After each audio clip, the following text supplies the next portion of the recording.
Yes. Hello. Hello.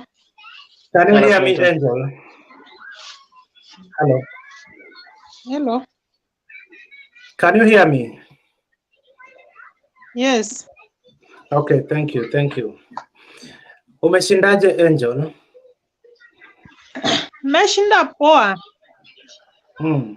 Baridi tu ndo iko mingi Nairobi. Nini? Baridi. Sasa mimi si daktari wa baridi bwana.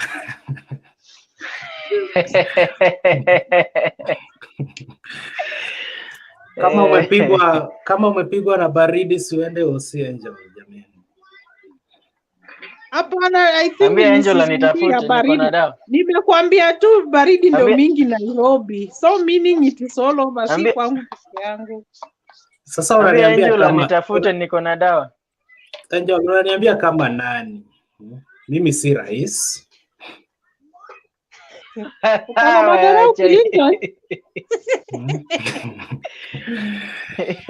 Najua umepigwa na baridi, yes. Hata mimi nimepigwa na baridi lakini sitangazi. So hii baridi yako.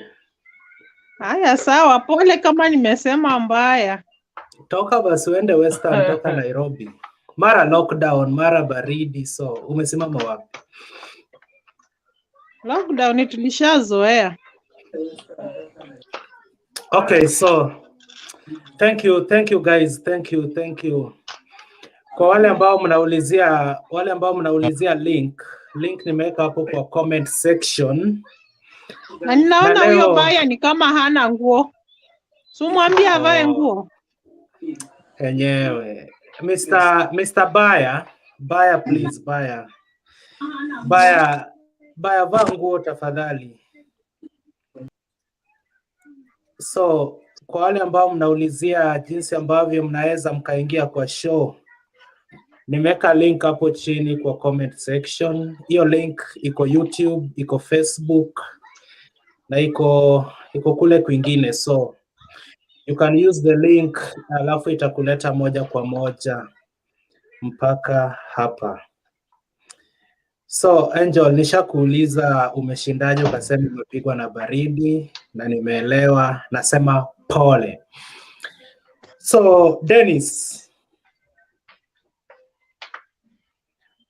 Bartai serikal.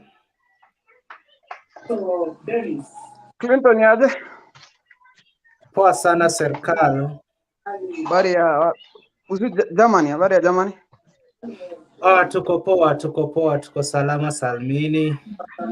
Umeshindaje Bartai serikali? Uko salama, tunashukuru.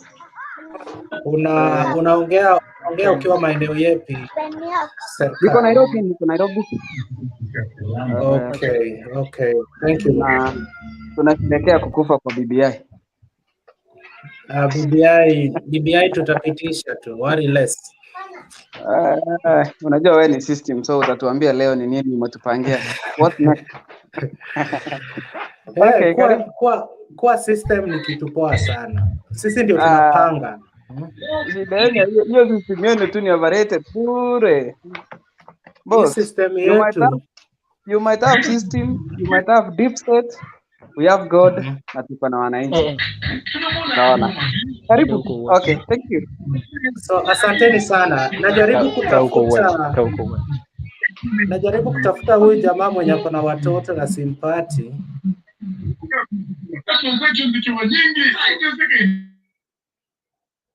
Yes. Nimempata, alikuwa anaitwa Gideon Arap Toroitich. So asanteni sana guys. Baringo Junior, karibu sana. Valentine, eka earphone ama connect your microphone. Alafu nitaweza kukuweka kwa show moja kwa moja. So guys, welcome. Topic ya leo ni kwamba BBI Task Force kina Junet wamesema kwamba wanaenda moja kwa moja mpaka Court of Appeal kwa sababu hiyo ruling ya jana ilikuwa shoddy. They have used that English word, shoddy. So Wewe kama Mkenya wa kawaida unaonaje? What's your opinion? What's your opinion? So without much ado, ningependa kuanza kusikiza maoni yenu moja kwa moja na tutakuwa organized. So sijui tutaanzia wapi, lakini niko sure tutaweza kuongea wote. John, una maoni yepi John? John, unmute your microphone na useme nasi.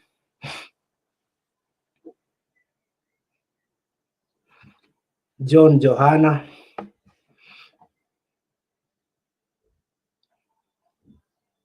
Okay, Brigadier.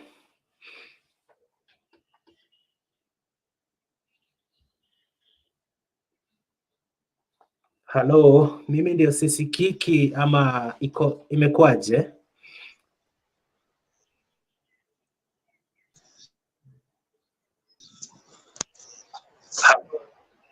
Dennis. You can start with my us. microphone. Okay, thank you. Nanisikia sasa? Nani anaongea? Okay, nasema nani anaongea?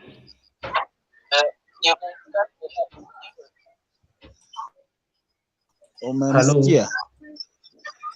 Umenisikia sasa? Ni Brigadier. Ni Brigadier. Okay, okay. Brigadier, uko na shida ya network. Hatukupati vizuri, rekebisha na uje tena. Mike.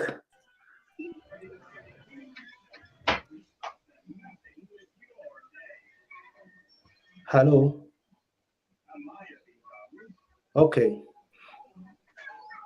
Yes. Say something, Hello? Mike. Yeah, I'm here. Okay. Yeah. Okay, thank you, Mike. Yes. Thank you for confirming your presence. Welcome. Coach Junior. Yes. How are you? I'm fine. Uko wapi tunavyoongea sasa hivi? Niko Meru. Asante sana Coach. Una maoni yepi ya kusema kuhusiana na mada yetu ya leo?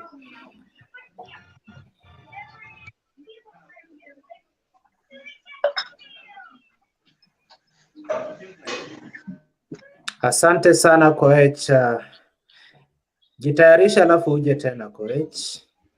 Fellow. Hey. How are you? I'm good. Uko maeneo yapi Fellow? Mimi niko Turkana. Habari ya Turkana? Turkana ni kuzuri kabisa. Changia. Una maoni yapi Coach? Kuhusiana na hii mtu anaitwa Junet Mohamed. Anasema anaenda ku appeal. Sisi kama wakaaji. Hello. Samahani, Junet sio BBI. Ni BBI task force wamesema wanaenda ku appeal, wanaenda to the court of appeal. Sawa. Thank you for correction. Yes. Kulingana na BBI task force kwamba wataenda court of appeal next week na ku appeal. Sisi kama wananchi tunangoja hiyo appeal.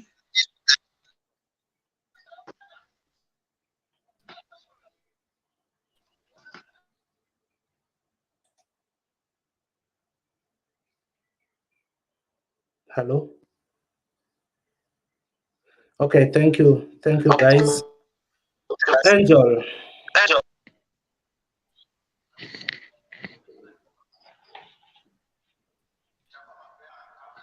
Yani umepigwa na baridi mpaka ukapotea. Acha zako, sahi niko kwa hawa, kuna baridi. Nazawana. Hii story na baridi itabidi unibaie soda ndiko niache. Bila soda. Kunywa kwa bili yangu na ulipe. Angel, una maoni yepi Angel?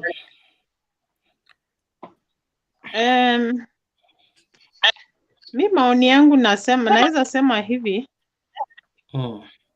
Wacha waende court of appeal wa appeal, tuone court of appeal itatoa uamuzi upi. But sisi kama wananchi bado tuko kwa magoti kuomba ya kwamba Mungu atusikie kilio chetu. Watakapofika court of appeal pia itupiliwe mbali. Hatuna usaidizi wowote na BBI, na I think jana walisomewa wakaona vitu zenye wanafanya si kisheria kulingana na sheria ya Kenya. So sioni maana yao kwenda court of appeal juu first of all they are ashamed of what they have been doing, running up and down kila wakati BBI rege. Saa zingine wanafaa tu kukaa chini wa reason hapo waone kweli ni kitu chenye walifanya si halali.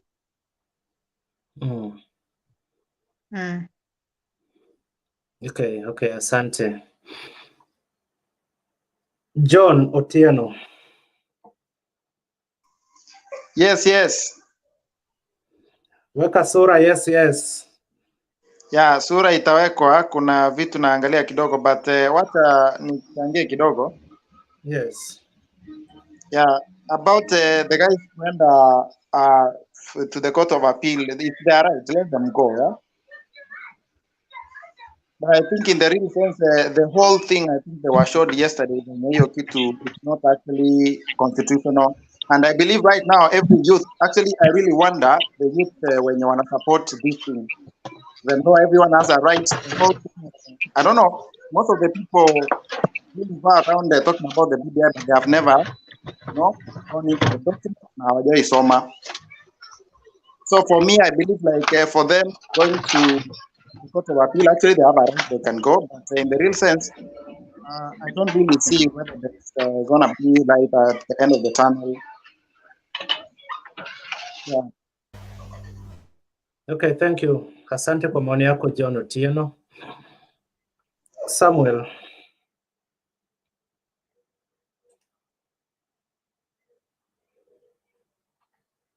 Okay, Sami, itabidi waende backstage kabisa kwa sababu umechukua nafasi na haupatikani. So, fellow. Clinton, ni kama unioni? Mimi? Relax, wewe ni dynasty man. Fellow. Hello. Nena nasi fellow. Okay, mimi nilikuwa najaribu kusema ya kwamba sisi kama wakaaji wa eneo la Turkana tulifurahia jana hiyo ruling ya High Court na tulikuwa tunajua ya kwamba the BBI task force wataenda court of appeal, lakini kwa imani BBI haiko popular kwa ground. Kwa hivyo hakuna haja tudanganyane hapa na pale. Of course court of appeal may rule otherwise, lakini hata ikija kwa referendum BBI itakuja kuanguka, na hiyo ndio maoni yangu, na natumai hayo ndio yatakuja kufanyika. Kwa hivyo tunangoja, we shall pray hard that the court of appeal finds that the process was not well, the constitution was not followed when they were setting even the BBI task force. Asante. Fellow, unachangia ukiwa maeneo yapi fellow? Lodwa. Nachangia nikiwa Lodwa, yes. Okay, asante sana fellow kutoka Lodwa. Yes. Coach Junior. Yes. Nena nasi coach. Kulingana na hiyo BBI. Sisi hiyo document ingefikia sisi wananchi kwanza ndio waanze kupitisha. Unamaanisha nini ukisema wangeletea wananchi kwanza ndipo waanze kupitisha? Yes.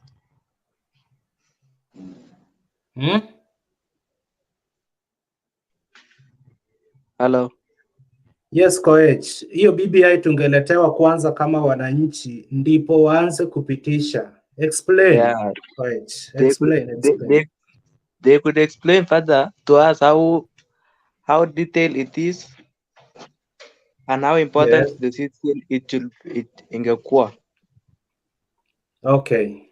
So they should clarify to us how it is and how important to us it will be, and how taxes will be. Because how I see, we are going to pay more taxes because of more MPs being employed. So many things.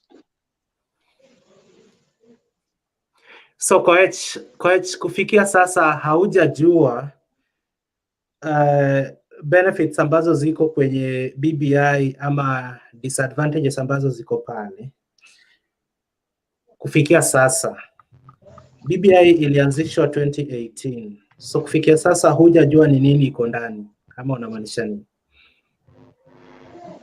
The problem is not everybody anajua advantages and disadvantages of BBI. Wewe Sio kila unajua mwananchi. gani? The vitu najua tuna BBI, I know disadvantages of the BBI, not more of advantages.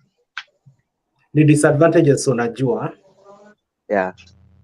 Nipe tatu. Tupe tatu. Disadvantages kenye tuko nazo, more likely we are going to pay more taxes.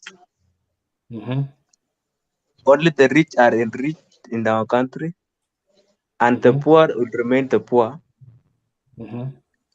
Hiyo ni disadvantage ya pili ama hiyo ni explanation ya point ya kwanza? Hiyo ni explanation ya kwanza. Okay, ya pili.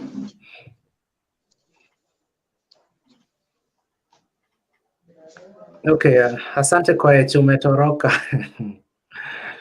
Asante sana Koech. Faruk. Yes.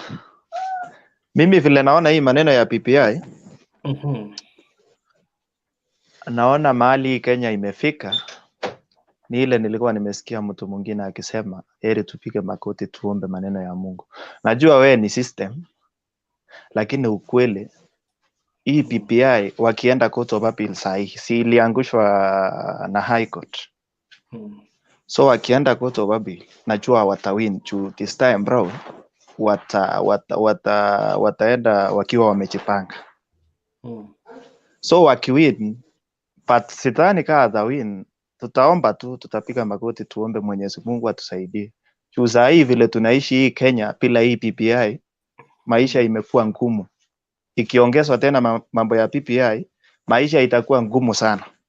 So vile naona mimi ni wa Kenya tu mali umefikia, ni watu wa Mungu, kwa sababu hata tuseme saa hii waende court of appeal na wawin.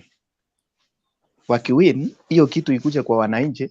Obviously kitu yenye najua mimi, hiyo ya wananchi lazima ipite. Unajua ya wananchi sasa, hii ni Kenya. This is Kenya my friend. Kura upangwa. So mahali yenye tunaomba tu hiyo court of appeal waangushe tena. Hapo ndio tunaweza patika. Lakini ikikuja kwa wananchi, najua hii kitu itapita. Hiyo ndio maoni yangu. But Faruk, naomba nikuulize swali moja. Yes. According to your ruling ya jana, ulikuwa umeona hizo points majudges walikuwa wanasema kuna taratibu fulani ambazo hazikufuatwa mwanzo, si ndio? Kama gani? Niliona walifuata taratibu yenye inafaa ifuatwe.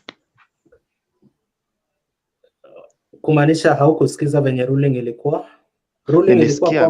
Ruling ilikuwa kwamba walifuata taratibu zote ambazo zilikuwa zinahitajika according to you. Yeah. Hivyo ndivyo ruling ilikuwa? Okay. Yeah. Thank you. According to me. I don't want according to you. Nataka according to the ruling. We are talking about yesterday's ruling. Yeah. So according to you, yesterday's ruling kulikuwa na taratibu zote ambazo zilikuwa zimefuatwa na BBI. Si ni kweli? Taratibu zote zilikuwa sawa. So waliangusha BBI kwa kupenda kwao, si eti kulikuwa na shida. No, kulikuwa na shida. Maybe sikuwa nimekusikia poa. Kulikuwa na shida. Okay. Vile hawa majudges vile walikuwa wamekaa vile wali rule hiyo kesi ama vile walijadiliana mpaka waka rule hiyo kesi. Vile hiyo nini mwanzo ya BBI vile ilianzwa haikuwa iende hivyo. Hawakufuata taratibu yenye ilikuwa inafaa. Okay, asante sana Faruk. Acha tumsikize mwingine. John Otieno, kama hauko nasi naomba nikutoe ama uko nasi? Nani kufuata taratibu? John, are you with us? Niko bro, si lazima tupeane wengine pia wapeane mawaidha yao. Okay. Bartai Serkal, are you with us? System aende wapi? System aende wapi? Okay, karibu system. Okioma. Wacha watu waongee kwanza, nitamaliza. Okioma. Yes. Okioma, nena nasi Okioma. Yes. Unanisikia? Yes. Unanisikia? Unanisikia vizuri? Yes. Okioma, tunakusikia lakini we hautusikizi bwana, so jipange huko nyuma, alafu jipange hapo nyuma ya curtain, alafu uje tena.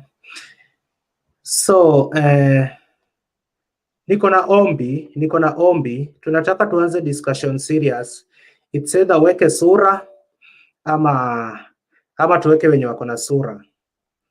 So Bartai, John, tafadhali. Asante. So Nelson, tunaona uko busy bado na tulikuwa tunakuhitaji. Hello Nelson. Hello, I'm here. Huyu pia ni wewe, umeingia mara mbili.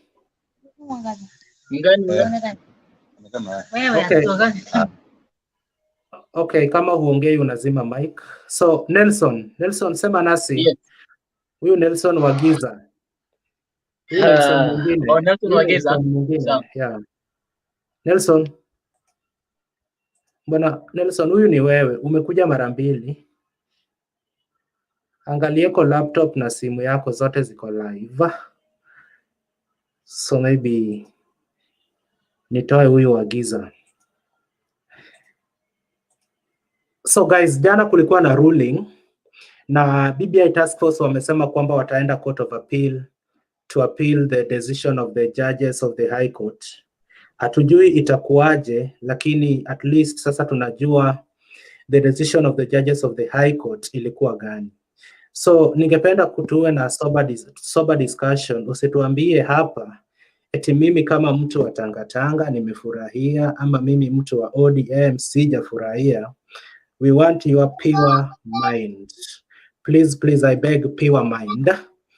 As in unatu address kama Mkenya mzalendo bila kuchukua msimamo wa kisiasa, kwa sababu wale majaji pia hawakuchukua msimamo wa kisiasa. So moja kwa moja Nelson, Bartai, John Otieno. John. Okay, fellow Moses, karibu. Baringo Junior. Maybe you'll Baringo Junior, karibu. Nancy, karibu. Faruk na Angel. So Nelson, you heard what went on yesterday. Tupe maoni yako in 5 minutes time. 5 minutes ikiisha unajimute. Yes. Thank you. Now, in our yesterday's discussion, we were talking about the legality and the illegality of the BBI process and everything. I took my time today to reflect a little bit on the past and the most recent activities that have taken place with regards to BBI and the process that it took. I listened to James Mengo doing his presentation in the Senate just recently, something that many alluded or rather misinterpreted or understood to the fact that he is now against the BBI. And James Orengo talked about the popularity and the popular initiative aspect of it. And I also kind of related with what Otinda Molo talked about, how scholars have argued that a constitutional bill can be passed in the Parliament of Kenya to become constitutional, and there is a lacuna, there is a room for that in law. Now, in James Orengo's presentation, he talked about the bill not being a popular initiative because it was a promoter's bill. It has been promoted by two people who are acting in the best interest of their followers, and these followers are Kenyans. Now, there is this statement that is being loosely used, sisi kama wa Kenya, ama sisi kama wananchi, ama we as Kenyans.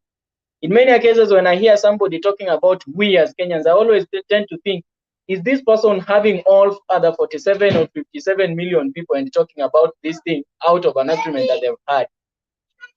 The thresholds, the process that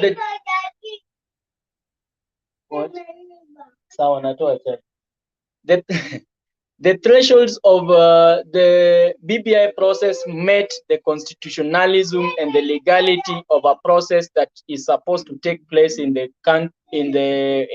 dispensation of our 2010 constitution. But the popularity of the popular initiative that was being talked about and the judges were arguing about in court does not come across because it is not a popular initiative that was started by the people. A popular initiative is supposed to be something being pushed by the citizens of a country. But that does not mean that promoters cannot present an idea that can later on be popularized and validated through a popular process and therefore become constitutional, in as much as the constitutionality of popularity of a bill requires that it is started by the people.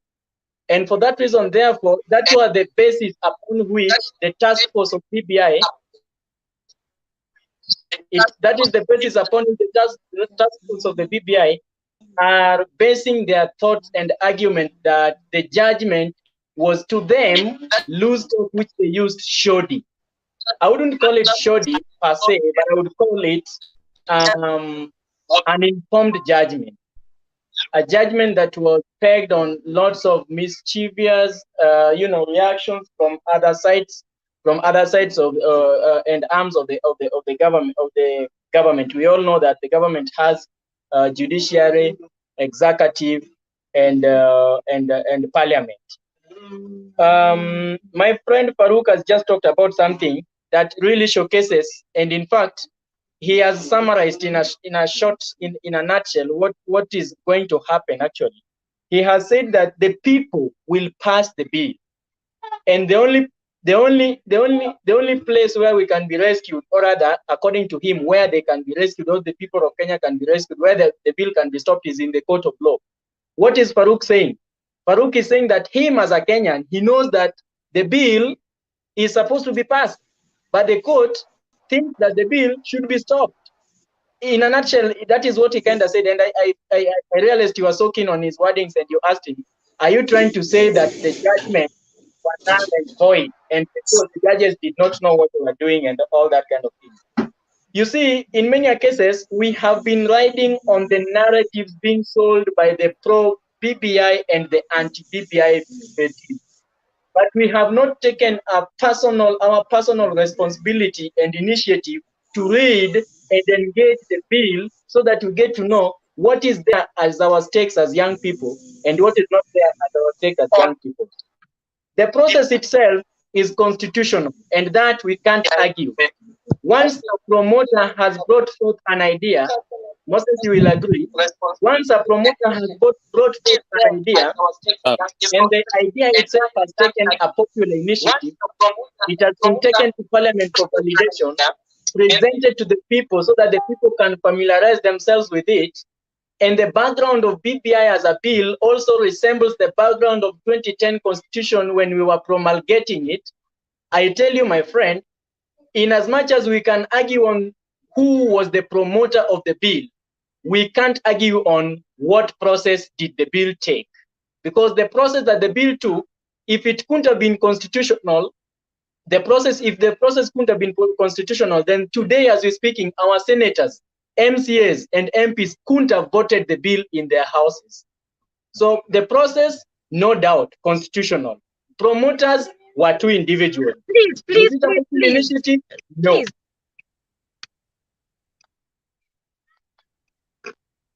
I need to interject. Nelson. Yes, Nancy. Have you read the judgment, or you're having a laugh at when I'm listening to you? I just hear sheer ignorance to our constitution. Please, if you do not understand the judgment, do not try and say whatever that was illegal cannot be legal. Our constitution says we have independent offices and they have to be properly constituted, or IEBC had to have a quorum of 5 before they went to Kenya to even collect signature. The other one is chapter 6 of our constitution. The court ruled the president is not a common man like me and you. Even if you argue all the other things about BBI, at least agree with me that even in your own work, like in my work, I cannot take a contract at my work because that would be conflict of interest. The president is a custodian of our constitution. He cannot then go there and tell us this is how you change it. In regards to the 70 constitution, again, the constitution is clear. Delimitation of boundaries is for IEBC. Why did the parliament and your senators, well, you guys need to tell them they need to go home. If they had any integrity, they should start resigning, because what they did, they never stood for our constitution. They followed, as usual, what Baba says and what Uhuru says. Otiende Amolo and Orengo, as we stand today, this is why I believe they haven't spoken, because they were going on the right trajectory by pointing out the correct things, but because they were all compromised and they refused to stand for our constitution. In fact, we should all be sad about our country. So please, Nelson, try another route. Well, you see, Nancy, I respect your presentation and your opinion, but I really wish you could have also respected mine. And in as much as you disagree with it, you couldn't have called me ignorant about something that I understand best to my knowledge and understanding.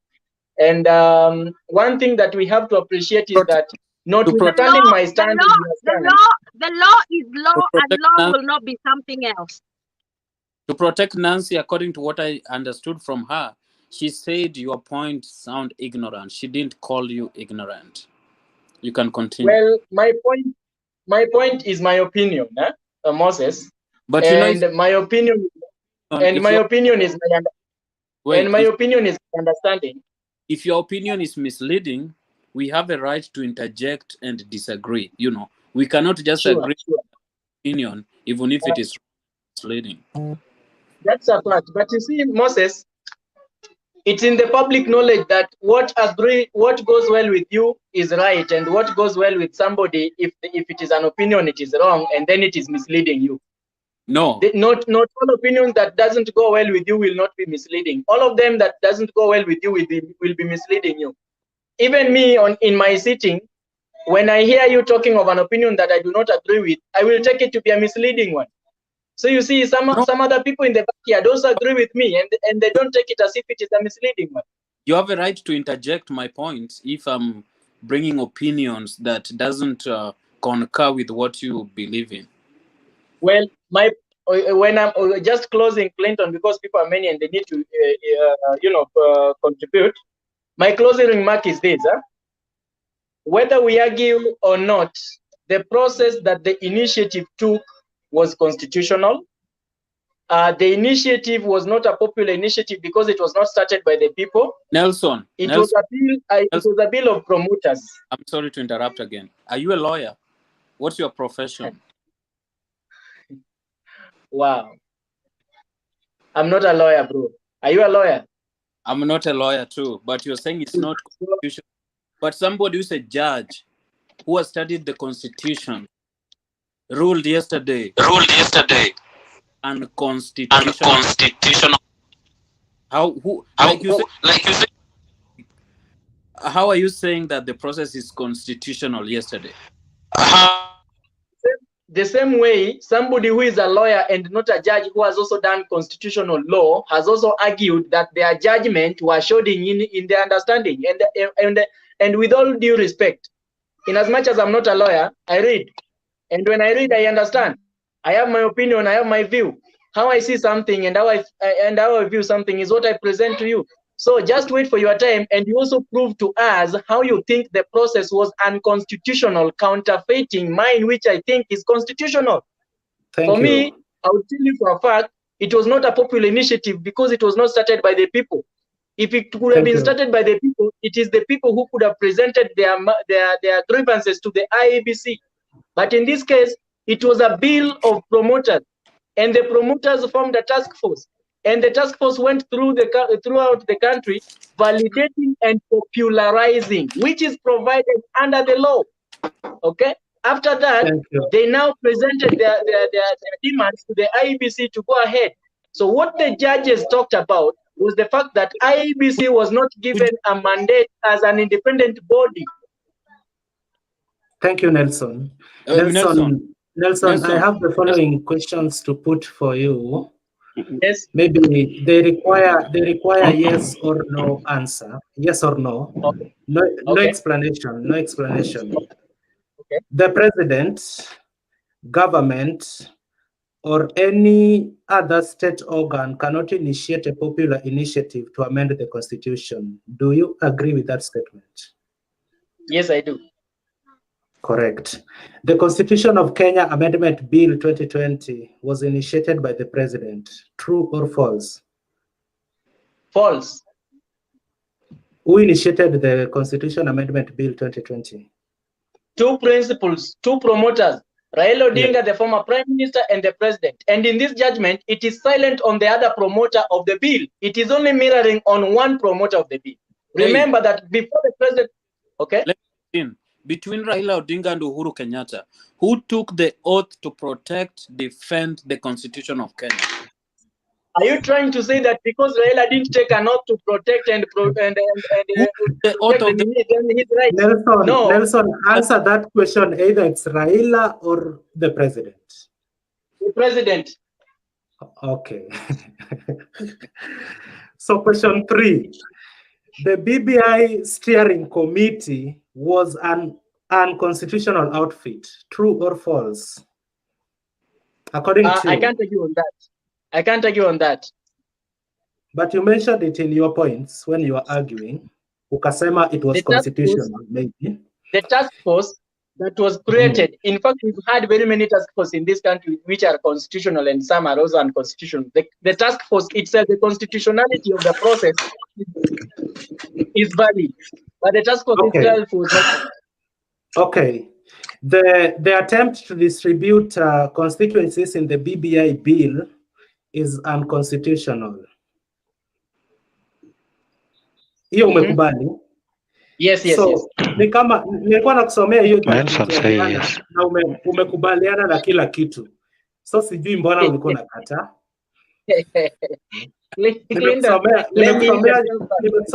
Nimekusomea judgment ya jana ukakubali kila kitu. Nelson does not have grounds on that one. Maybe ya mwisho, amendments in the constitutional bill should be subjected to a referendum and voted on separately. Hiyo ni multiple choice referendum. Unakubali ama tuende yes or no? No. No kumaanisha nini? Clinton, give somebody a chance. I think I need to sort out this voice. Nothing like settling the points. We gave you your 15 minutes, you argued, and we deconstructed everything in 3 minutes. Thank you, Nelson. Okay. So, Arab. 5 minutes, Arab.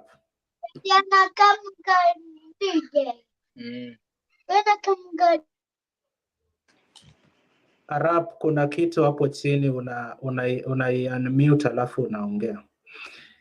So kwa wale ambao mnaulizia jinsi ya kujoin, kuna link hapo kwa comment section. Ukiklik hiyo link itakuleta moja kwa moja mpaka hapa. Hiyo link pia inapatikana Facebook, YouTube na huko kwingine. So click hiyo link. Okay, unanipata? Na itakuleta moja kwa moja mpaka I'm saying hapa. Yes. I'm saying I am naunga mkono au majudges. Kwa nini? Sababu hiyo process yote mahali ilianzia, it was just two people. Kuunga commission ile ya BBI haikuwa kwa mwananchi. It was being driven by Uhuru Muigai Kenyatta na Raila Amolo Odinga. So sisi wananchi, in fact, wangeleta kwa mwananchi kwanza, alafu wapitie kudrive behind the scene. So swali langu ni kwamba wanaweza jaribu pia kupitia parliamentary initiative kwa saa hii. That's one advantage ambayo wako naye, lakini pia ishasikika kwamba kulikuwa na driven agenda behind the president as the head of state. So BBI mali inaelekea saa hii sio kusuri. It will come after 2022. Already we have seen the agendas zile muhimu kwa wananchi wa Jamhuri ya Kenya. So kama mwananchi, afadhali kwanza tuingie election ya 2022, tupike msasa maswali haya yote ambayo inahitajika kama executive, administrative, legislature pia.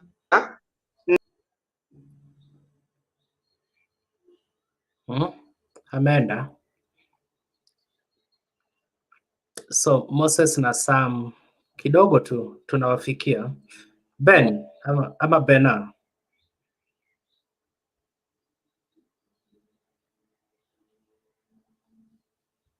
Bena.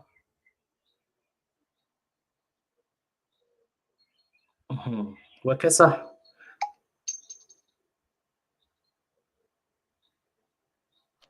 Wekesa unmute. Wekesa. Okay, hi guys. Hi.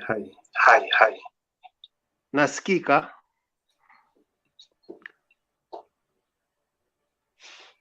Okay. My take will be very simple. I think we will appreciate the jurisprudence from the High Court. However, we will also fold a few things. I listened carefully to their judgment. On one hand, they said that the president cannot initiate the popular initiative because state organs are not supposed to do that. But largely in their argument, they don't even talk about the president. They talk about Mr. Uhuru Kenyatta. So, and even in their conclusion, they argued that Kenyans are free to sue him as a president, or they can sue him as a person, Mr. Uhuru Kenyatta. In other words, in their own judgment, they identify that he occupies two places: one as a Kenyan citizen, and two as a president. And my take will be very simple. Uhuru and Raila call each other brother, and that is where it began. They did not begin like opposition and president, but they began as two brothers, Kenyan citizens, who want to see the good of this country. And that's why the handshake was, there's nothing unconstitutional when two Kenyans meet for the good cause of this nation. And so when you look at the whole thing that happened within the handshake, it was not a president versus the opposition leader, but two Kenyans who came together and looked for the goodwill of this nation, and therefore they began a popular initiative as Kenyans. Excuse me. Yes. Umesema the judges in their... Hey, somebody should mute the microphone. Hello. No. Wekesa mute alafu nikimaliza kuongelesha. Okay. Nice. So I think it's okay. So Wekesa, umesema kwamba in their argument they don't even talk about the president, they talk about Mr. Uhuru Kenyatta. My question to you is this: who is the president of Kenya? Now that in their judgment they talked about Mr. Uhuru Kenyatta. Now argue mentioning the president and Mr. Uhuru Kenyatta at the same time. Thank you. You can proceed, Mr. I think I have made that clear. I have said that in their own judgment, they made it clear that Uhuru Kenyatta has two distinctions. He is both the president of Kenya and he is also a citizen of Kenya. And that's why when he goes to vote, he doesn't vote as a president, he votes as a citizen of Kenya. He gets one vote like any other person. So there is that prerogative that he can also, there are things he can do as a citizen and there are things he can do as a president. So they should have... Yes. There are things he can do as the president. But the things he can do as a citizen, he cannot do them while still holding the office of the president. He needs to respect that office, my brother. No.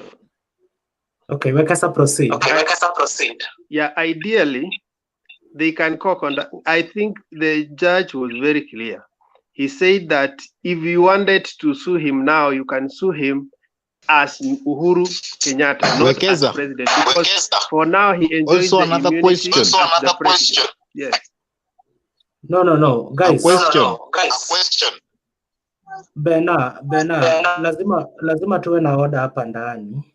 Ukisikia unangoja anamaliza alafu Clinton. You attack him at the right time.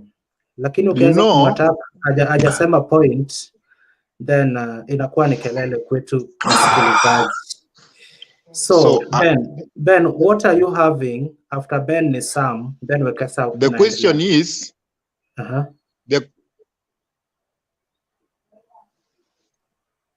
put the question, Ben. Okay, Sam.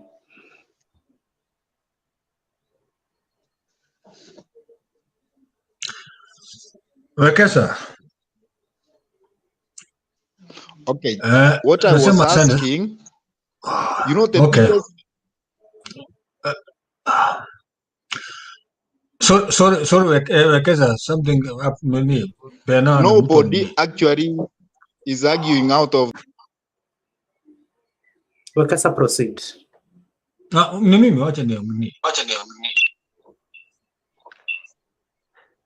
Yeah, I was just saying that it is possible, even if a minister sometimes can, like we had ministers in Kenya who were both members of parliament and ministers. So there's a time they act their role as ministers, and there is also a time they act their role as members of parliament. There is also a time in history where a president was a member of parliament.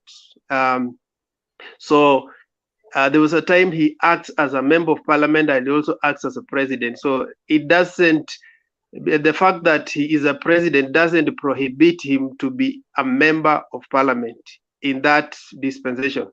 So I'm saying that the constitution still recognizes him as a Kenyan citizen, and there are things he is entitled to even in chapter 6 as a citizen, not as a president. Therefore, that's where I'm coming from. That when you look at the environment they met, it was not state environment per se, but they met as Kenyan citizens who had an agenda of bringing together the nation. And that's why I think the judges were very careful, and they carefully omitted, they deliberately omitted mentioning Raila Odinga in any of their judgment, because they know for right now we don't have an official opposition position in parliament. And so he is just a common Kenyan, and his participation with the president would have been just like any other ordinary Kenyan. So they deliberately even omitted him in the argument. But that the reason why they did not mention, if I can kind of, because today I've spent so much time looking at the 800 pages document, because it's important we speak from a point of fact, because the law does not change and that it does not become something else. The reason why Odinga was not mentioned, he was not the initiator of the handshake. The handshake initiator was Uhuru Muigai Kenyatta, and he called his brother, and whatever they discussed, he went back and came up with the idea of, as a state person, as a person who is supposed to safeguard that constitution, to amend the constitution of Kenya. That's why Raila was omitted, because the case was not against Raila. The case that was in court was the question whether the president can come up with an initiative to change our constitution, given that he's a custodian. So clearly he failed big time. And in regards to suing him as a person, what the judges were trying to say is that now, as a president of Kenya, he has immunity to be sued. But as Uhuru Kenyatta, the day he comes, the day that office leaves after 15 months, me and you can go and sue him. And the only way now we can try and get him out of office is our MPs impeaching him. But you can't take Kenyatta now to court because he's protected.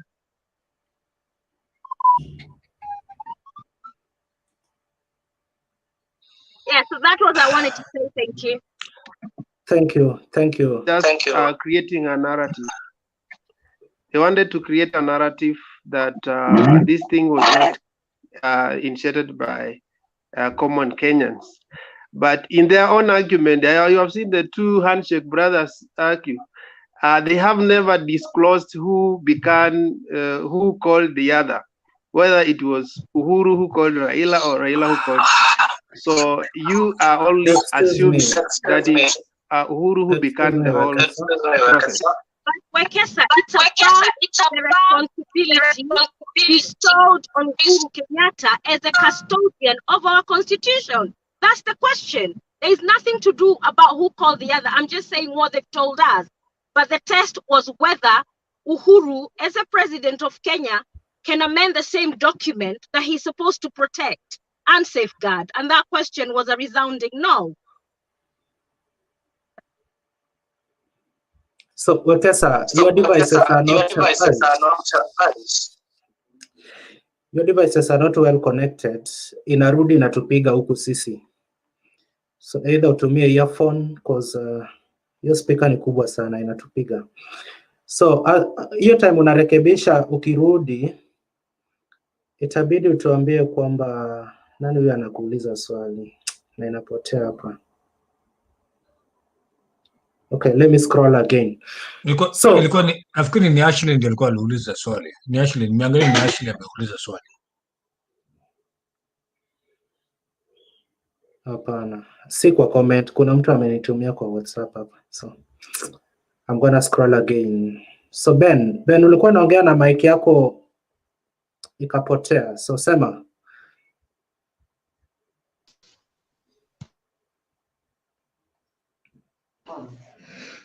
What I was trying to put across is about presidency. When you become the president of the republic, once you assume office, you become a state person. And if you want to sponsor an amendment by popular initiative, you cannot do it you as a person. You can get a person, you use that person to sponsor that kind of amendment. Remember, it is not easy to differentiate Uhuru Muigai Kenyatta in his personal state and Uhuru Muigai Kenyatta, the president. In a developed country, once you become a state person, like Uhuru Muigai Kenyatta in the executive, you cannot actually sponsor what we call popular initiative. But you will find that for you to amend the constitution, you have other routes. You can use parliamentary route, but you cannot use what we call what you call popular initiative, because popular initiative is actually for the citizen, people who don't have any position in the government. And if Raila Amolo Odinga was the person who was sponsoring this popular initiative, then there were not to be any problem, because remember, Raila Amolo Odinga does not hold any position in the government. And that's why when this is started, and actually why the churches are convinced that the president is the one who sponsored this motion, is because state resources have been used in the sponsoring of these. Excuse me, Ben. You are saying churches are convinced that state machineries were used. Which churches? The three bench. If you listen very carefully. Oh, sorry. If you listen very carefully to their judgment, and that's why even you will find that they even went further and attacked the president personally by saying the president should be sued to return the state resources which actually have been used by him to sponsor popular initiative. You will find that when we have a popular initiative, you cannot use state funds. But if we had what we call parliamentary way of amending the constitution, and that is through parliament, you can use what we call state funds. But in popular initiative, you can never use state fund. Remember what Okulo Okoth did. Did he use even a cent of state funds? He never used. You only come up with the people who are sponsoring you. You get funds from the citizen. Then you use it to support that initiative. So, from the look of things, when we look at things in a critical way, you will find that the president. Excuse me, Ben. Before you look into those issues in a critical way, ruling ilitolewa jana na hapa tuko sure. Yes. Hatutaki rumors, tafadhali. Hapo kwa ruling rumors. Let me tell you where rumors comes in. Umesoma the document itself about the ruling. Sini mimi nimesema unaniambia rumors, sasa acha nikuprove. Soma zote. You will find it's among them. Si zote, just a minute. Hapo kwa ruling walisema kwamba no evidence BBI steering committee used public funds, but the auditor general can audit. Yeah. Mbona wewe unasema the president aliambiwa arudishe pesa ya umma? Let me tell you, from why they say that they needed the audits. It's because people who were actually questioning that, they proved, but the churches wanted actually to get the true evidence through the audit of the government. And remember, even when we were going through this BBI, even we have counties, governors who actually have used the funds. And if the audit is going to be done, then it is going to be found that it is very true that the people, taxpayer, were used, and which is wrong whenever we have what we call the popular initiative. Yeah, that one will only happen after the audit has been done. But as at now, no evidence that public funds were used by the BBI steering committee. I'm telling you from the side of the perspective of those one who were saying that one has been done. We are talking about we are specifically talking about yesterday's ruling. Yesterday's ruling. If you look at the all ruling, the totality of the ruling, why even it was actually put to be unconstitutional, null, and void. You know, when you hear churches using those words, unconstitutional, null, and void, that means there is a lot which have been made them to say that. It's not what you see on the surface. It is actually that the people came up with clear evidence. And that's why they end up with those strong words that it is null, it's unconstitutional, and it is void. When you hear those words, you must listen. Those are very strong words. Whenever you hear churches using them, they don't use those words just for the sake. They use those words because they have clear evidence. Ben. And that's why, even if they will go to the court of appeal, it might be very strong. It might be very difficult for them to convince the court of appeal. Remember, the court of appeal will actually first look on the ruling itself, how it was ruled, and the evidence which were given to give that ruling before it starts getting other evidence, before even you start doing an argument again.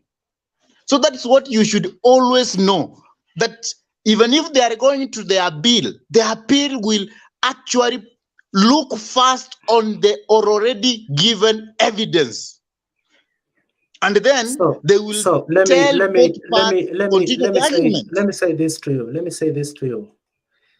When you looked at the Supreme Court cases that had gone to the Supreme Court before, ulikuwa nasikiza wakisema kwamba hakuna kuleta evidence ingine kama haukuitoa kwa Court of Appeal ama wapi.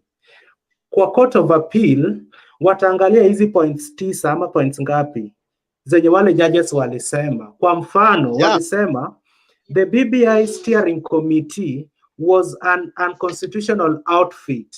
They will have to prove it was constitutional. Sio kuleta evidence ingine eti wanataka Sindio, that's what we do. That's what they do.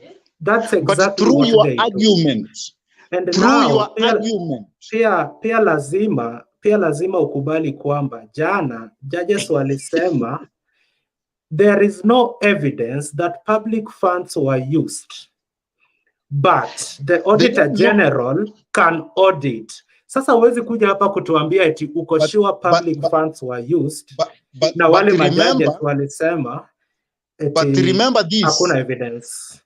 But remember this, when even the churches say that they need an audit, it's not, they don't say that out of nothing. They say because they see that there are some evidence which needs you have 1 minute. You have 1 minute to finish. That is what actually they mean, because they cannot say about the audit without actually seeing that there are some things which are coming which may need that audit. Thank you. So that's what always you must know. Even when you go to the hospital, if you are a patient, a doctor cannot tell you go for a malaria test if you have not given symptoms which are similar, which are differential to malaria. So that's why I'm saying that Even if you hear the churches saying that the audit can also be done, is because of the evidence which is coming out. That's why also they are directing that one can be done. So let us not look on the surface, but let us look to the meat. Let us look to what those people who are arguing that this BBI is unconstitutional blot out until the church can be able to say, we need an audit. If there was no any clear evidence, even the church could not say about the audit. Thank you, Bernard. So that one you are must saying be very you are clear. saying we have And to look why? at the meat. You are saying we have to look at the meat. And why but- actually I am giving you all those details is because some of us, we have bit of the law in ourselves. Bit of details you are giving us are from where specifically, which source? We have sometimes what we call the logic of the case. The logic of the case. Lakini walikupea clue. Let me tell you, let me ask you a question. Let me ask you a question. Let me ask you a question. If somebody tells you that you can buy a car between this money, but you can go and confirm, why is the person telling you that? It's logically it's because you have asked the price and he is not very sure, but you have indicated that you need that car. So even from what we call the churches, when they hear that money has been used, they could actually tell you that for us to get a clear thing, we need the audit to be done. Because remember, a person who is providing evidence is not the person who audits, who gives the audit. Thank you. You only give the evidence, and then the churches says that you can go and do the audit. Thank you. From the field. Nimekuzimia. Acha kuongea, nimekuzimia. Yes. So Ben, that's a very simple point. Well, judges walisema kwamba no evidence BBI steering committee used public funds. Simple English up to there. Wakaongezea, but the auditor general can audit. Ile but kwa Kiswahili najuanga ni lakini, but maybe siko sure. Hakuna pesa imepotea, lakini kama mnashuku imepotea, kuna mwenye anasimamia hiyo, anaweza angalia ama arekebishe ama afanye anything. So nakufungulia mic ujibu hii swali ina yes or no, alafu tusonge mbele. No evidence, Bernard, that the BBI steering committee used public funds, but the auditor general can audit. Full stop. Do you agree with that statement up to there? Ati? I'm not getting you. Okay. I'm not getting what you are asking. I'm asking you a very simple question. No evidence BBI steering committee used public funds, but the auditor general can audit. Unakubaliana na hiyo statement mpaka hapo? Why should I say no? Exactly. Na hiyo ndio nimekuwa nikikwambia. But at the same time, it proves when they are saying about the audit, it proves that even the audit should be done. Yes, hiyo hatujakata. Wamesema but the auditor general can audit. Yeah, that's why I'm saying it can be done. Okay, thank you. Sasa tumekuelewa. Thank you very much, Ben. Tutarejea kwako hivi karibuni. Sasa watu wameingia mpaka sijui tulikuwa tumefika wapi. Nani anashuku alikuwa aongee after Ben? Ni Moses ama Sam? Ni Moses. Moses. Yeah. Yeah, I think it's me, not Moses. Okay, Rupia, go ahead. It's not you, Rupia. It's not you, Rupia. It's not you. But Moses had talked. I have not talked.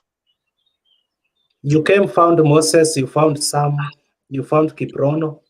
Let Moses give Moses the time. Moses has given his time to Rupia. Na Rupia alipata Kiprono. So Kiprono ataongea alafu Rupia, alafu Sam, alafu Bwana, let me nyinyi. talk. Amenipatia hiyo chance niongee. Kiprono ataongea after me. Kiprono. Okay, Rupia, you can talk. So everybody Thank you. Rupia can talk and then I'll talk after him. So you will have to wait. Kiprono utangojea nyuma ya curtain. Juu kuna wenye wanataka kuingia kwa show. I yield my time for Rupia. Na utaki kuongea. So Rupia, proceed. Thank you very much. I can say that now the real BBI team is inside here. And the team that was here before, those were the opposers of BBI. And we've heard how you have been talking inside here. Let me tell you, don't be agile because of this faulty ruling by the judges. That ruling is very faulty. And it's just a matter of time. Right now, there is something called loud silence. Loud silence means President Uhuru Kenyatta and Raila Odinga are silent. They have not talked about that. And let me assure you, it's just a matter of time. And before we go to the Court of Appeal, then that ruling is overturned. It will. Robia, talk the sense. Some relax. Some relax. Some relax. You want to talk. Don't talk about the Raila or their silence. Talk what you want to talk. I'm talking and you are interrupting. Let me continue. It's a matter of time. The reason why that ruling will be overturned is one, that when the judges were making the ruling, they were referring to President Uhuru Kenyatta. Even if they didn't refer to him as a president, but they were referring to him. But look at how the BBI process came into being. In 2017, from 2017, we had a general election, and then we had a Supreme Court ruling. We were supposed to go back to election, which only one side went back, and they were announced winners. Up to 2018, when BBI was born, there was uneasiness in this country. And Mark, we had Raila had was sworn in as people's president. And I want you to take note of that. That Raila was sworn in as people's president, Uhuru was sworn in as the president of the Republic of Kenya. Just because we felt that there were things that happened that were not right. So from there was an uneasiness all over. Then we were, as you are all aware, with this is politics. Let me finish. Let me talk. Yeah, I'll be back later. The word bridge came from that bridge that we were supposed to use to cross over to Canaan. So that is how building bridges initiative came into being. The reason why the judges were not mentioning Raila's name, because they know very well if you put Raila in the matrix, then it is a popular initiative. And they actually left that deliberately so that Raila could not feature there, and them saying that President Uhuru Kenyatta cannot initiate a constitutional amendment. There is a reason why this constitutional amendment came, and Raila represented the people that voted for him. If we are to settle on the 6 million, then this thing was brought into signature collection. This was still validating it as a popular initiative. From that, there are proposals which were made. Some people were not comfortable with them. Some people were comfortable with them. I heard Clinton asking that IEBC has the mandate of the new constituencies. But these are proposals in the BBI. IEBC will come in and actually do the actual work. And if they even recommend that these constituencies, the way they were put, is not right, the number of the constituencies will remain. and they will be placed correctly. Let me finish. Charles Rupia, when will the IEBC come in? Remember, we have the current constitution. They are working under the current constitution. Wewe unatuambia tungoje BBI ifanye kila kitu, alafu wakiona ni time poa ya kuingiza IEBC, ndipo IEBC iletwe. When is this right time that the IEBC will come? BBI has proposed 70 new. How many constituencies? I'm not sure about the number, but they are not even clear where these constituencies are. But some people purport that they know where they are. So it is the mandate of the IEBC to actually demarcate these constituencies, and that will be done after the BBI is passed. And that is the true position. The BBI that we have is a popular initiative that has even gone through the assemblies. It has gone through all the processes. So I don't see, if the judges say that it was null and void, it is their ruling that is null and void. You have to look at that in totality. You don't have to look at it that is the president. Who is talking? I wish to help you, Rubia, a bit. Rupia, you have 1 minute. Well, I want to help Rubia. I can give about 1 minute. Wait, Ben. We agreed tukianza show eti tutasikiza kila mtu, alafu hatutakuwa na kelele. Na Rupia angemaliza, alafu kila mtu akuna swali kwa Rupia, alafu tumuulize. We unaona hajasema kitu, unataka kumsaidia badala ya kumuuliza swali. So you misbehave again nyuma ya kati. Yeah. Rupia, you have 1 minute. Nataka kumsaidia. Thank you. Wacha nimalize, Ben, you will react. Okay. Nataka kumsaidia ni Ben, tuonane. Rupia, proceed. And I can tell you for sure, come next week, the ruling will be overturned. BBI will continue. We will have the referendum in the way that it was planned. And there is nothing unconstitutional. After all, let me just now do some little politics. In 2010, there was Constitution 2010 that was brought. There are a faction that were opposed to it, and there are those who were supporting, who voted yes. It turned out that the 2010 Constitution was better than the Constitution we had by that time. And right now, these people are reaping from this 2010 Constitution. And now we have the referendum. The same people have gone back and they are saying, now we cannot change the Constitution that they opposed in 2010 as a bad one. Now, what are they trying to tell us? Na hata hiyo ingine, mkitaka tuende kwa hiyo ingine. Sasa tuseme hatujaenda kwa BBI na hatuja change Constitution. We will still beat you very early in the morning. And the likes of some. Excuse me, Rupia. It was not a competition of those who refused or those who never supported the 2010. Please base your arguments on the 10 points from what the judges said yesterday. Whether wali support hiyo ingine ama mtakuja na BBI ya pili washindwe mshinde.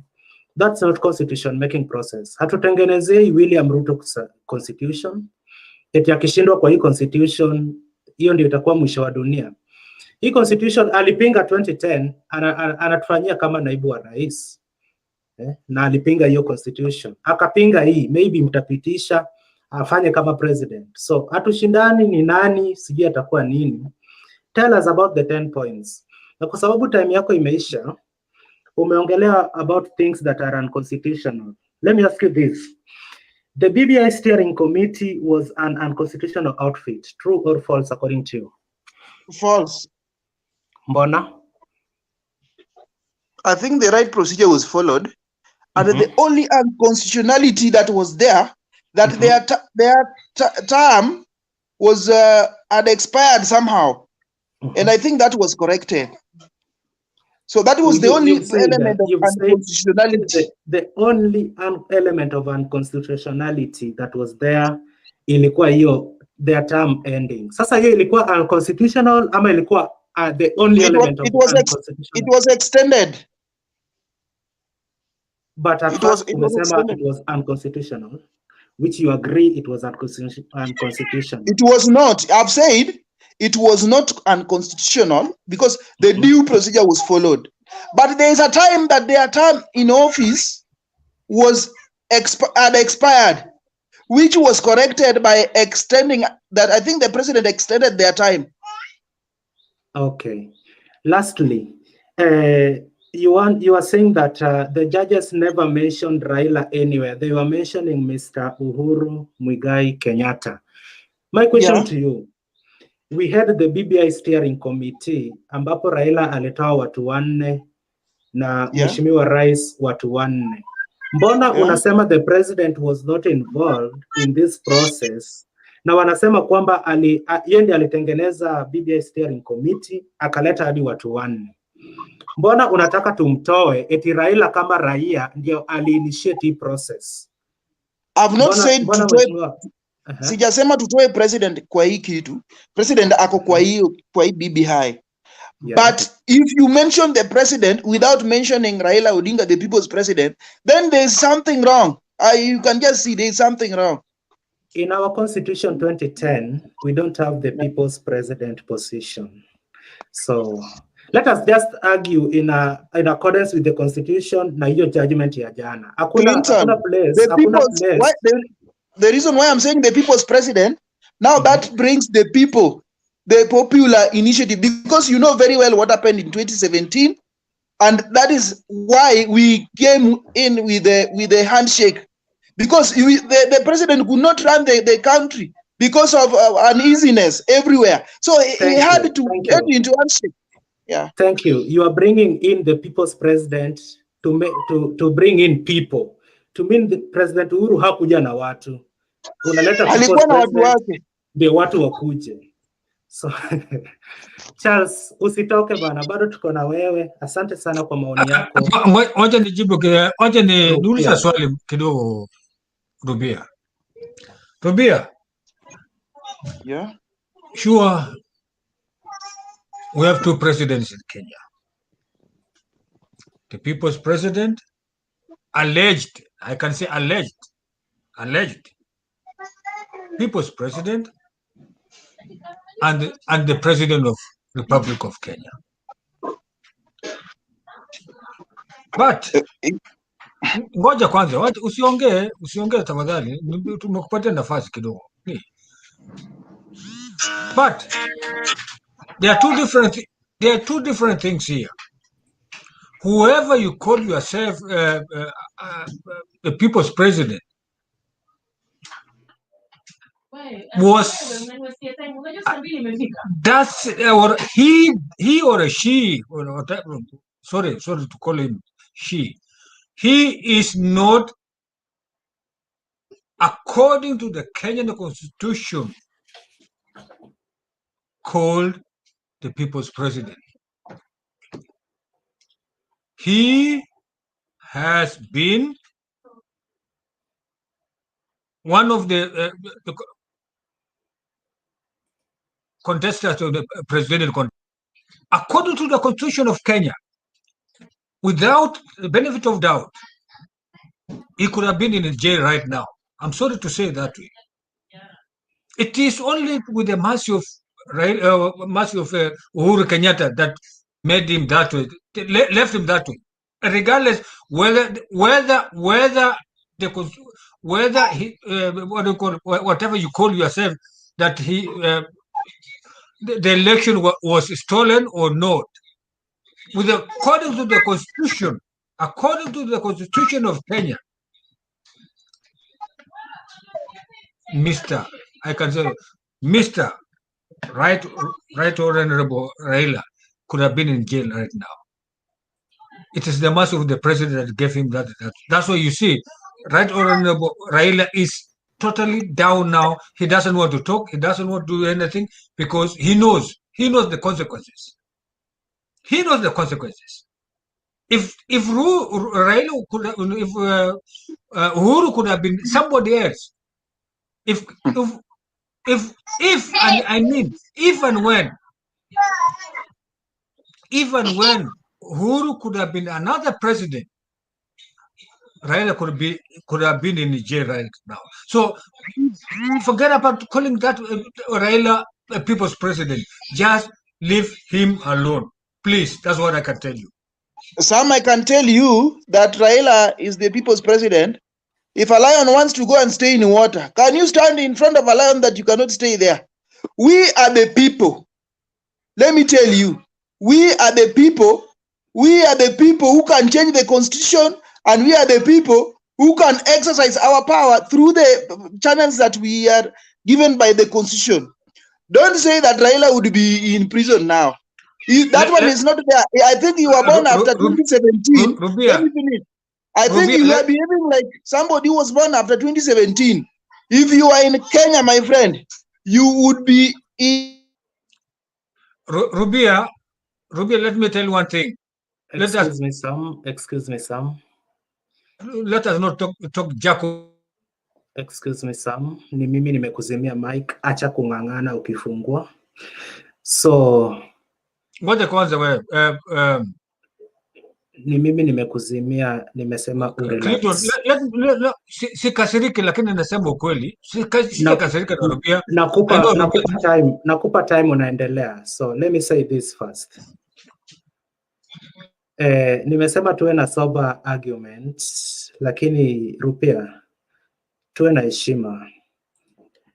Hakuna mtu amezaliwa after 2017 hapa, so hata kama ni jokes kuna limit. Alafu mkikasirikiana hamtaendelea kukaa hapa, juu kuna watu hapa nyuma ya curtain wanataka wa join. So let us mind our language.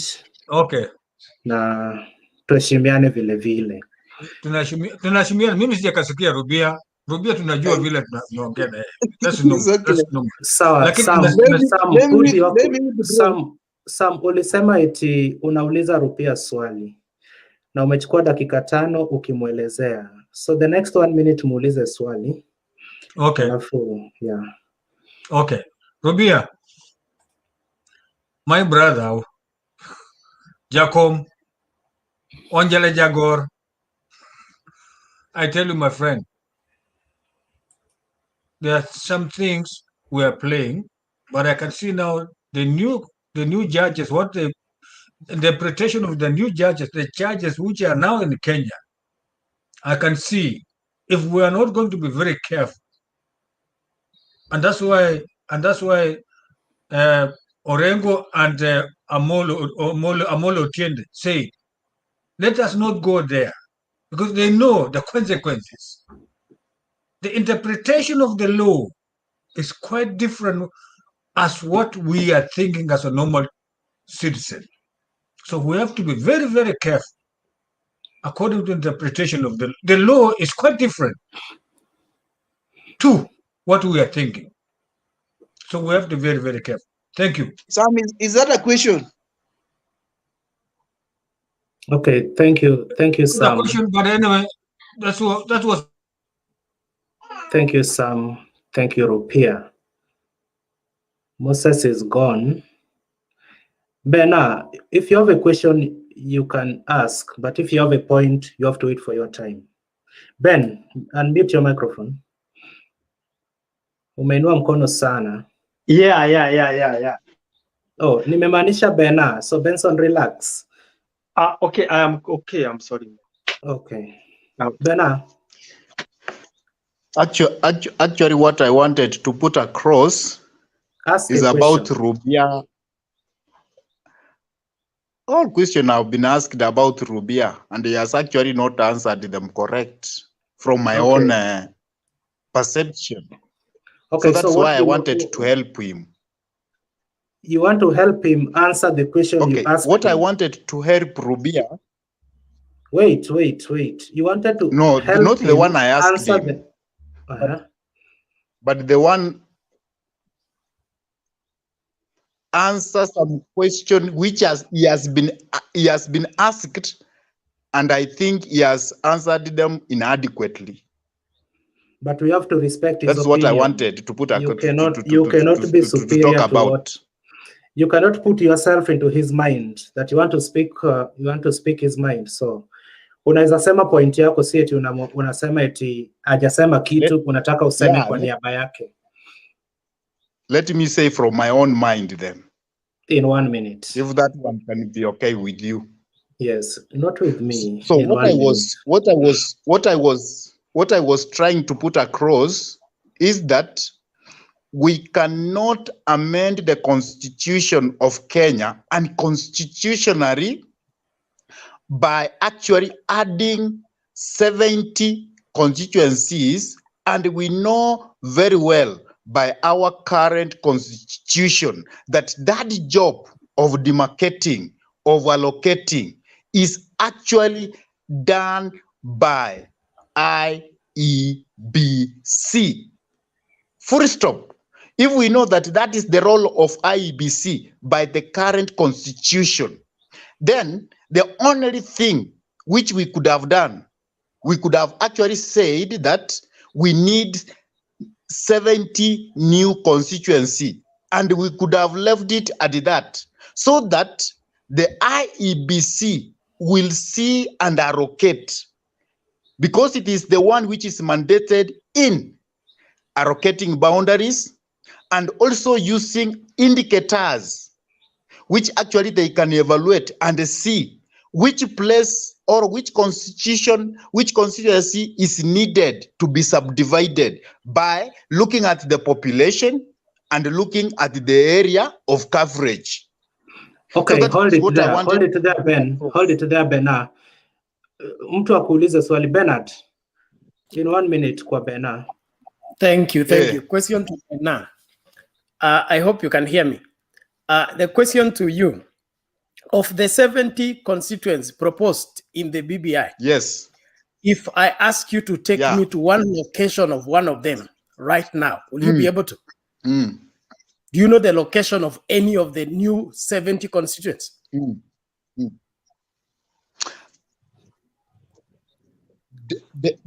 Definitely they have. Definitely they have attached the locations. If they say from Central Kenya, that is a location. No, I'm asking you from Nyanza. If they say one from Nyamira, that is a location. I'm asking you, so do that you have any even place IPC that you can name as the new 70 constituents? Yeah.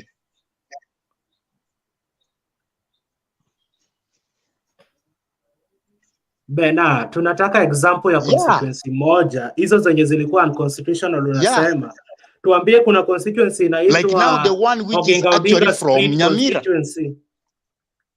Tell us the name, not from one county. Tell us the name. No, what you are, let me answer you. I know where you are driving. I know where you are driving. You are driving to the exact constituency. But remember, exactly what you are saying. Even when you say that we are going to have one from Nyamira, you are doing actually so the work of IBC. Hold on. Because what is the name of the constituency? Because you will find that located you could find. Yeah, get me. Please, Bernard, get me. All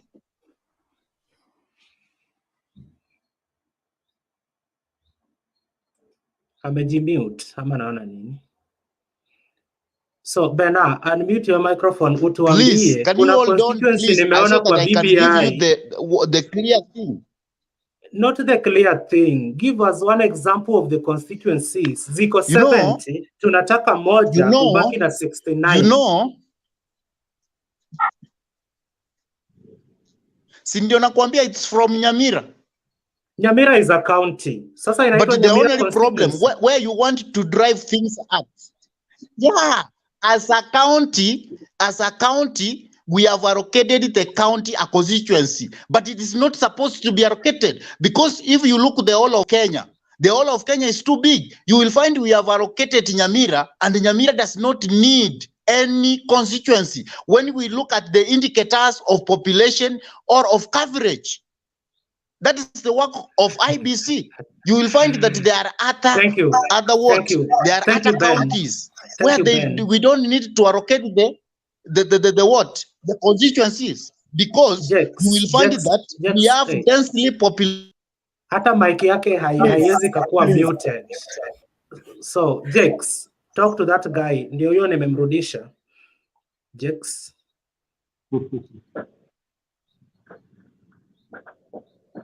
Jex, mic yako iko off, Jex. Kabla afungue naweza nikaongea. Yes, Benson. In fact, nimekusahau. Sorry. Hello. Okay. Jex, ongea. Basically, I think we don't need really hard on Bena. Can you hear me? Yeah, we can hear you. What Bena maybe is trying to bring home, or maybe what has not really been brought out basically by the BBI, it just gave the proposals of the 70 constituencies given to the counties that they gave to, and maybe even it went ahead to propose Kiambu gets 5, Nairobi gets 12. Those are proposals. Now, as per the constitution, who is legally assigned to maybe one come with limitation of boundaries?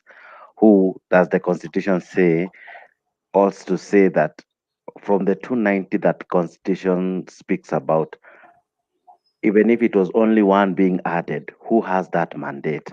So that was the question that maybe the court was trying to answer. And also the other question that maybe I might pose to Bernard, who maybe posed the question, where is the location of these constituencies?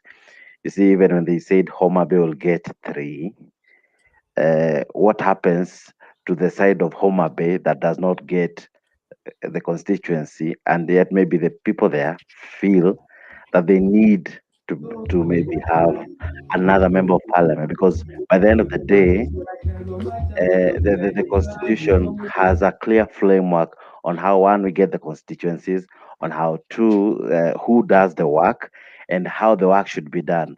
You see, the problem that the court cited was that, one, it is the president that said, or rather the promoters of BBI, who, one, proposed the number, said where, when, and how.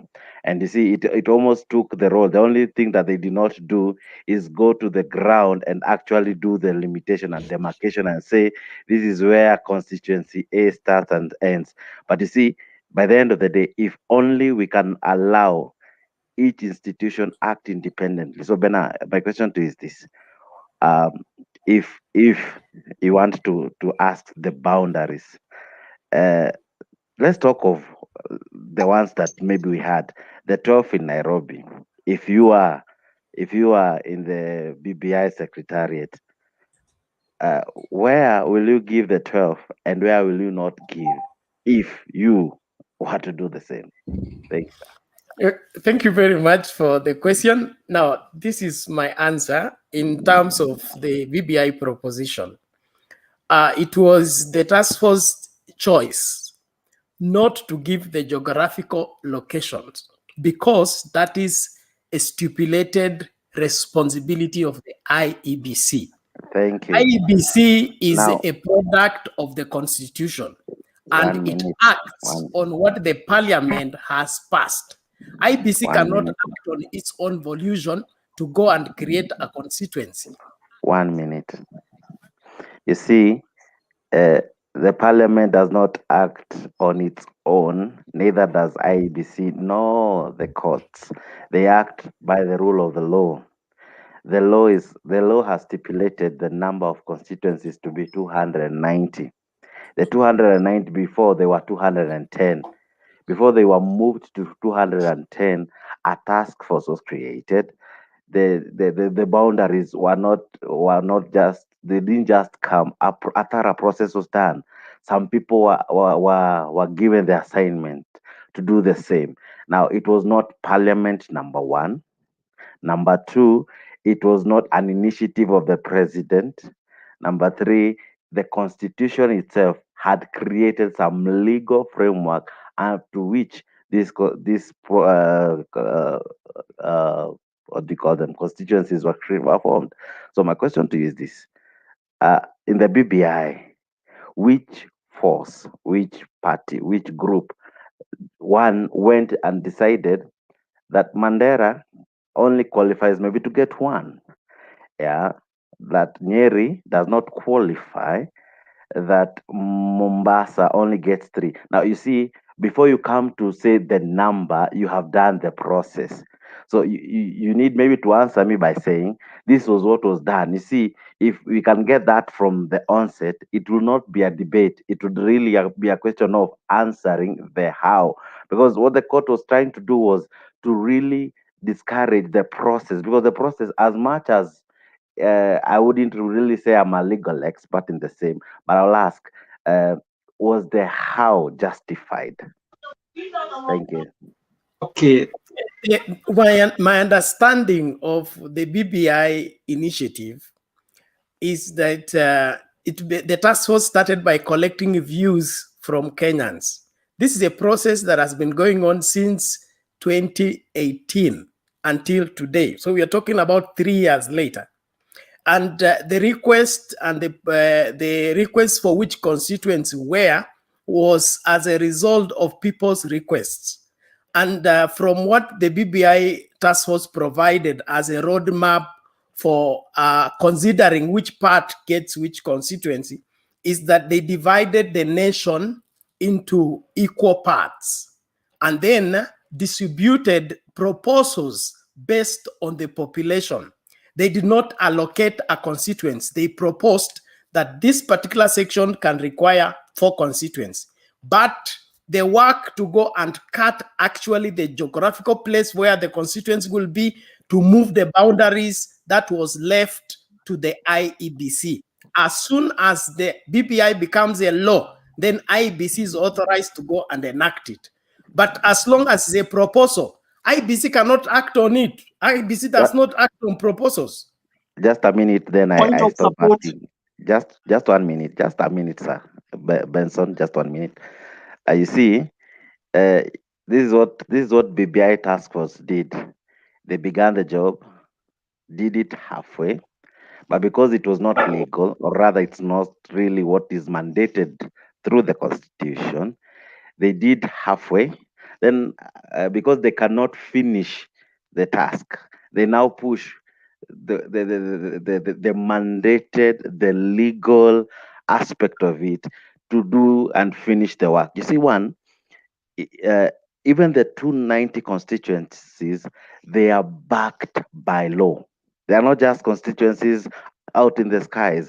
They are backed by law. So even the 70 needed to be backed by law.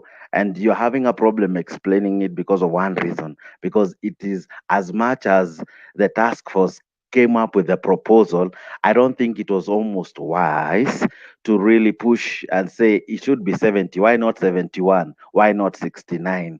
Why 26? Why not 24 counties that didn't get the constituencies?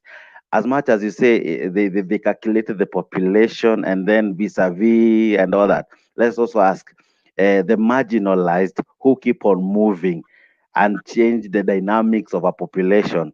Was it a factor considered? That brings in the places like the northeastern where people migrate and all that.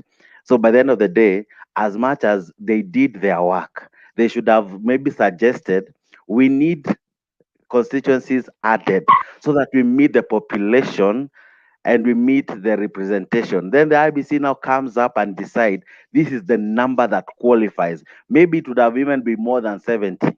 Why put a capping of 70? Maybe it would have been less than 70. Why put a capping? You see, by the end of the day, they did someone's job halfway, partially, and then pushed the person to finish the job so that it might have a legal backing. And that's why the court says, no, you know what? That process ought to have started with the IBC. You should have made the proposals and request the IBC.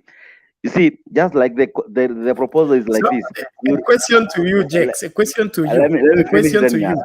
ask. Just Allow one point of second. support. Point of One support. last second. Let's allow each institution be independent. It's like we propose and then push the parliament to enact. Simply, it is the legally allowed a policy maker. It's like we start something and then take it to the legally appointed organ to fulfill our wishes that we started, even though legally it was not correct. Thank you. Okay. Let me support you. Jax, you have talked one of the best points I have ever had with clarity. And let me tell you guys that hata hizi salamu zao wawili hatujui zilitoka wapi. Everything, even the secretariat, they are null and void. I want to say this. I am happy the way court did. The NIB, I am 50% that by Monday they will try to go to judicial and try to overturn the ruling. I am among those who are being lied that Mount Kenya, Mount Kenya, that will get more constituencies and more funds. Pure lies. And you'll see some people on Nyanza, they are supporting it, and yet they are getting less. But all those are just pure lies. My point that I want to make it today is that there is nothing in this BBI process that was pure. Everything was just a lie. And all this is to tame one person. And in my mind, I'm trying to see that the president was trying to buy time so that he can rule peacefully and try to tame this politician so that he can bring a person whom he feels will secure what he has done or the mess he has done already. And this is what the minority have been suffered, those people who are not supporting this document. Our point was first, the independence, when government, when state machinery politicize independence of other organizations. Like they just came and just said, okay, in Central we want, in Kiambu we want 6. They don't even, they haven't stipulated where these 6 counties will go. They just, said Kiambu will get 6, Mombasa will get 3. This is the mistake that we didn't realize it. But what based on the Kenyan politics is that I normally say politicians in Kenya are cows. Some will voted this thing because Baba said you should vote. The other voted because they were being given 100K, and others have voted against it to punish maybe Ruto. Secondly, I want to answer my brother Lupia. Lupia, some talked something that was so truthful, and I'll tell you this: when you call Laila people's president, right now it's like kind of an abuse, because BBI it is trying to lie to us that it was created so that we cannot fight again, or we won't have that post-election violence again. This BBI has not even uttered a word on how we will solve it. Because the question I normally ask myself, so that we protect Kenyan government, not to have someone who will come and swear himself and call himself people's president. BBI could have come up with a solution so that me personally, because maybe I want to be a president, I won't go to Woolpark and swear myself in. Now, they came up with a lie that the win-win loss, the win-win will solve, rather than the wins takes off. Okay, let's assume big families. if Laila Kalonzo, if let's say the way it is, Uhuru, Ruto, Laila, Kalonzo, Mudavadi, and Wetangula and Moi, those are just 5 tribes.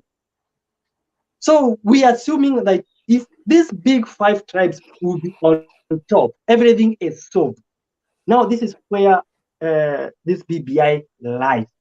And this is where even if we will keep, and I wish Kenyans will wake up this time loud and vote this thing out, because I know they will try to fight to death.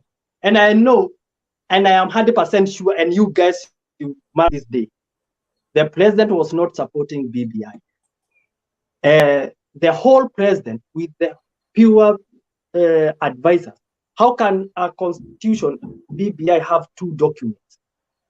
That one that there was that was taken to Senate and the other one was taken to Parliament. The president knew he wanted to create something to tame someone, and I would support this by saying this. The president will come by next week. He will say this, and he will say, "Okay, you know, I sworn to protect the Kenyan Constitution. Now the High Court has ruled this and this and this.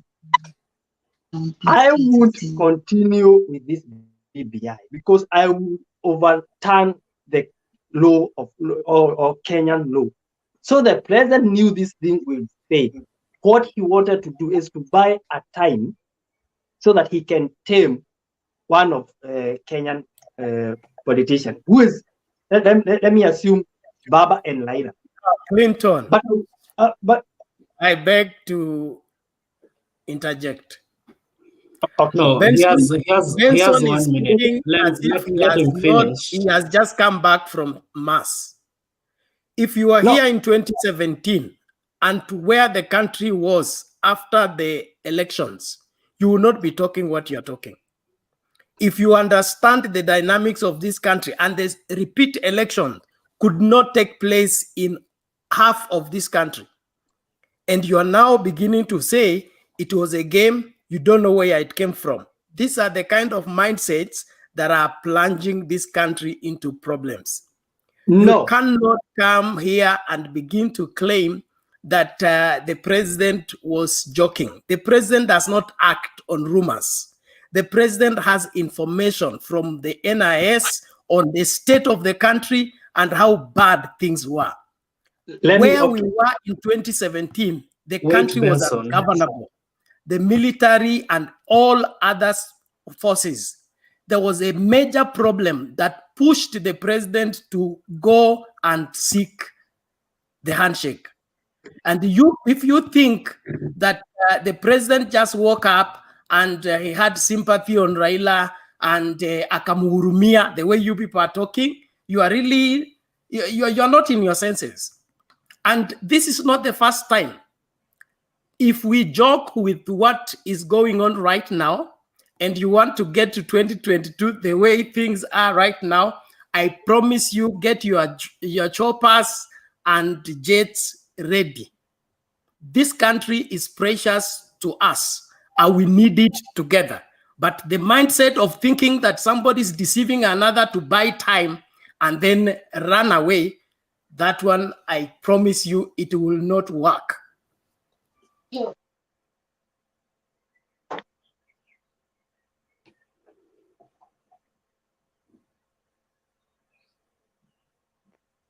Can I say something? Benson, your mic is muted, and it seems you are responding to. No, I am fine. I'm fine. Responding I'm sorry, guys.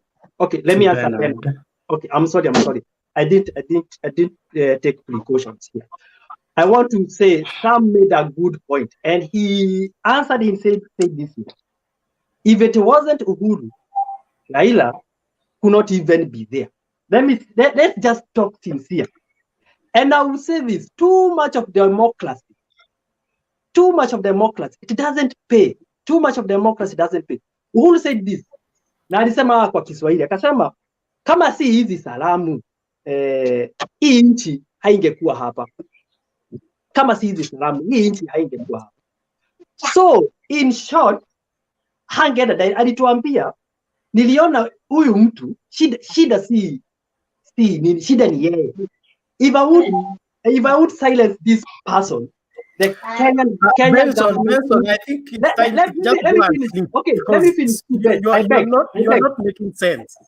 The president is not like you. The president is the custodian of this country, and he carries the 47 million of us on his shoulders every day. Every decision he makes is for the interest of the country. It's not for the interest of your community. You're making the president to be what? To be a joker. Okay. Wait. Don't trivialize things that you don't have the root. No. Let me just come a long way. We are here to discuss as a country. Okay. We are here to discuss many things as a country. Listen to my point. Like this, then move on at all. Excuse me, Bernard. Bernard. Excuse me, Bernard. Excuse me, Sam. Excuse me, Bernard. Benson, you have 1 minute to finish what you are saying. You either urekebishe kitu ulikuwa unasema ama ukose kurekebisha, una dakika moja. Okay, wacha nirekebishe. Bernard, just allow me to say this. I want to say this, and I'll tell you. The political exit of Raila, the political exit of Kibaki, of Uhuru right now, the political exit of these 5 dynasties, it will save Kenyans a lot. And I want to say this way. We and what the president did, he tamed Raila Odinga. And once he tamed this person, and this person just understand that he doesn't have any state office. He just being yani anakula tu pesa to a state.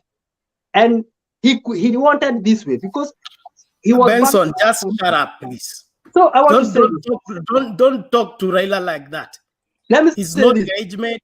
He's not your level. If this and anakula pesa state ya nani? Acha nikwambie Raila kama hangetemio Bernard, let him finish what he's saying then. A point of order. We can't allow somebody like him Clinton said, I haven't even finished my point. Wait, Benson. A point of order. Wait, Ayaga.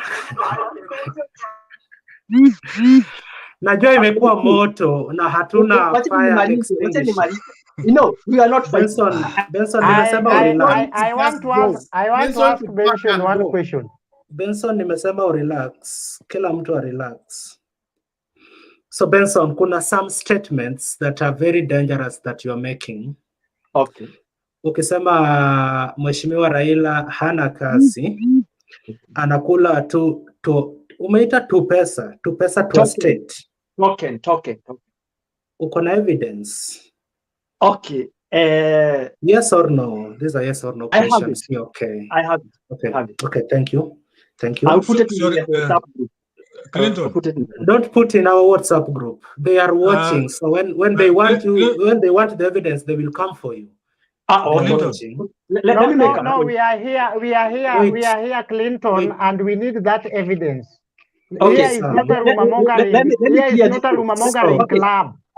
Let the evidence be put in the private chat right now. I have a point. I want to finish so that I can listen. Wait, Benson. Wait, Benson. Benson, you've said again that maybe the president wanted to make Raila busy so that Raila could not make for him noise, which according to you may be true, but you haven't proved that. Now you see dangerous statements, and you are too easy to disqualify because it's your opinion. Maybe he was kept busy. Another thing, Bernard, umesema the president has advisors everywhere. And now he involved himself in a BBI process that has been termed by the court as illegal. Where was the advisors at that time? Okay. And na ipo hapa kwa point ya Benson una stress kwamba advisors that is the same question. Okay. I was the one mentioned. Okay, nikikwambia relax kiasi alafu relax. nitakurelaxisha nyuma ya curtain. So it's very simple. Yeah, so unasikizia huko chini, ukirudi juu unapewa. So Bernard, we have to agree, in as much as he has advisors, we also have to blame him on this particular BBI issue. Yes. You understand? All the advisors, in fact, kuna mtu alisema kwa TV akona thousands of advisors. You understand? But here comes a document, President anajihusisha mpaka anatengeneza BBI committee ambayo hastahili kufanya hivyo, advisors wako. Lakini on your side, wakati advisors walimuadvise accommodate Raila to avoid violence, hapo nayo advisors walifanya kazi. So I think the only point ambayo hamuelewani na Benson ni kwamba ako na advisors, yes, walimuadvise achukue Raila. Lakini hao advisors walishindwa kumadvise on the right way BBI should follow. So you see, tuna disqualify Benson, lakini pia maybe ameshindwa kuiweka vizuri. Lakini maybe Clinton, yes, that is only the pronouncement of the first court. The pronouncement of the first court. Remember, the Constitution Court is called the Supreme Court. This process is still far from being ruled. So don't take the ruling of the High Court as final on this matter.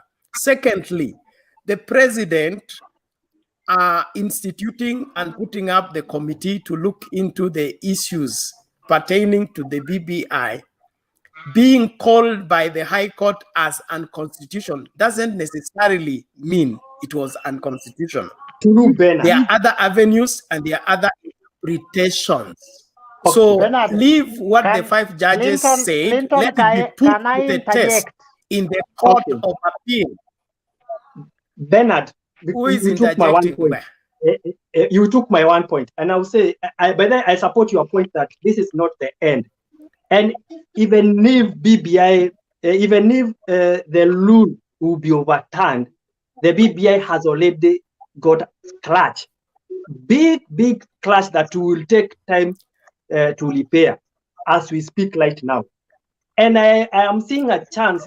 Those Benson, that is your tanga wish and prayer, which I Bernard, know. allow I finish. There is nothing you will not do. Okay, allow I finish. Allow I finish, man. Yeah, agi unyuma ya curtain wote wawili. So, can I guys, say something? Can I say something, sir? Do you want to address Nimlete, Jakes? Clinton, can I just please? An overall statement and then... You want Bernard, do you? Basically, I think we are getting it, all of us, wrong, yeah? BBI, even if the 2 gentlemen had a handshake, it ought to unite all of us. That's the bottom line.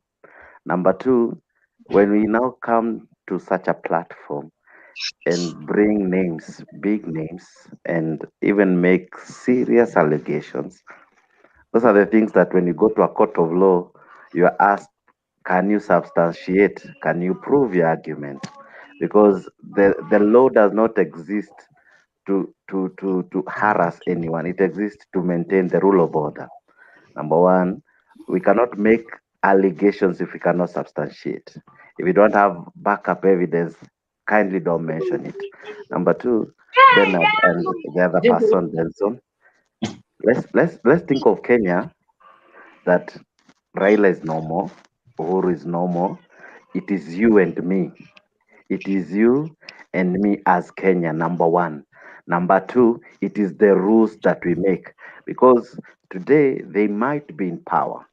Tomorrow it will be your son in power. Tomorrow it might be my son in power. The rules we make today might either make you feel oppressed tomorrow or make you feel that you are in a better position. Basically, if we can have this debate, not looking at the personality, because when we now bring it down to the level that they are Tanga people, Kieleweke people, the handshake people, we are making it a wrong thing. We are first Kenyans, number 1. Number 2, this document, whether Tanga, Kieleweke, Bernard, it will affect you. When the taxes go up, It will not mind whether you opposed or supported the document. When the taxes go down, it will not mind who you are. It will affect all of us. Just like COVID has united us in a bad way, for example, that all of us are feeling the effect of the pandemic. So will the BBI, whether in a good way or in a bad way. So basically, let's not look at the persona in Raila, the persona in Uhuru, the persona in Ruto, the persona in anyone. Let us talk as us first, number one, because not the Bible, rather, the Constitution is very clear that the sovereignty of this document is with the people. It should start with us first. And that's what the court said, that it ought to have started from the people, then from the people to the assembly for debate, and then before even it comes to the referendum, it is a process that is so clear as outlined in the Constitution. So whether, as Benson is saying, that Uhuru did whatever he did, we cannot substantiate. That is what under the bridge. What is on the table at the moment?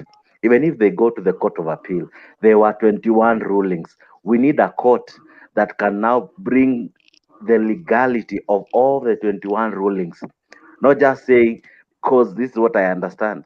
Even if the court nullifies 20 and one remains, BBI still can't continue. So we need to put our heads together, not say this person was opposing, this person was proposing. Let's look at what is the good thing in the BBI. What can unite us in this BBI? What can make us come together as one? Because by the end of the day, 50 years from today, we will be talking as Kenyans, not as who promoted, Thank you. who supported, Thank who you, did not Joram. support. Thank you, sir. Thank you, Joram. Can I interject? On whose point? On whose point do you want to interject? Bernard. Wait. And wait, yours wait. also. I've And not made any point. You ask Sijasema a chochote question, mimi. you ask evidence, either the steering committee was illegal or not illegal.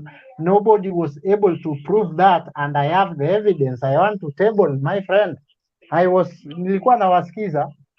Okay, we are getting back to Ayaga in a very short while. Kiprono, thank you for being patient, man. From Samoja, asante sana, Kiprono. Yeah, I've been here waiting. And from the onset, let me concur with Jax Joram.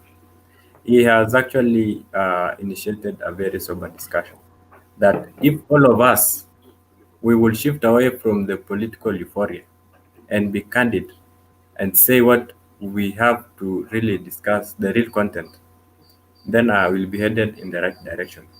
And that as it may, we understand from the onset that this BBI came through as a result of the handshake. This handshake was a handshake between the two leaders. And that is what it has led up to what we are talking about now, that the BBI initiative that has brought about the constitutional amendment. So the thing is, Niko poa. Oya.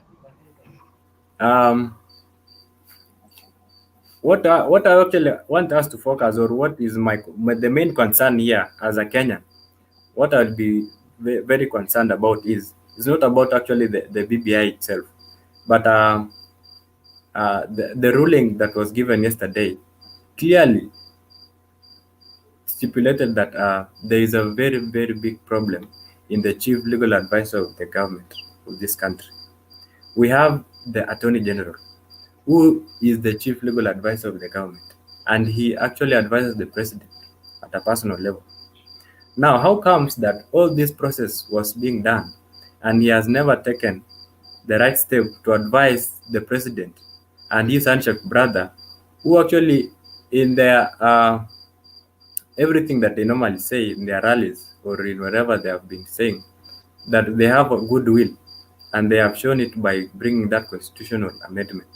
Thereby, it will be a responsibility of the Attorney General to oversee that every step is taken the right way, to the effect that that amendment is done lawfully. But now you see, it's a case of incompetence for the Attorney General, And that is what we should be crying as Kenyans, that we are financing an office that we are not seeing the results. Because if really the president and his handshake partner had goodwill for this country, why did the Attorney General not take good responsibility to oversee that the process that should be undertaken to bring those constitutional amendments was the right way? So for me, right now, without the political euphoria of the Tanga, the Kelewek and the stuff, in my mind, from what the president has been insisting and his handshake partner that they have goodwill for this country, then I am just asking the Attorney General to tender his resignation as early as Monday, because he has failed. He has proven to be very incompetent. And if I told that these cases will go up to the Supreme Court and they happen that the BBI stuff is nullified, actually, then that's enough to say that the Attorney General is very incompetent. And that is where my concern is as a Kenyan right now. Yes. Okay, thank you. Thank you, Bwana Kiprono. A question. Wait, Rupia. Ayaga, you wanted to prove something?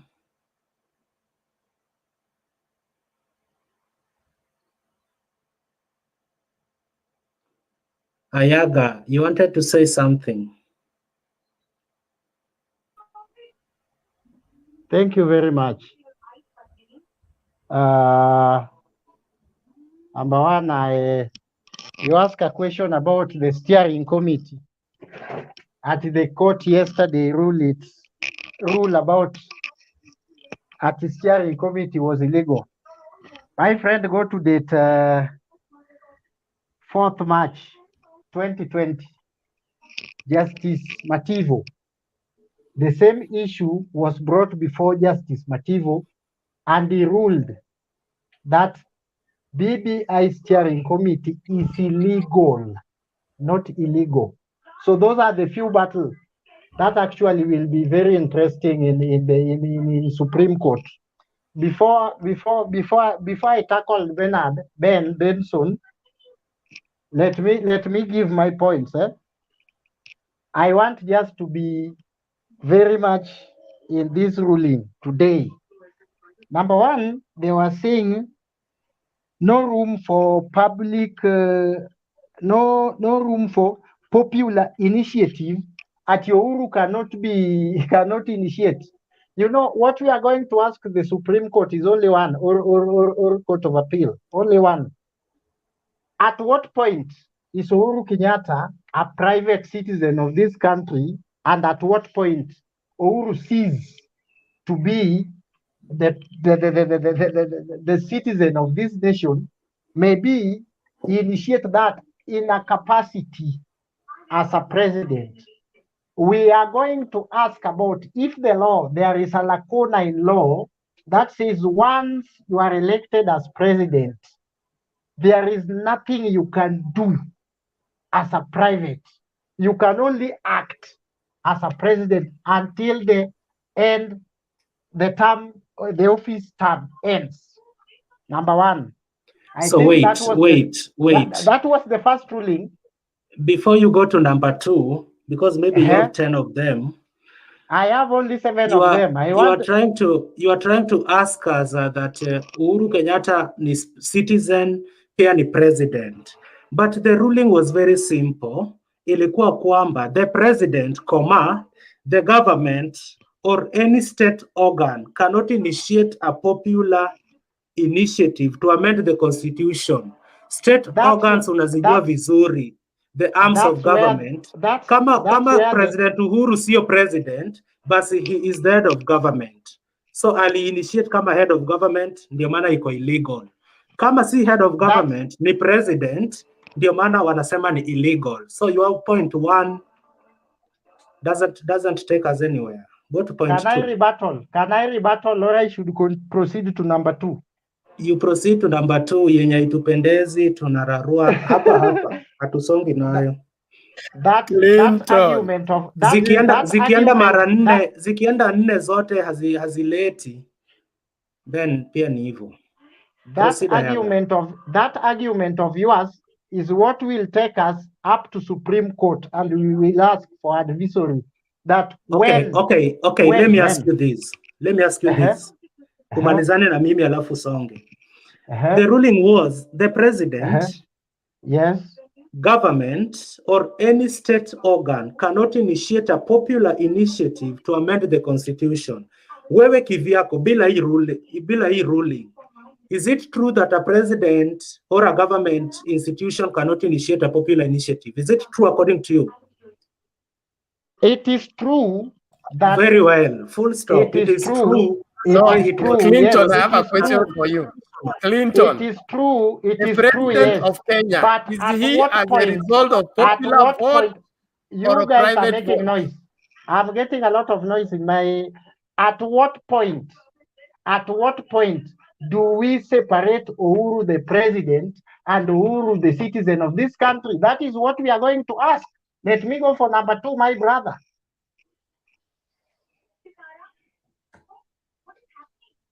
Can I go ahead? Clinton? Your time is counting up there. No.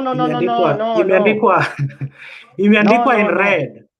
In fact, my point number two about the steering committee, that one Avanza, go to the ruling on 4th March, you will get it there. It is illegal. The court cannot confuse itself on a one matter. Thank you very much. About number 2, public participation. Why are we going to the Supreme Court? In fact, that is number 4. I may jump number 3. Number 4 was about public participation. What we are going to ask, that those BBI sensitizing committees, they came to Nyanza, they went to Central, they went to, even during county assembly, they did public participation. Even in parliament the other day, they have to do a public participation, even inviting the committee of experts for some issues there. So I don't know. The court is going to clarify for us what is a public participation and how it should be done. For those who are opposing BBI or those who have problem with the ruling of yesterday. Can I interject you a bit, Ayaga? Don't interject me.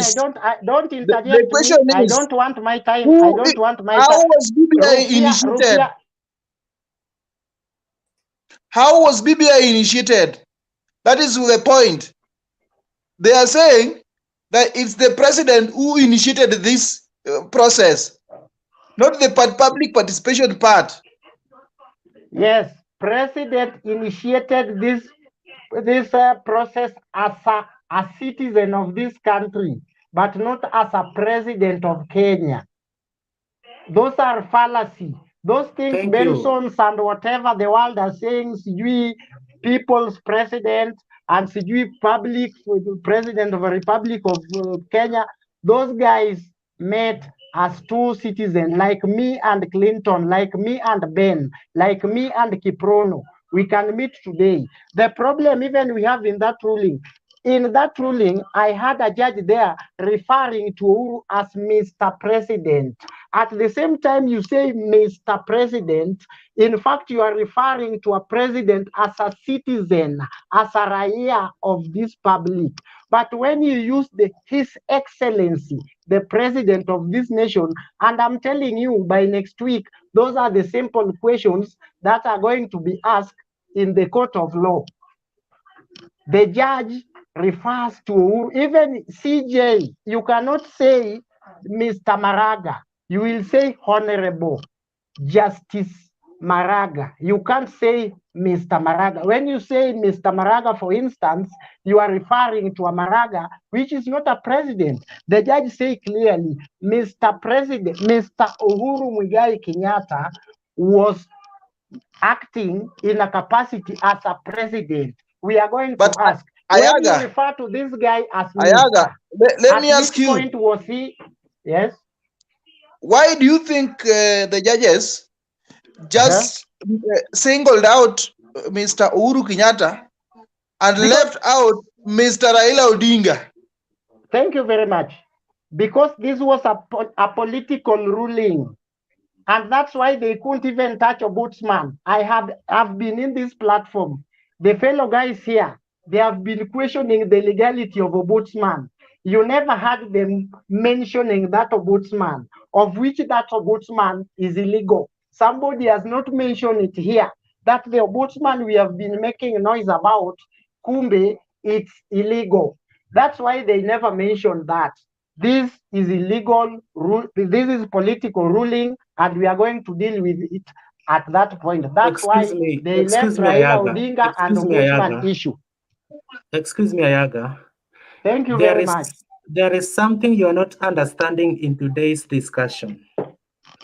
When you tell us about the ombudsman not being mentioned on yesterday's ruling, who went to court? And Raila Odinga, ombudsman and Raila Odinga, mention them too. When you look at the ruling yesterday, it was purely based on the process under which the bill was initiated. Walikuwa na shida na process. Sasa ombudsman inatokea wapi kwa process? Clinton, the ruling was not about the process. It is only one that touches about the process. The rest, like constituencies, like the registration. In fact, the IBC always conduct the continuous registration. For your information. I had a question. Like Georgia, we can't have the same number of voters that voted in 2017 are going to vote in Georgia by election. If you want to vote today, Rupia ngoja kidogo. If you want to register as a voter today, you just go to the headquarters of the constituency and then you get registered. IEBC cannot force you to do registration, but the registration has been ongoing and we have the evidence. There was election in Machakos.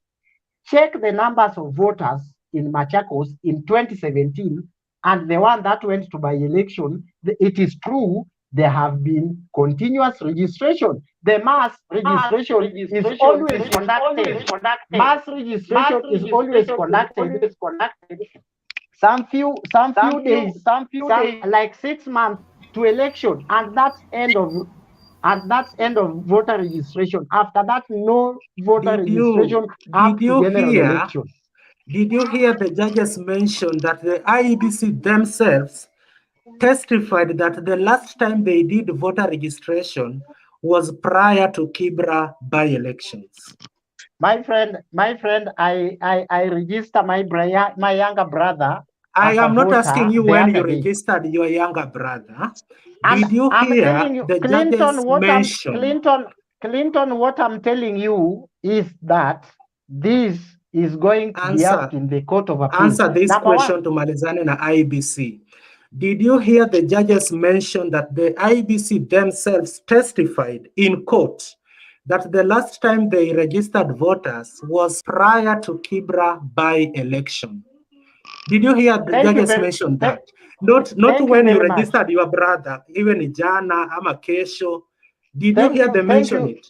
Thank you very much. Thank you very much. You know, court always acted with the evidence and the time of the presentation. Did you hear these cases, my brother, these cases, the ruling was made yesterday, and when was those cases represented in the court?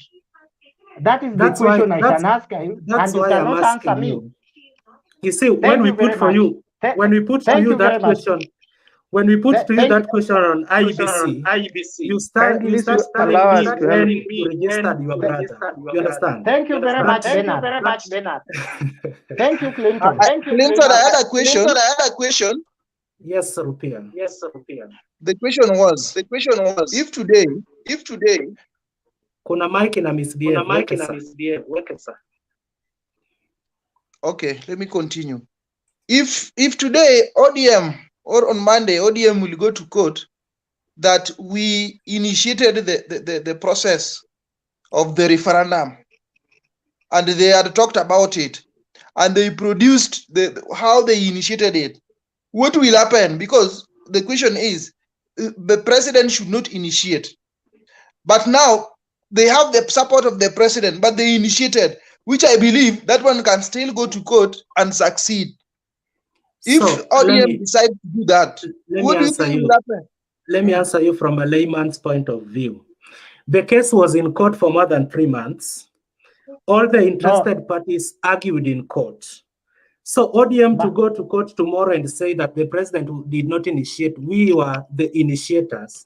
The initiators argued in court, ndio maana walipata hizi majibu yote, kwamba the initiators were the president or the government or state organs. So ODM time yao ya kusema ni wao, imepitwa na wakati. Initiators walishapatikana, ndio maana ruling imetolewa. Even any Kenyan. Hey, na Rupia wacha kupika hii BBI. There is on social media we have people like Commander saying that they initiated. They're saying what they want from the BBI, and Uhuru cannot be an initiator, and he's also the one who is going to pass it, and then he wants to be a beneficiary. Them and Raila, they want to pass it, and then they want to take the post of prime minister and minister. The reason they are being not allowed to be in that document as the initiators, it is because they can easily abuse it.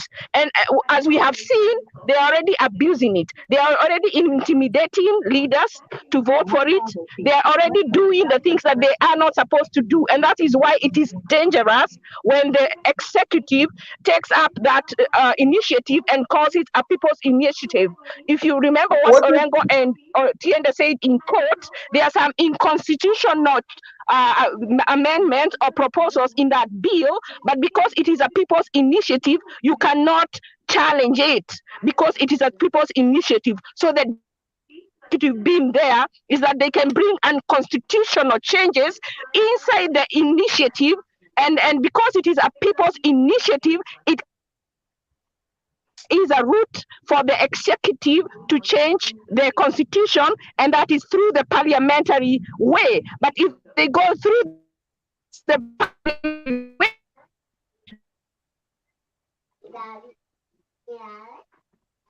and they slide. So they were using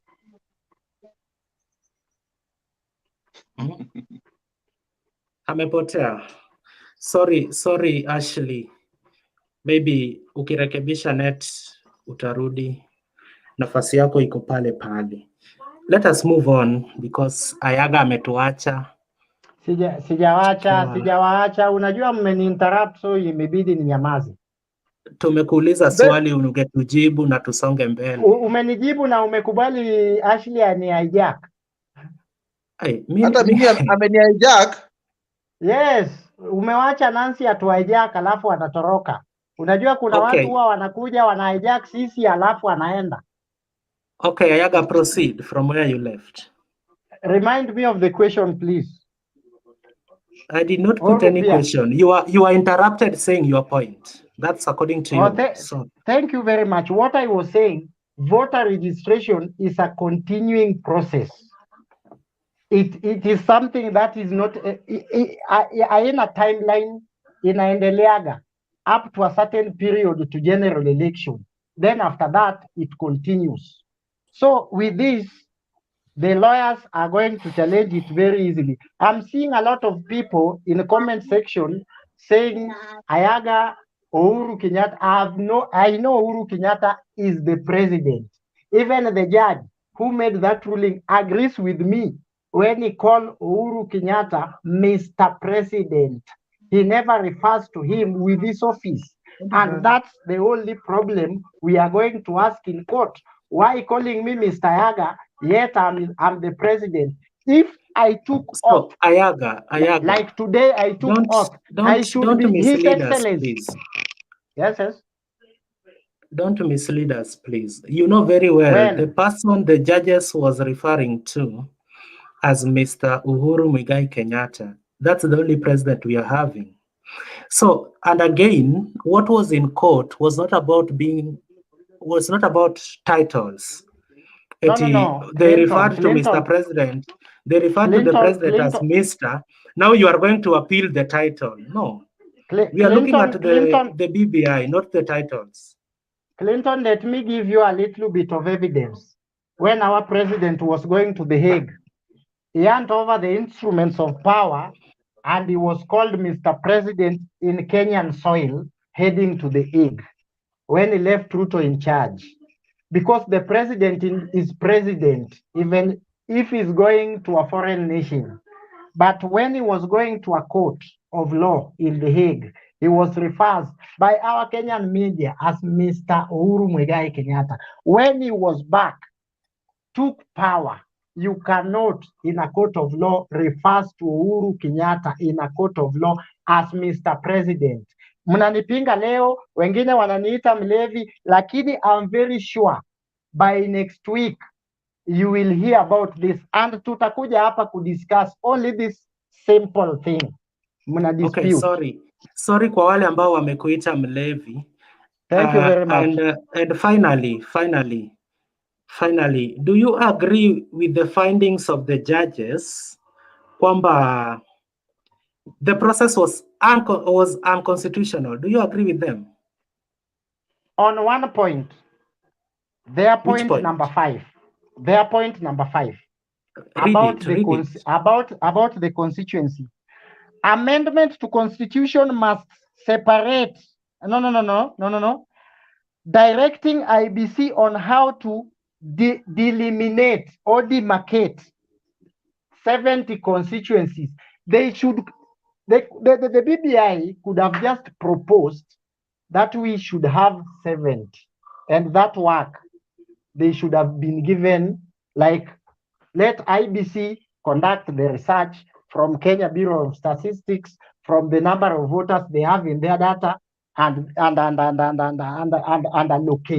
That one I agree with them. Only that one point. I agree with them 100%. Was public participation done? There was a mistake. Yes. Was public participation done fully, according to you? Very much. That one was done even over. They overdone it, because public participation, you can do it through public rally. Check the constitution, through chiefs barazas, through town halls, and we did town halls discussions. We did bunge la mwananchi. We did public rallies. So what we are going to ask the court is very simple. Tell me one thing. How the difference between, if a public rally is not a public participation, then I don't know. And when those people are presenting their views publicly, I don't know if that is called public participation. Even you cannot answer me that. Let us wait for Court of Appeal. Okay, the next person to speak will answer somebody asking a question here, that who is responsible in doing that public participation? Is it the IBC, the president, Raila, wabunge, ama hawa watu wengine? Who is responsible for public participation? So the next person to speak will answer that. Nani anashuku alikuwa mtu next kuongea? Nimesahau mimi. Point of order, I have a question for Ayaga. Just a simple question. Ayaga, yes. Why do you think the framers of the 2010 Constitution put in a clause or an article that says the president cannot initiate, or the government cannot initiate, change of the constitution through the popular route? What was the purpose of that section? What were they trying to prevent? Thank you very much, my brother. That's a very easy and a very simple question. The court himself says the funds that funded BBI was not from the government. Do you agree? So maybe Uhuru Kenyatta was there as an individual, but not as an president. If he was as president, wangepata pesa imetoka kwa judiciary ikafund hiyo. They have never gotten that. So we are not sure as we speak if it is true that the government funded that. And if actually government funded BBI, let them prove it through Auditor General that how much money was used and by who, and who authorized that from the government. No, you have not answered me. You're answering about the money. I asked the current constitution. or the current laws prevents the president from initiating change of the constitution through the popular route. I'm asking you, what was the purpose of that to prevent the president? Why is the president being blocked from using that route? Excuse me, Collins. Excuse me, Collins and Ayaga. So guys, in as much as tunaheshimiana, watazamaji pia itabidi mtuheshimu vile ambavyo tunawaheshimu. Kuna huyu jamaa anajiita Vin Ako. Anatuma matusi Facebook, YouTube, kila mahali. Halafu Vin, mimi naweza nikakwambia si lazima watch, na maybe umewatch ya mwisho kwa hiyo dakika moja. I'm blocking you everywhere. We can continue without you. Enjoy wherever you are now. So, Thank you very much. guys, proceed. So I was just asking a simple question. Why is the president being blocked from initiating constitutional change through the popular route? What is the purpose of that section of the constitution that blocks the president? There must be a reason. Yeah, there is. Thank you very much. The laws or the constitution have what we call the loopholes. And judges are good at that, and lawyers are good at that, those loopholes. The constitution says very well, the government and the president. They have not said if Ayaga sits in that seat as a president, Ayaga cannot act as a private citizen. That is the only thing, the advisory, that even me, I don't have the answer, and you don't have the answer. What we are doing here today is just speculations, unless advisory from the court of Supreme Court or Court of Appeal will actually, hata mimi naenda shule, bado nasoma. Okay, so whoever has the answer, please answer me. I have the answer. Let me. Are you getting me? Yes, please. First of all, the reason why the president was not given the mandate is to avoid misuse of power. We have three arms of the government which have to be independent. When one person has too much power, you know the president has instruments of power, he can misuse that. He can change the constitution and say, let us have a king and I'm the king. Because he has power. And he is the commander-in-chief of the armed forces. Many may be scared not even to oppose him. Therefore, that was the reason. Also, to add on, there is a debate which was talking about the initiation.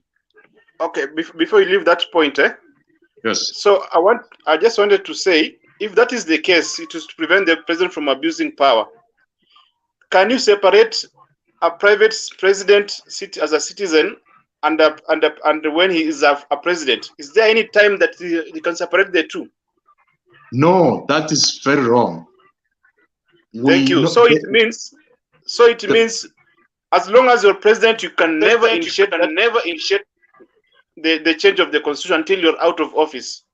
Unless the president is out of office, or unless he resigns, he remains the head of the executive and is the commander-in-chief. So when you say there is a time where did he resign before starting an initiation? He did not resign. He was the president. And where did the initiation start? At the office of the president. Do you know the security which is there? Duke. Is there any other person who has even entered the office of the president? Therefore, what we mean is that there's somebody. I'm feeling somebody. Somebody who has not muted the mic. Let me ask something. Hello. Wait, guys, to an order. There was somebody who was talking. Proceed, man. Yes. What I was saying is the initiation was done at the office of the president. President Kenyatta did not go to where Raila Odinga was. We were all aware it was announced in the office of the president. You know the security which is there. The task force which was mandated to actually come up with the document were making meetings at State House. Assume somebody with opinions which oppose the president.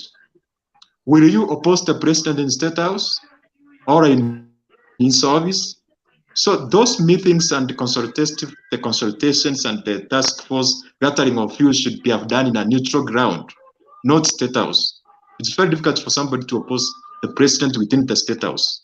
Therefore, that was misuse of power. Okay. Lastly, also the mistake just which you are 1 minute. making is that, let me finish first. Just give me some 2 minutes, I finish.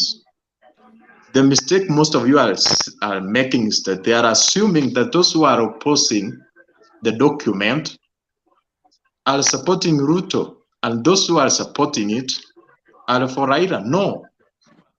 Some of us, we are concerned about the contents of that document. And the court did not just say the initiation. Even if we remove about how the document was started, there are also several issues which were not done properly. For instance, the IPC, the word P in IPC is for boundaries. It's a boundaries commission. The only body which is mandated to create boundaries, to create the constituencies. And it was not used. To start with, it's not constituted properly. It does not have a quorum. We know some commissions are not there. What if it's the president who removed some commissions so that because they are not supporting the president? Because therefore, it's not that the issue about how it was initiated. It's about several protocols and procedures which are against the Constitution of Kenya.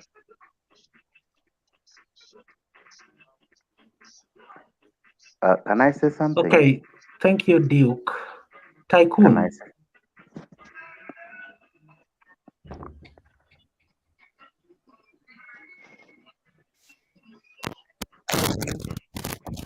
Unanipata? Hapana. Unanipata? Yes. Yeah. Now, I've had a number of guys, though I was almost giving up. I had Ayaga speaking about the difference between the head of state, who is the President Uhuru Kenyatta, and Mr. President, who is the senior citizen of this country. There is no differentiation. As far as he's there, as the President of this republic, anything that he does as the President anywhere, be it a senior citizen of this country, he will do as the President of this country. You cannot separate. So, unless Mr. President at some point will not be the president of this country, and he does anything he can do as an individual, that is his deeds as a senior citizen of this country, but not as the president. But as far as he's still within the oath of office, he's still the sitting president of this country.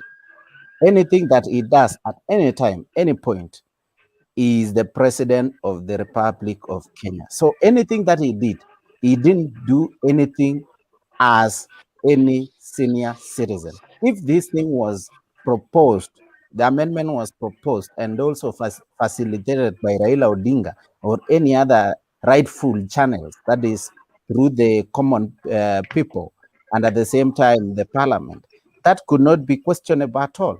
But unfortunately, Mr. President, I can call him, he's the Mr. President, he used the wrong route of trying to influence the amendment of the Constitution.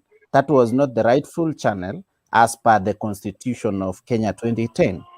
So as we speak, I've had a number of people speaking, and at the same time, we are not in question that whatever was done yesterday, the ruling of yesterday or the other day, it was very clear that the procedure was null and void. At the same time, IEBC is mandated for creation or creation of constituencies, but Mr. President decided where to put constituencies, where to create constituencies, and everything to be done anywhere they want. But unfortunately, he overstepped an independent commission, that is IEBC's responsibility, of which that is what earns him as the president of this republic. He overstepped by interfering. That interference relates to Chapter 6. That is the integrity of the president overstepping his powers on a constitutional independent commission. At the same time, even this ombudsman, it's just the same thing. The same thing he did in IEBC is the same thing he did to the judiciary. That is an independent body. So that is my point. And be it there's anybody who wants to challenge my point, but my point is very clear. Whenever the president does anything, he does it as the head of state, not as the lead family member of Kenyatta family. No, he does as the president of the Republic of Kenya. Thank you. Can I have a question? Thank you. Whom do you want to question? Clinton, I have a question. And before Ayaga speaks, Ayaga, can you debate without mentioning Nancy hijacking the debate? Because I have a right to contribute. Thank you. Senator, karibu sana. I want to have Ayaga, whom do you want to question? No, I want to a point of correction. There is something we are missing. Whom do you want to correct? There is this thing called BBI and the proposed bill of 2020. Maybe it is BBI that was initiated in president office. The bill itself was not initiated at the president doorstep office. So there is a very big difference between the proposed amendment bill of 2020 and BBI. Those who are here up to late, Collins actually tried to explain the difference between the two. So you know the people, the majority, they are just coming here today. They are talking about BBI. They are not talking about the bill. Please differentiate between the bill. That's where, you know, in Kenya, everybody wants to become lawyer. At law is very clear. Law is very simple. My friend, law is very complicated. So you cannot, please just differentiate the two. Then we will agree with you. Can I respond? In 1 minute, Tycoon. It's Jakes. It is Jakes. Jakes. Sorry. I need to point out several things. One, Ayaga, I think we are making it sound as though the 2020 amendment bill found itself without the process known as BBI. Those two came together. You see, it is the process that led to the Constitution Amendment Bill 2020 after it was passed in the county assembly and now found its way in the parliament as an amendment bill. Number two, we cannot say that the president while acted as a citizen. I want to remind you guys, when the president went to ICC, he went as a citizen, not as a president. He left Ruto back then in charge for the hours that he was away. In fact, he did not fly on the official government plane. He went as a private citizen. That's the difference. Number two, a citizen cannot sign a government gazette. Give it to these people who are saying that the president acted as a citizen. It is the president that appointed the steering committee. The steering committee came out with the 9-point agenda. The 9-point agenda evolved and needed to be verified. They went for public verification. And from there, they said that the people said. But the whole process did not begin by people saying. it began by the appointment of the people who, as per any man's understanding, was a president appointee who Raila appointed. As we came to understand later, Ruto also participated. So names were proposed. Wanjiko never showed up. Wanjiko showed up when verification was there. Now, there's a difference between public participation and government. There's a difference between public initiative and government initiative. This began from the government.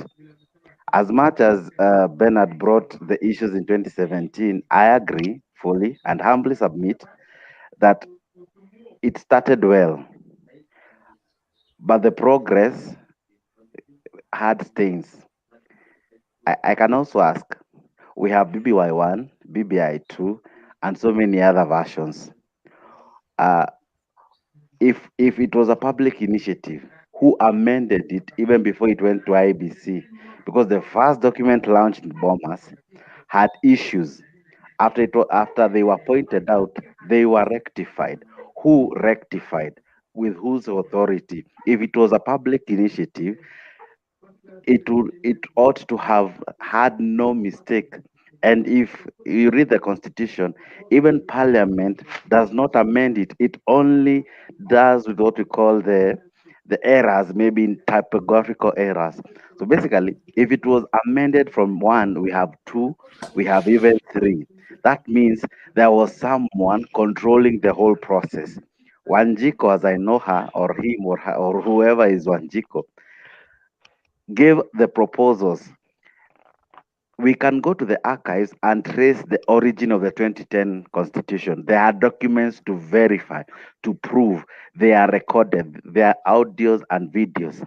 But for this one, we can almost ascertain whatever found its way to the document was what was the desire. When the pastoralists complained, they found their way to the BBI. When the MCAs complained, they found their way to the MCA. When the people with disability complained, so eventually it was who complained louder was the person finding his way to the document. Henceforth, that's why the document has issues and errors to the level that Otienda Mall and Rail and Orengo found it almost in their knowledge to say that we are about to change a constitution using unconstitutional means. That's my humble submission. Thank you, sir. Okay, let me add on what Jex said on this issue of 2010. It was a parliamentary initiative which emanated from Parliament. That is my additional points. Yes, Nancy. Hello. She's Senator. calling Chinchen. Chinchen, I think, is hacking. Can I add something? Oh, she was calling Ching Ching. Can I give Can I my comment views? something? I thought she I've was not spoken. calling I've not spoken. Clinton. Can I add something? I've not spoken. I've not spoken. So all of Hello, you are can you talking. add I don't something? know. Sijaongea tangu nikuje. Nani hajaongea? Naona kila mtu anaongea. Wekesa. Wekesa ama Collins? Kati ya Wekesa na Collins, nani anasema? In fact, I want to comment something Collins said. Collins. Between Wekesa I want and to comment on Collins. Hey, jameni, acha tu nikutoe kama ni wewe uko na echo. Cause wafaa kuzima mic yako. Acha nijaribu kama ni wewe Wekesa. Hello. So Wekesa ni wewe. Lakini nimeona nisikutoe. So before the next person speaks, Ayaga ameshouted a point of correction ama point of order. Ayaga, in 30 seconds. Clinton, please, before this Ayaga speaks, can I correct him in regards to the court making a decision about the ombudsman? Correct him. Ayaga, you told us that the court did not mention anything about creating the office of the ombudsman. Do you know that? Thank you very much. Thank you very much, Nancy. Nancy, Hang on, Ayaga. You know Ayaga, that hata hajamaliza na ushapata jibu jameni. any question that is raised about the judiciary, it has to be a commission. The JSC has to constitute a bench to look at any matters in regards to the judiciary. So they could not have answered a question about the judiciary because it would be a conflict of interest. The same as what Uhuru has done, because whenever you're mentioned in a case, you cannot answer it yourself. That's why you did not get an answer for that question from the 5 bench judges. Thank you. Okay, Ayaga. Thank you, Nancy. Thank you very much.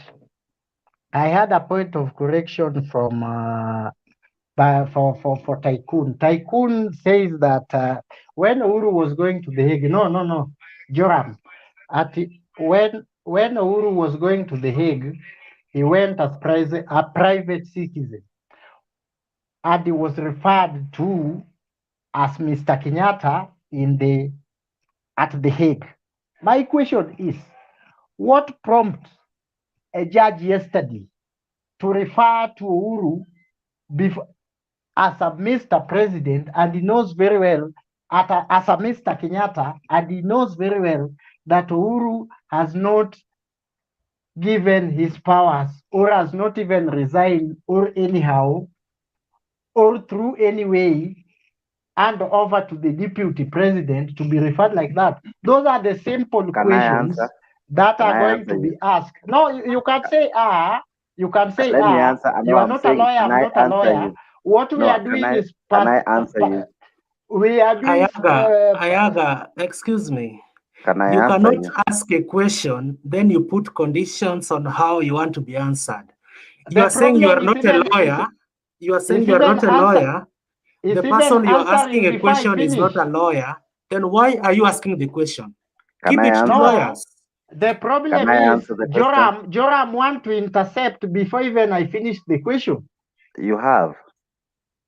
Who told you when I was speaking? Joram, relax. Ayaga, 30 seconds. Put your question. No. Let him answer. Let him answer what he got then. Then you also have to answer us. Why are you putting your question? I will answer you because you even told me I should let Nancy finish the question, then I speak. Now you are letting somebody to interrupt me before I finish. Let him answer. But I've just said Joram to relax. Then I've given you 30 seconds. No, maybe he has asked my question. Maybe Joram. You choose either to understand what I was saying or you choose not to understand. I cannot control your mind. I have a right to do that. I have a right to do that. Let the Joram answer. So we can continue. Let me answer him. Yes. Mr. Ayaga, respectfully, sir. Titles and connotations that come before our names don't really change whether one calls you Mr. or calls you a president. In any case, when you talk about a president, you can even begin with Mr. President. And basically, what the court was doing, they were bringing two fundamental issues. One, the president, when he acted, bringing up the steering committee, he acted as a president. But when they mentioned his name as Mr., they were saying he who took the oath of office of the presidency as Mr. Kenyatta has violated the constitution that he swore to uphold. You see, that meant that they were not prosecuting the office of the presidency. They were saying and simply stating the persona in who said, I will uphold and defend the constitution was the man they were talking to. I want to remind you, in a few months from now, he will be a president who has left office. Number two, That doesn't mean that every time we'll be referring to him, the word president should be. You see, at times we even call Kibaki by the first name, not even putting the word Mr. As per the constitution, that doesn't make me a criminal. That is his identity in the identity card, the name given to him. So being called Mr. Kenyatta does not make the court in any contradiction to its laws. Number two, Mr.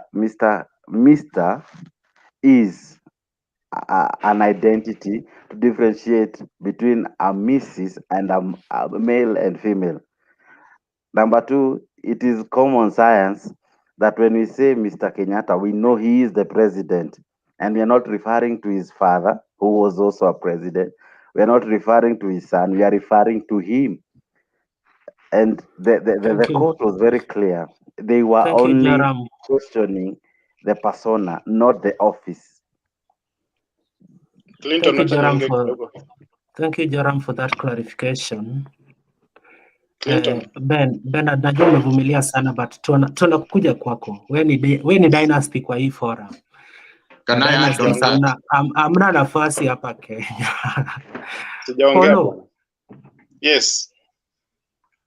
Thank you. Now, I want to go back to the main topic of the day, which is the fate of the BBI.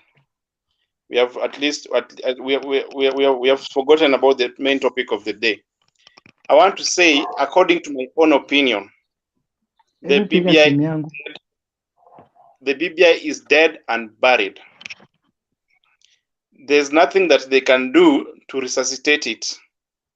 The only way the president can maybe try something is to bring it through the parliamentary route, to start the process afresh again and bring it through the parliamentary route. But this idea of saying they're going to appeal, I can't see it working, because the decision of the judges was unanimous. 5 out of 5 said the process is null and void. So how do you change that? Even if you're the Supreme Court or the Court of Appeal, how do you change such a thing? And the findings that they made were so well researched and they made a lot of sense. The decision was out of good research and findings. So who in his or her mind will change that? Which judge will want to compromise her or his career to please Uhuru and Raila? If Judge Odunga, the one that was labeled before that is Raila's man, could not do that, who else can do that? I don't see any judge doing that.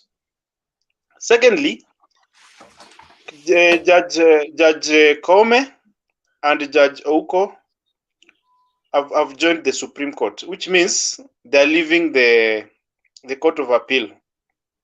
Currently, as we speak, the Court of Appeal has got 8 judges. So if Kome and Ouko leave, it remains with 6 judges. And the quorum of the High Court was 5 judges. So for you to overturn that, the bench must be at least 7 judges. So where will you get the judges to sit on that Court of Appeal? It means you have to appoint, first of all, the Court of Appeal. You have to appoint the judges first so that they can go there and listen to the case.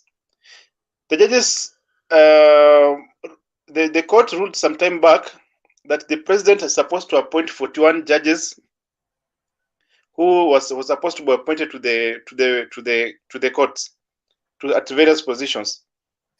But President Uhuru refused because maybe he saw those judges as independent, or maybe he had his own reasons. But he did not like those judges.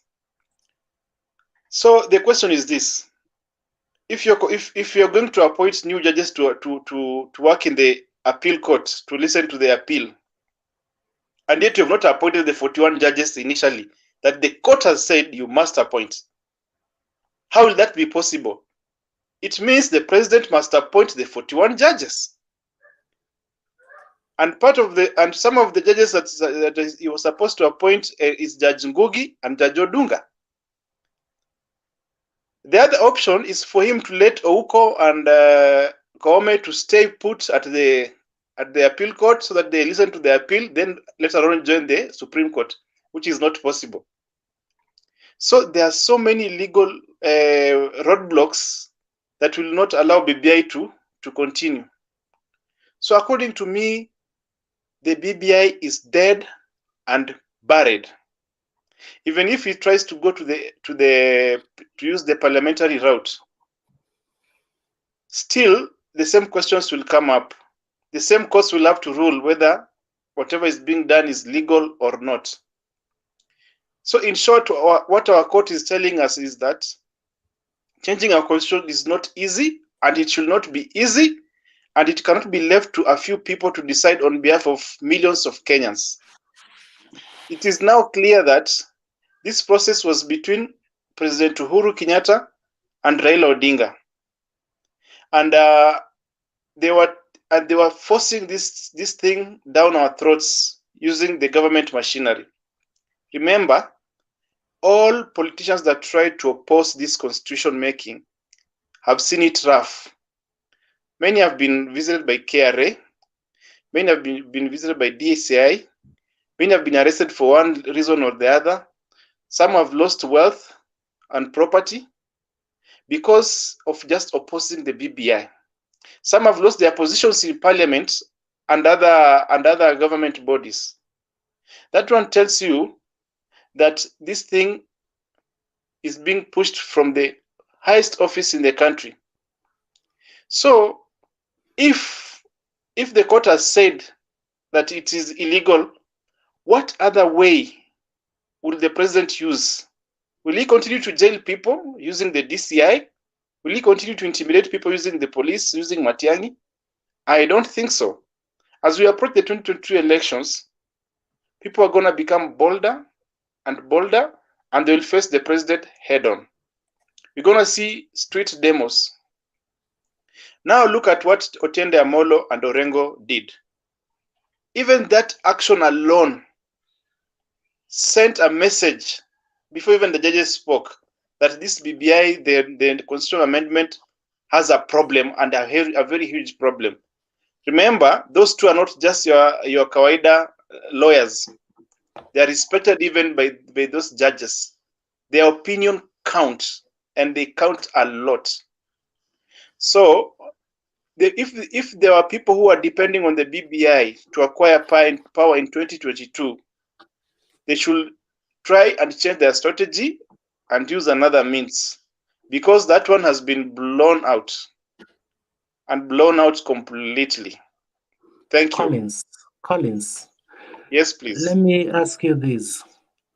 What do you think about the timings of the BBI? When you look at the IEBC, the courts are saying that the IEBC is not well constituted to carry out its mandate. Na president anajua alikuwa anafaa kuappoint hao ma-commissioners ambao waliresign in 2017, saizi tuko 2021, like 4 or 3 years ago. Hakuappoint. Alafu pia in 2018 after the handshake walisema 2019 April ama June kutakuwa na referendum. This is a guy that is being advised almost from each and every department. Unadhani ni tactical ama ye pia amepatikana tu azina juu yako wapi, ama ilikuwa tactical yake ya kusema okay, according to my opinion, because our brothers from Central walituambia, alisema huko Sagana kwamba just support BBI, give them what they want so long as I work in peace. So do you think the guy was also tactical in a way, ama alijua kitu kinaendelea but alinyamaza? Now that koti washaamua atasema tu the courts have decided and let us take it that way. Because kwa ODM hii kitu ilikuwa life and death, a matter of life and death. So ni kama wameumia in a way, you know. Yes, I wanted to say I've had that school of thought and I cannot dismiss it. If you follow keenly, the president has been playing delaying tactics with the BBI for some time. Even after the first document came out, it took so long to appoint the task force to do the second job. So I can say the president has been playing delaying tactics with the BBI, and maybe what Benson was alluding to earlier could be true, that the president maybe is trying to buy time so that his term ends and he goes home. Maybe he knew Raila will give him a hard time to govern, and maybe the only way was to buy time by promising to appear like he's doing something. There is that school of thought. It could be true, but also there's another school of thought that recently you have seen, or we've heard ODM having issues with the BBI, especially that part of 70 constituencies. And also, when the Okoa Alliance came up, the Serala coalition, ODM, from that time, ODM has never been comfortable with the BBI. So there's another school of thought that says maybe it's Raila Odinga who has indirectly engineered for the BBI to fall. Remember,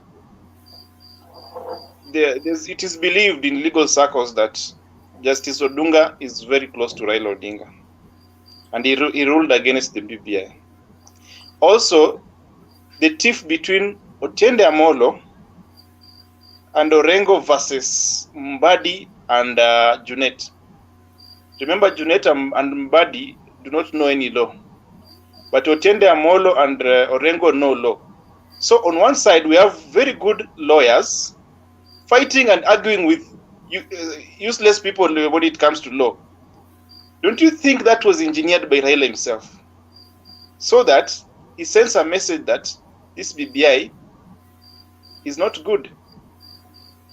So there are two schools of thought. So either way, it could be Raila who doesn't want the BBI, or it could be Uhuru who doesn't want the BBI. Either way, the BBI is dead and buried. Thank you, Collins. So Nancy and Bernard in that order. Nancy, then Bernard. Thank you, Collins. I hear you and I respect your opinion, and but in regards to the latter, it's questionable. And what I will say to you is, I know many people think when you go one way, you're this way or the other way. But from my reading, Raila Odinga believed the BBI was to go ahead. And in regards to Otiende Amolo and Orengo, this is how I see it, and I opine that Raila, Orengo and Otiende, for me, they voted for the BBI because they did not want to go against Raila, because in ODM, and we've seen even in Jubilee, if you have a dissenting view, you are told off. And this is why you saw Otiende Amolo being kicked out of jail.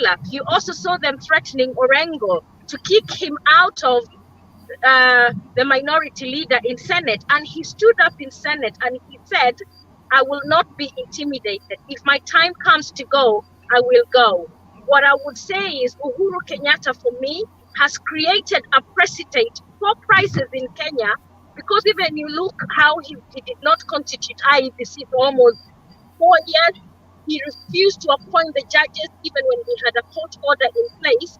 He knew that if the BBI document was called into question, they would not have a quorum of judges to decide at the Court of Appeal. So he deliberately created this lacuna in law, in the judiciary, to make sure that the BBI will be very hard to revive. And for me, if this is what he was doing, he has pulled the master game, because he's been able to govern quietly. Raila, there is how he will explain it to Raila. I don't know or what Raila will think of it.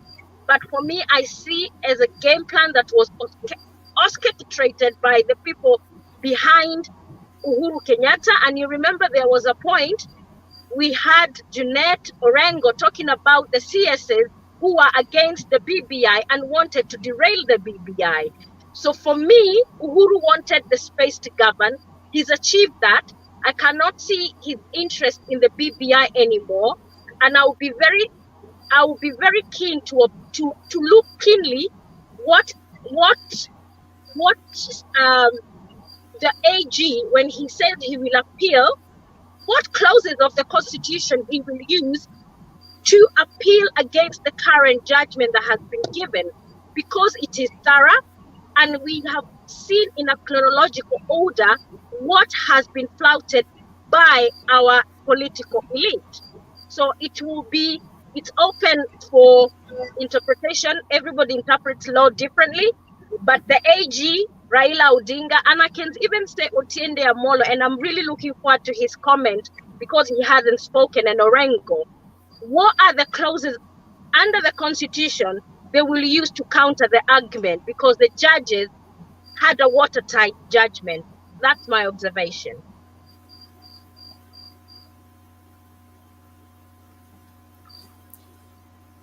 Okay, thank you very much. I would be very reserved to buy into Nancy's ideology on Uhuru's side, in the sense that Uhuru, being the president and a responsible person as he is, I wouldn't want to believe that he would play with the delicate country to this extent, especially when his term is almost running out. As he has been speaking all along, you will listen to his heart and his passion. He's for the country to be united and to be peaceful. And if he engineered this thing to end the way it have ended, then it all goes out together that he doesn't care what becomes of this country, especially when he's no longer in charge. And if that is the case, then that's a very sorry state. About the unconstitutional, Nancy. But Bernard, let me say this, just 5 seconds, right? Yes. Not that he doesn't care. Politics is a game of cards. And if he played his cards to be able to govern, you're saying that Kenya is delicate. I hear what you're trying to say. But again, there is also majority of Kenyans who love peace.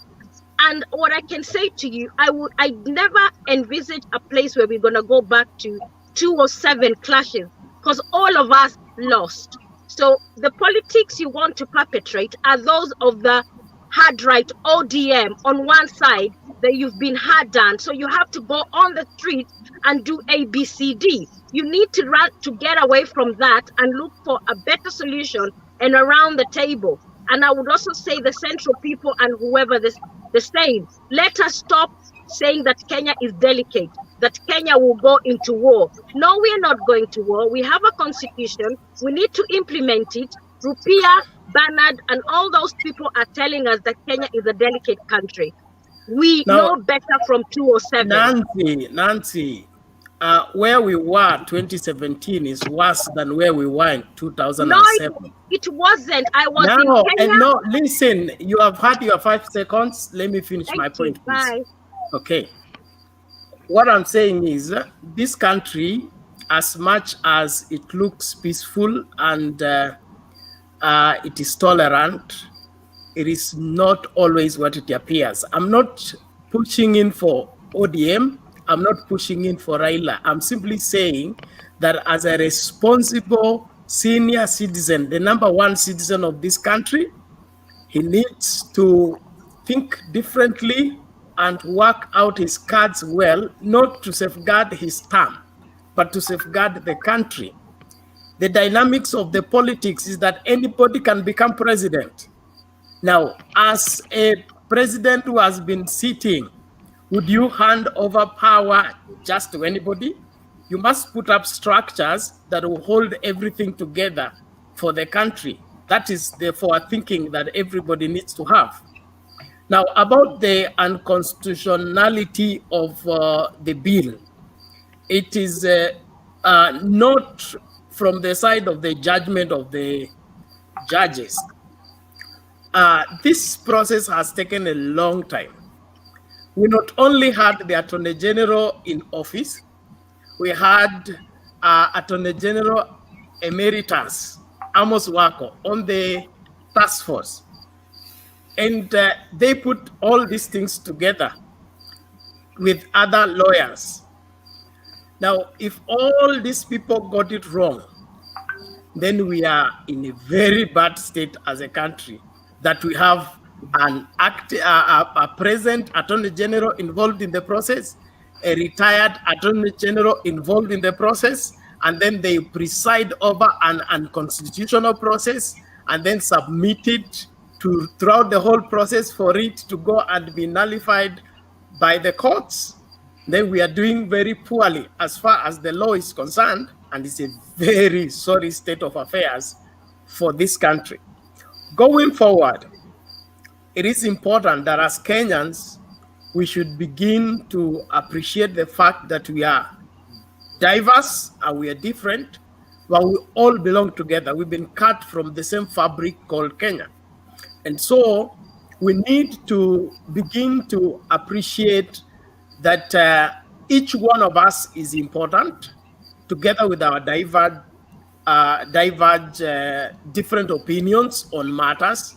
But at the end of the day, the winner here should be Kenya, and not which side has gotten or which side has lost. If Kenya goes to the dogs, we all suffer. If Kenya gets better, we all profit. So let us dig in for Kenya and not dig in for who gets what or who does not get what. Thank you very much. Okay. Thank you, Bernard. Can I ask a question? Thank you, Bernard. Whom do you want to question? Nancy.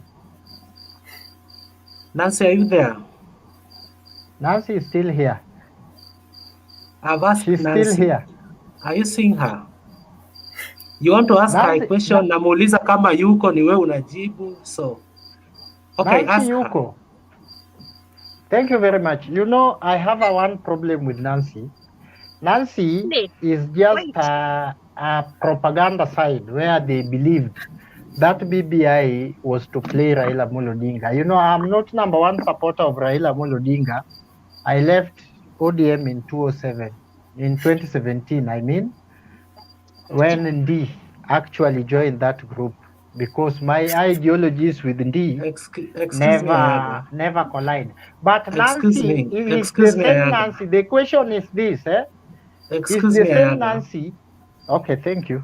Before you put the question, our topic of today does not relate in any way to when you left ODM, or when you went to your current party. Lincoln, does leave not- ODM it for does us. not- We have not enrolled you in ODM in any way. Yes. Oh, thank you, ODM. Thank you, it's ODM not- people. It's not discussing Raila in any way today. So you either stick to the topic or you let others continue. It is not about when you left ODM or when you are rejoining Thank it you or very when much, you are... Clinton. I've had you. Yes. Don't repeat yourself. Thank you Yes. very much. You know, ODM people like Bernard are attacking me today. Thank you very much. My question is, Nancy, you are in a kind of school of thought that thinking that Raila Odinga, all this process was to play Raila Amolo Odinga. Let me tell you, by political experience, no, I might disagree with them ideologically, but I know this man called Raila Amolo Odinga.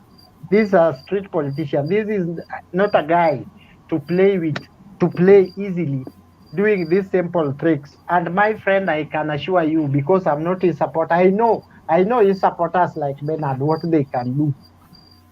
Uhuru will be trading on a very dangerous zone. And let me be on record, Uhuru might be trading on a dangerous zone, thinking that is playing one man called Raila Amolo Odinga. Because number one, Raila has nothing to lose. Uhuru has nothing, something, so many things to lose. Thank you very much. So was that a question or a comment? It is a question in that don't have in your mind that BBI is actually to play one man called Raila Amolo Odinga. Let me tell you, Ayaga. Put the question. Ayaga, you had no question, so thank you very much. And what I'm going to say to you is, BBI, rest in peace, BBI. And don't left the group. Don't leave us here in cold by next week if the Court of Appeal overturn. Don't bring emotions and leave us here alone when the Court of Appeal overrule you and your ideology by next week. Ayaga, we shall see where the quorum for the Court of Appeal, as Colin said, where you guys will get it. And also, Bernard remembers to be patriotic on one day and not the other. So he needs to be patriotic on a daily basis and stop the far-right politics of ODM. I am very patriotic, Nancy, and ODM is a national party. Kenya is our nation together.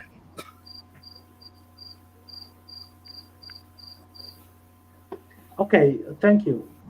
So Ben to mean Bernard, yule Ben mwingine yuko, so I can just say Ben. Bernard, yes. You are arguing with somebody called Benson, lakini haikuisha vizuri sana. Mwambie kitu popote alipo, alafu tusonge mbele. Benson is, in my opinion, is naive as far as Kenya politics is concerned, because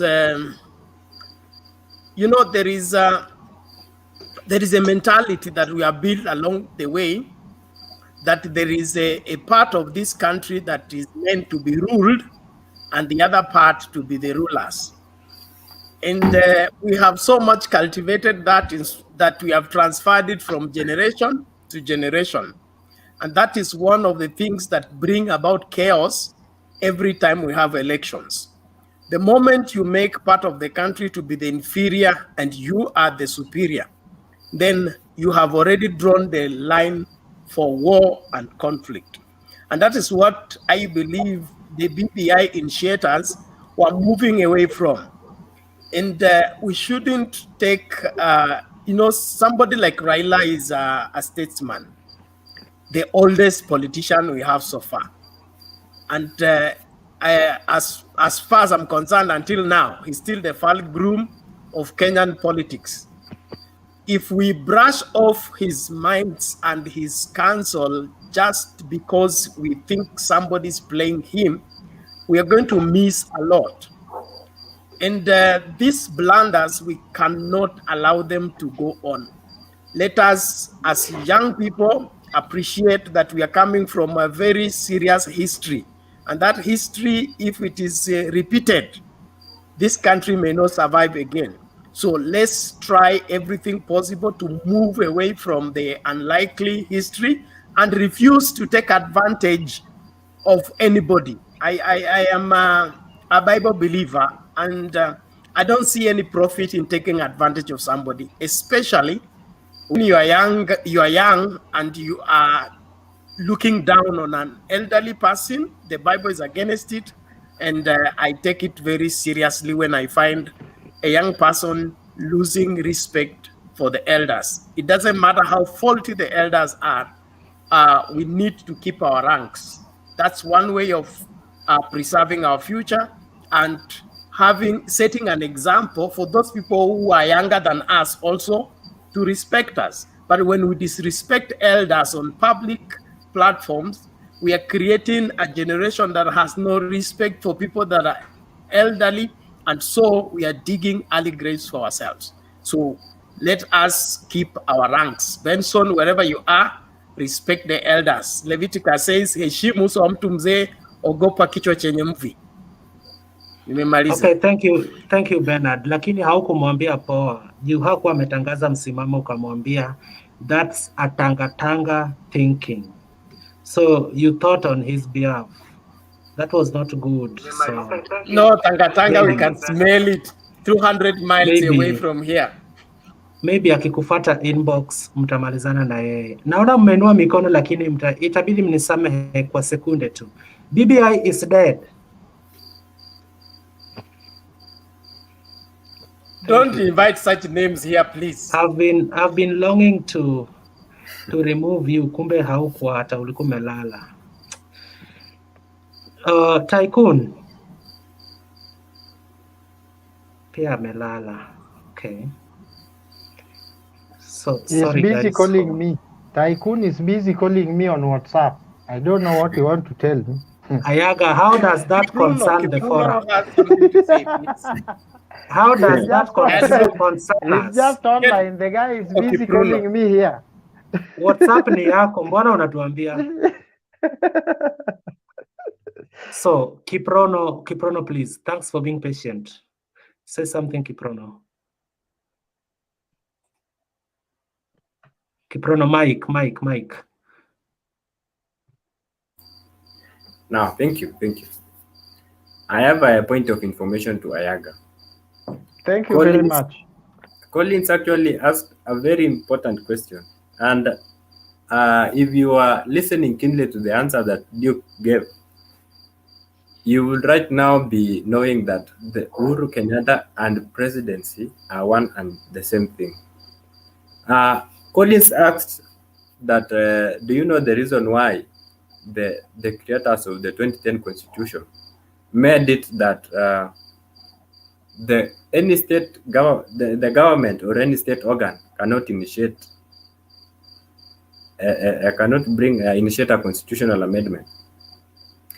The reason was to avoid following the activities that had occurred during the single party fight, where Odinga, the Raila Odinga and the Orengos, the Martin Shikuku, the Martha Karuas, those people who were fighting for multi-party, following the things that had occurred during the events that had occurred during that time, where the President Moi, the dictator, the late dictator, was actually changing the constitution at his will.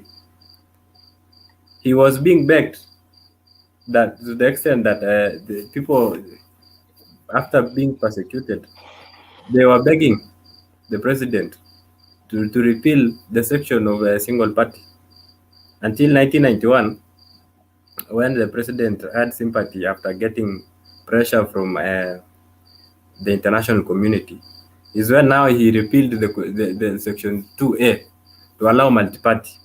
So that's the reason why the 2010 creators constitution made the changing of the constitution to be very, very rigid, so that no one in power can just wake up any day and say that now I want to change this section of the constitution. That is why there's that very high minimum threshold that is to be met before changing any constitution. That is a point of information to Ayaga. So now you know that the president has no power to initiate a constitutional amendment. Secondly, Bernard, before let me just finish. Bernard, from your argument, it's very clear that you are diehard of Odinga. But now I have one question.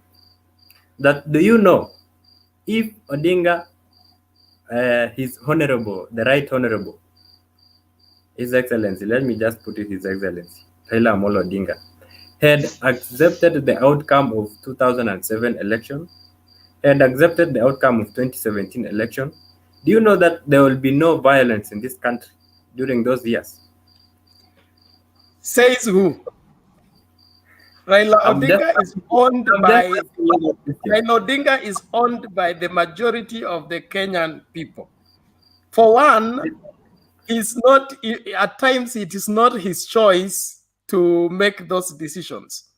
But I will say this, elections are not there to be accepted. Elections are there to be won and let the winner be announced.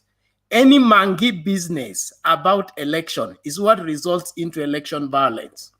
In 2013, we had an election. The election was contested in the court, and it was ruled, and the result were accepted. There was no violence. So challenging election result is a constitutional requirement, a constitutional provision. 2017, the same thing happened. The election were nullified. They called for repeat elections. With what? The IEBC was to conduct elections following each and every rules. But in between, the tyranny of numbers went into the parliament and began to adjust the rules. And so the election was boycotted. That's the repeat elections. One of the things that happened with the nullified election is that the IBC refused to open the server until today. Okay? That means the server is hiding something that we are yet to know until today. And so Raila Odinga is not a madman who just likes to contest things. I believe justice is necessary for cohesion of a nation. Let us not think that only a certain clique of people can lead this country. This country can be led by any Kenyan, and if that Kenyan has support from all majority of the people, let him lead the country. You cannot be snatching somebody's victory and then turn around and say he should accept the results. Results are not to be accepted. Results are to be genuine, verifiable. We verify them by opening the server. Let us counter check where did we vote, who did not vote, how many people voted. If the result in the server come out and say the winner is this, let the winner rule. Thank you. Who was the owner of that question? Mbona simuoni sasa? Labda bundles zilishalienda. Let me respond on his PF. Yeah. Okay. First of all, Bernard, you have said some facts, but you have said that for election to be accepted, there has to be fairness. The mandated IPC must be execute its mandate without bias. That's a fact. The problem with Raila Odinga is that he knows the problem from previous elections. He knows what are the issues. And he has the power and the political muscle to change or to rectify some of the inconveniences or inefficiencies within the systems, which result to the manipulation or the unfairness when the election is being done. That's a fact. For instance, if you start in 2017, actually, the reason why Raila did not contest the repeat election of 2017 is because he wanted the IPC to be disbanded, not because Parliament changed some rules. He wanted the IPC to be disbanded because, having made the initial mistakes, it should have been removed from office so that a new one can execute that mandate. But the amendment, which is now supporting, has been executed by the same IPC, which does not even have a quorum now. Therefore, he is the one who's not trying to solve the issues. That's why we have several issues in Kenya, and he's the one who have a mass following, and he has the political muscle to make that change. He has done his role as a responsible Kenya citizen. If we can begin with the former, we had ECK, then we had the IIBC, then we now have the IEBC. All of those bodies are courtesy of the muscle and the pressure pressed by Raila Odinga. The problem is we have a twisted people in this country that Kivuitu once said, there are people around the president that God should have never created. I think we just need to accept as Kenyans that we don't like a straight path. And whenever there is a straight path, we look for how to make it complicated. And that is one of the things that bedevils this country.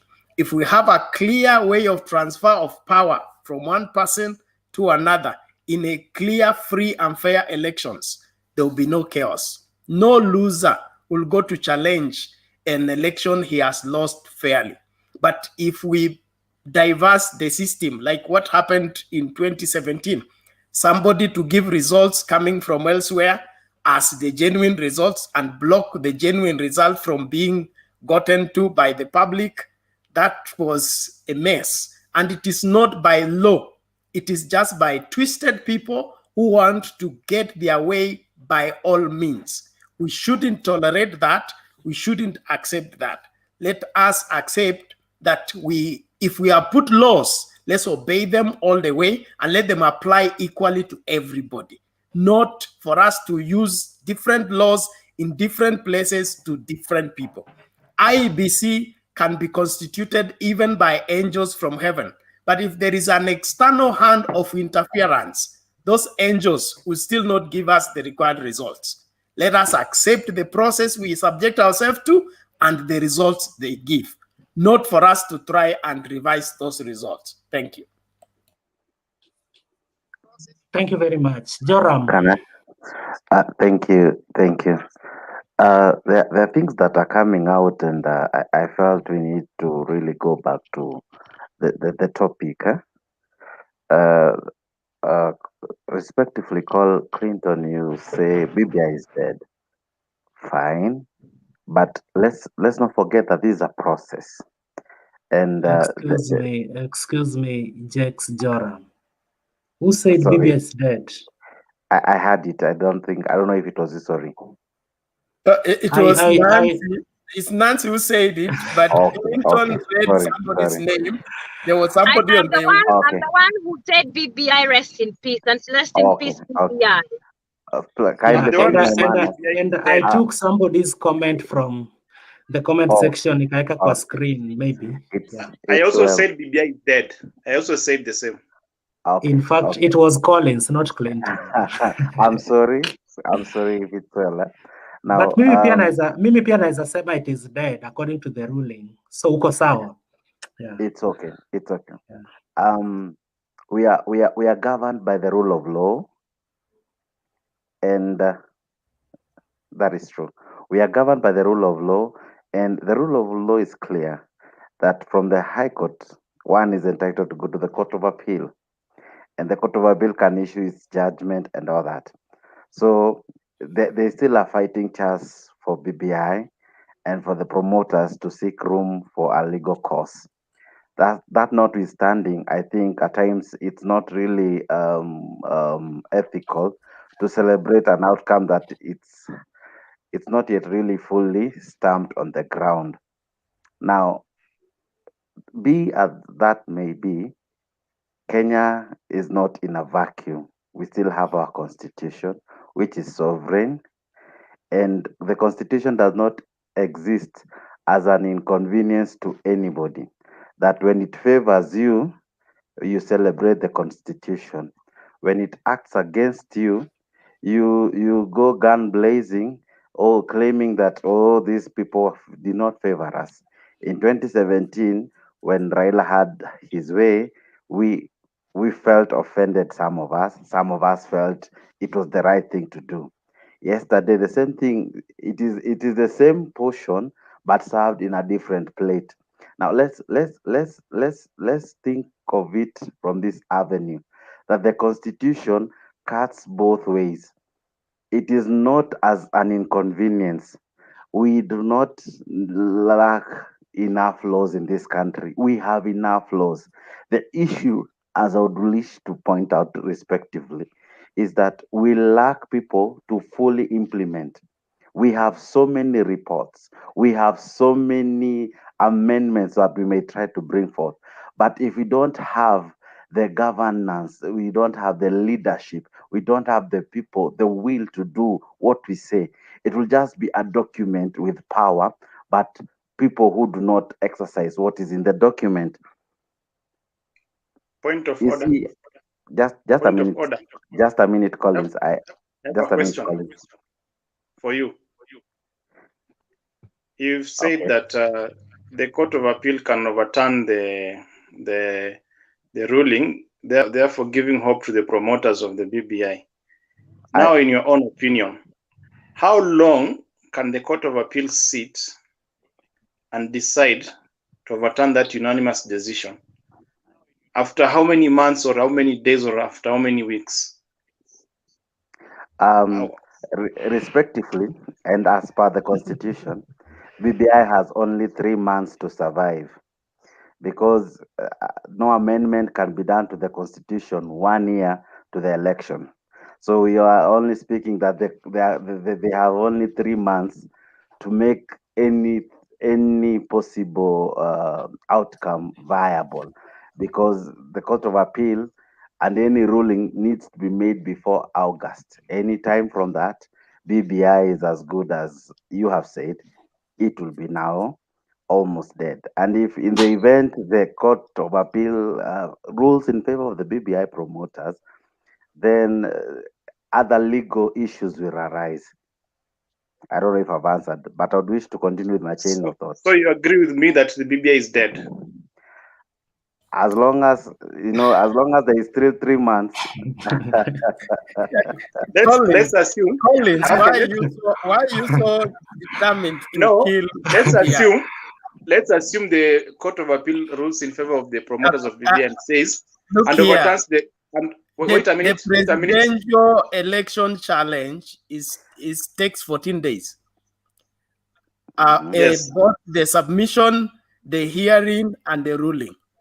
So there's nothing that stops the Court of Appeal to sit over this thing for 2 days or 3 days, as long as it's filed as a matter of urgency, and then there is a quorum. But that will also mean it will be. Just a minute. Let me respond to Bernard. That would mean it will be 1-1. That would mean that those who loses in the Court of Appeal can now go to the Supreme Court, adding more time. So that is to say, by the end of the day, even if you try to bring all your reasoning, when we now go to the rule of law, because that should be our discussion, what does the document say? The document is clear. No amendment can be done 1 year to the election. Number two, the Constitution is not an inconvenience that we can do away with it once we feel that we don't really agree with what it says. The other thing I wanted to really say, someone was like questioning what the judges did. I want to remind the person, even the judges in the Court of Appeal, they were once in the High Court. Judges don't exist in vacuum. Whatever they ruled using the Constitution. Those in appeal will not rule using their hearts, the euphoria, or the innuendos going around. They will use the rule of law. They will have to convince the public using the law, not people's opinion, not people's ideas.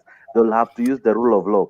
Number two, you need to know there were 21 rulings. There were 21 rulings. So it would mean listening that to you will have to determine 21 aspects of the findings that the judges came out with. And finally, before I hand it to you, Bernard, we need to follow the process. What you said about 2017, what was nullified was the process. What the court yesterday nullified was the process. If we forget the process, if we do the process well, rather, everything else will fall into place, because we will follow the law, we will follow the set rule, will allow the mandated institution to do their mandate, and above all, the rule of law will uphold our nation. But if we rule the nation with our feelings, our emotions, our tribes, our thinking, our mind, and forget the rule of law, we are basically assuming that there is no constitution governing the land, and the Constitution is supreme, and it is meant for the people to govern the people. Thank you, Clinton, I have to say this. This guy has a sober mind, and if we can have many of Jake's and Colin in this debate, we are making headway. Thank you, Jake, for such a sober mind and discussion. You've forgotten Ayaga, Senator. Senator has a free way into this, but listening to Jakes, Point of order. I have this to say. Point of order. Listening to Jakes and Collins, I have this to say. I can't help So but Ben, excuse me, hear- Ben. Yes. Ben, before you say that to Jakes and Collins, kuna kitu nimerealize wakati Jakes na Collins walikuwa na argue. Kuna venye mmekuwa wajanja kwa hii show. Unauliza mwenzako swali na unamtegea mahali. Ukiona amekaribia shimo yako, unataka umuingize pale. Eti sasa you agree with me. Tuache ujanja bana. Na hata Bernard unasema I have a free will to get to debate. You've got 8 men and 1 woman in this. Where is equality of women? So if I changia, it's okay. Senator, you have free ticket. I surrender. Thank you. Microphone ya senator siwezi finya. Clinton, can I now make my point?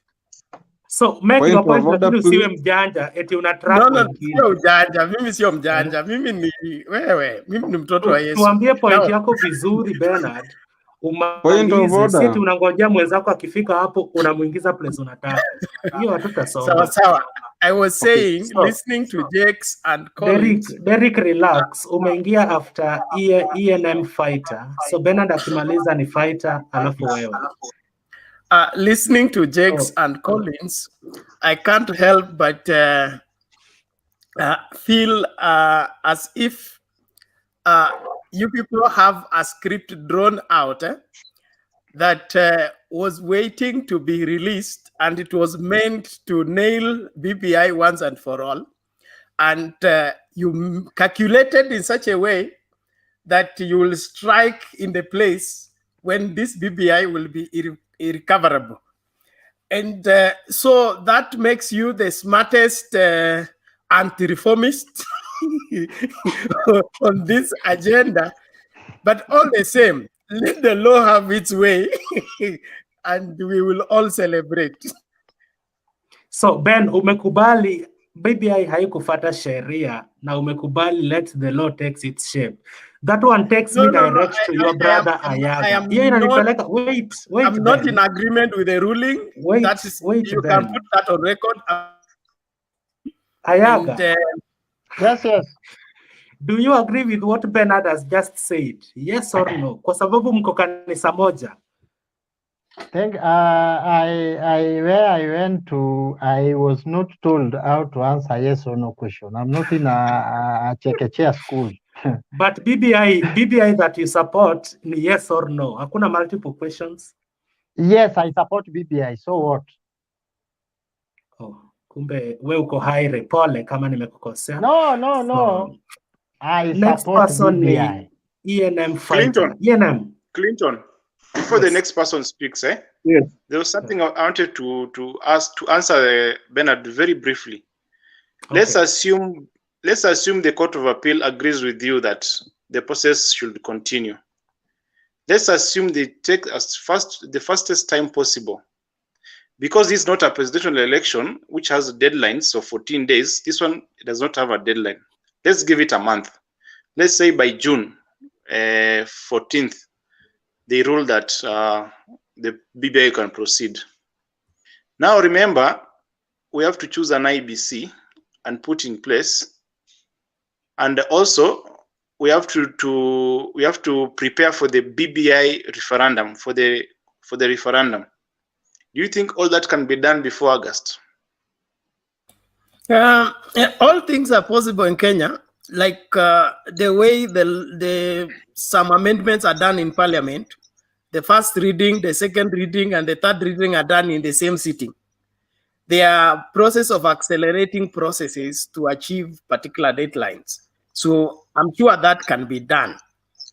And the other things about IEBC, I think there are commissioners being considered before the Parliament, both for the Court of Appeal as well as I think the appointed commissioners that need to appear to be vetted, and then they will assume office. So we are not far from constituting IEBC.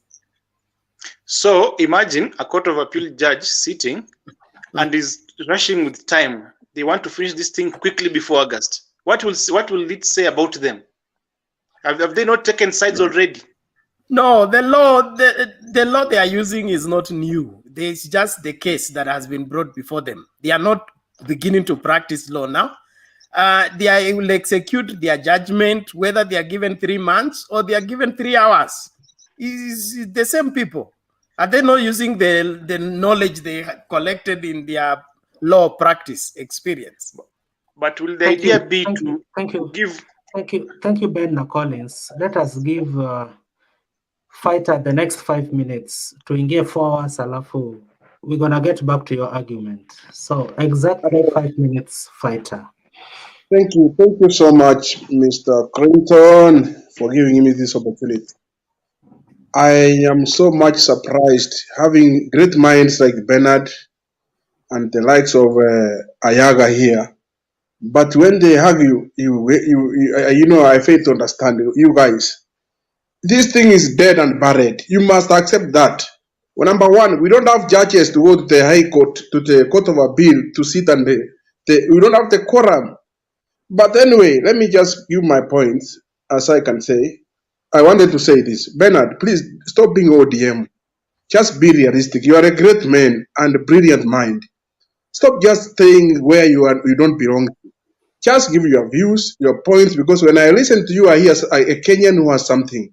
But when you go now, like the other time, when you are very so angry about Raila, I fail to understand what you stand for. I just want to say this.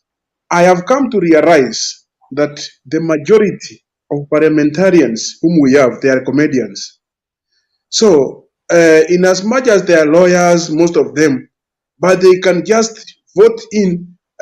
We have applauded like Otiende, Amoro, and Orengo, but in the real fact, when they were voting, they vote yes. They can protest. They can say all sorts of manner against the bill, but they vote yes. This is what I've been saying, that these people have been compromised, even from the word go. Even last time when we were here, I was kind of hurt because I could see like my points were not taken as the way I thought I can give my views. One, I spoke about the compromisation of our parliamentarians and the senators. They have been compromised in a way they don't think. Like the way they vote last. When you look at the constitution, which is now, I've come to realize that is a living constitution that can defend itself to the letter. You know, I really thank God because we have a living constitution that can defend itself. Otherwise, if we are going to rely on these people whom we call legislators, they are just comedians in those parliaments, and they will never ever sit there to protect the common man. What I'm saying, you guys, is this BBI thing is a good thing. But if most of us who have been in court, in as much as we are not lawyers, there's one thing that, just a simple thing, can stop the whole process. And in as much as it was done after the process was started in a wrong way, whatever they did, whether it was right or wrong, that's where the problem starts. But the process was, and this has been there in Kenya. We know why the nullification of the presidential elections were done. It was the process is as good as the result.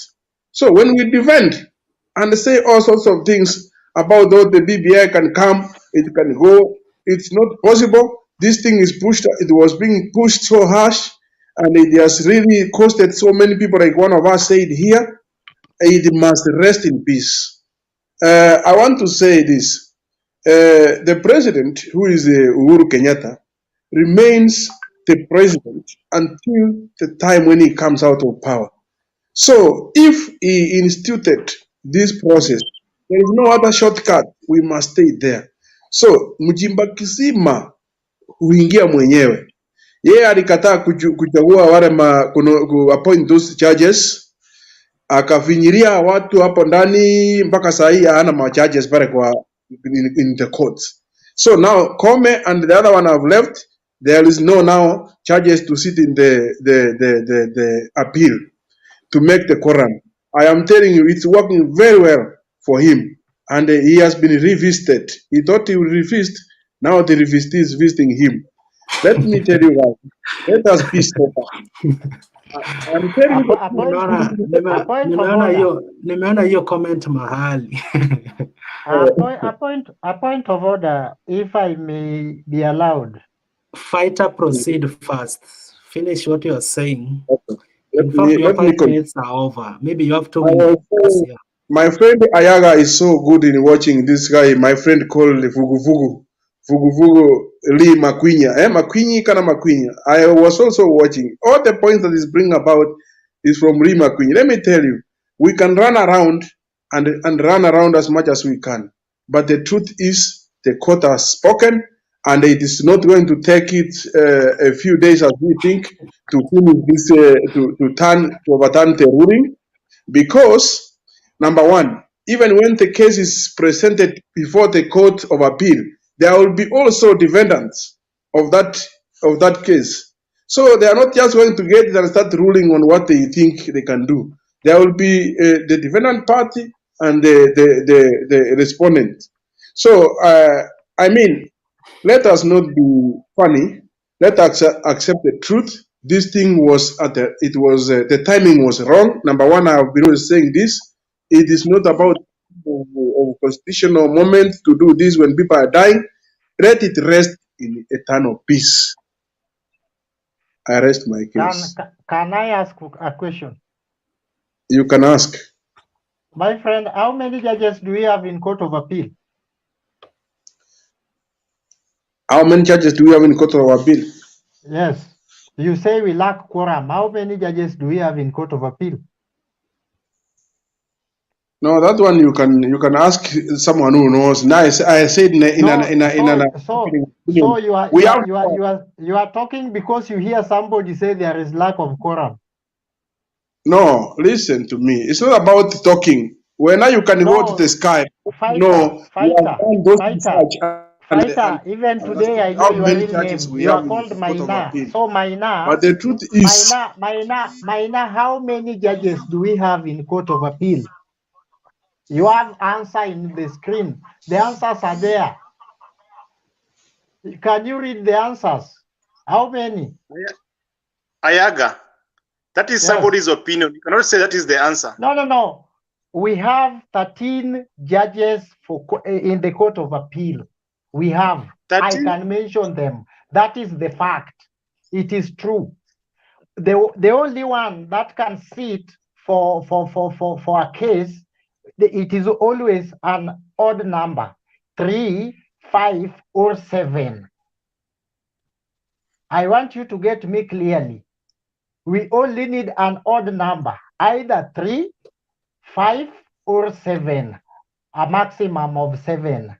We have 13 currently as we speak. Do you want their names? Yes. Do you want their names? Do you have their names? Give me like 30 seconds. Somebody can answer, then I give you their names. That is what I have here in my hand. Na hizo 30 seconds unataka ya nini na uko nayo kwa mkono? No. Usiseme. Niko mahali ziko, siwezi zisoma zote, siwezi ziweka kwa akili because it's none of my business and I have to answer you. So mtu mwingine aongee tu, nipe tu 1 minute alafu nitakusomea. Anaenda Mr. Google. Niache kutudanganya. No, I'm not googling. My hand is I'm on my books here. I'm not googling. Google is legal. Google is also illegal. Ayaga is having some sense. By the way, let us understand what Ayaga is trying to talk about. We have 13. What we need in the court is odd number, which is 3, 5, or 7. Even the High Court, they were 5. They can't be 4. They can either be 3, 5, or 7, and we have 13. So if you say Ouko is going to Supreme Court, and I heard somebody say Kohomi, that guy need a lot of some lessons in this country. We still have some other judges for Court of Appeal. We can't have less. Let us stop rumor mongering here. Go ahead. Just give us the So- evidence of the 13 judges. So, guys, Okay, there are some things. give me 1 There are minute. some things that we have to put right in as much as we are discussing. And Ayaga, ukiulizia the number of judges that are in the Court of Appeal, then maybe mimi mwenyewe nishindwe kukwambia the exact number. Then we take back the question to you. Wewe sasa unajua, tuambie. Hufai kutuambia, it is none of your business. Kama kudiscuss na sisi imekuchosha, una press the No. left button na unaenda. No, Bernard, 'Cause, somebody is asking. hatuja kukosea utujibu vibaya. Na Thank you pia very si much. lazima utuambie hii information. Okay, Clinton. The composition of the Hang Court of on. Appeal. There is Justice Ouko, Justice Nambuye, Justice Wanjiro Karanja, Martha Koome, who is going to be the current CEO of Judiciary. We have Okwegu, we have Wasame, we have Makardia, and Justice Masinga. So we have 1, 2, and Ouko, and those 2 are leaving. So we have 9 bench if we will go to the Court of Appeal tomorrow. If Uhuru does not appoint the 41 judges tomorrow. So I think the number is there, but I'll be surprised if some of them sat in a because some of them will not be able to sit in an appeal again. It depends on the You guys were talking about quorum, and I gave you only 3 alone is a constituted bench. So when somebody coming here to lament that we lack quorum in the Court of Appeal, it's very wrong, and that was my answer. Ayaga, we need only 3 or 5 or 7. Ayaga, point of correction, please. If the High Court number was 5, the Appeal Court number cannot be 3 or 5 again. It has to be a higher number, which is 7. So the issue of 3 does not arise. My friend, so you are telling me which no, part of no. the Constitution A point states of order, that? a point of order, Collins. You are lying because so if appellate court is 7, so we should have 8 at the Supreme Court. Yet we have only 6 judges at the Supreme Court. Oh, what are you telling me? Or we should have 9. Order, guys. I'm just hii discussion hatutaimaliza, so let me say this, because Ayaga alituambia yeye si lawyer na sisi pia si lawyers, so haizi akatufundisha law, sisi pia hatuwezi tukamfundisha. We are all learning. That was his statement earlier. So let me just read from a proven source. No, let me also give my point, please. I will mute you because I've excused myself before doing what I'm doing. So making noise qualifies me to mute you or remove you. So the Court of Appeal of Kenya is established under Article 164. Stop threatening, Bana. The Court of Appeal of Kenya is established under Article 164 of the Constitution of Kenya, and consists of a number of judges, being not fewer than 12 and not more than 30. The court handles appeals arising over the decisions of the High Court of Kenya, the Environment and Land Court, and the Employment and Labor Relations Court, as well as any other court or tribunal as provided for in law. The judges of the Court of Appeal elect 1 judge to represent them on the Judicial Service Commission. The Court of Appeal currently has 6 registries, 1 in Nairobi, Mombasa, Nyeri, Nakuru, and Eldoret. Composition. The Constitution limits the number of Court of Appeal judges to 30. Each case is heard by a collegiate bench with an odd number of judges, subject to a minimum of 3 judges. In practice, however, nearly all cases are heard by a 3-judge bench.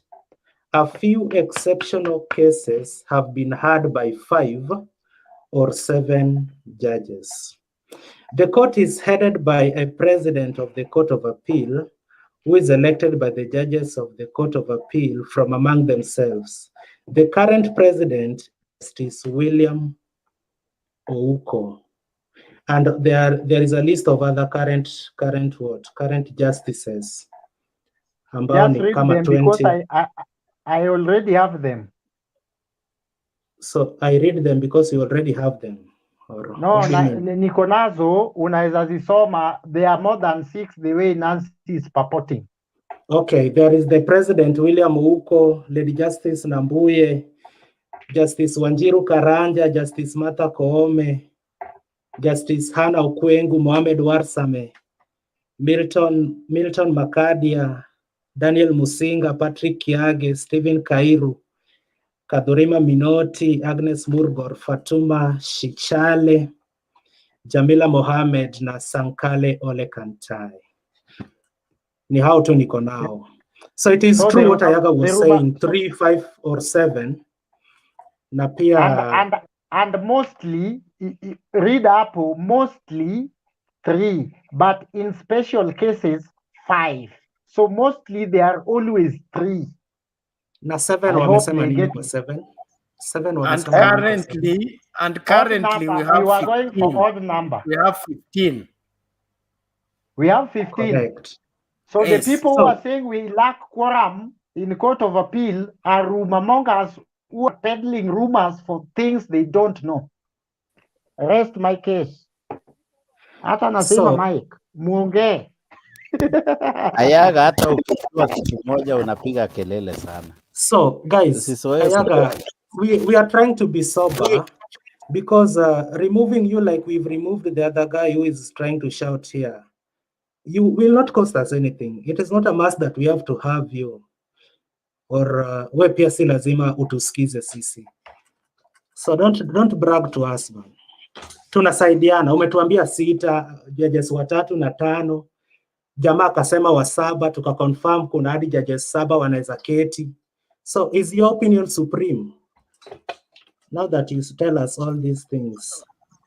Alafu pia Collins, take it easy. Yeah, pia si lazima nikupendeze kama niko hapa.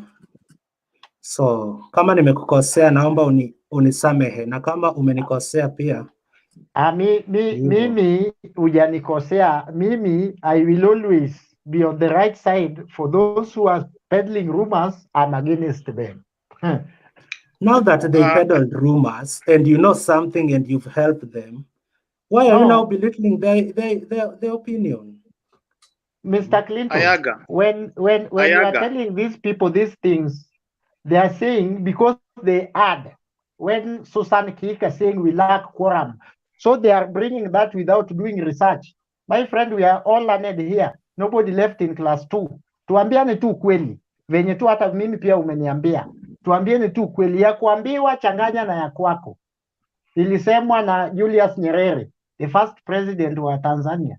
Huwezi ambiwa kitu and you are bringing the same copy pasting here. Baya. Ayaga, I agree with you that the bench can sit 3, 5 or 7, but that one will be determined. That one will be determined with how many judges sat in the lower court. Clayton. And don't bring the issue of Supreme Court. That is a different matter. The appellate rules are not the same as the Supreme Court. So the appellate court, if the lower court had maybe fewer judges, when it comes to the appeal court, it must be more. Yes. Collins, would you cite for us that I disagree? Cite for us the clause that states if the judges here are 5, there should be 7. Do we have such? You see, there's something called common knowledge. There's something called common knowledge. Even like not common knowledge. We have you can cite for us the Constitution, not what you have imagined. Okay, listen to me, Bernard. Simply requesting you, if you have that kind of clause, cite for us. We show it to us.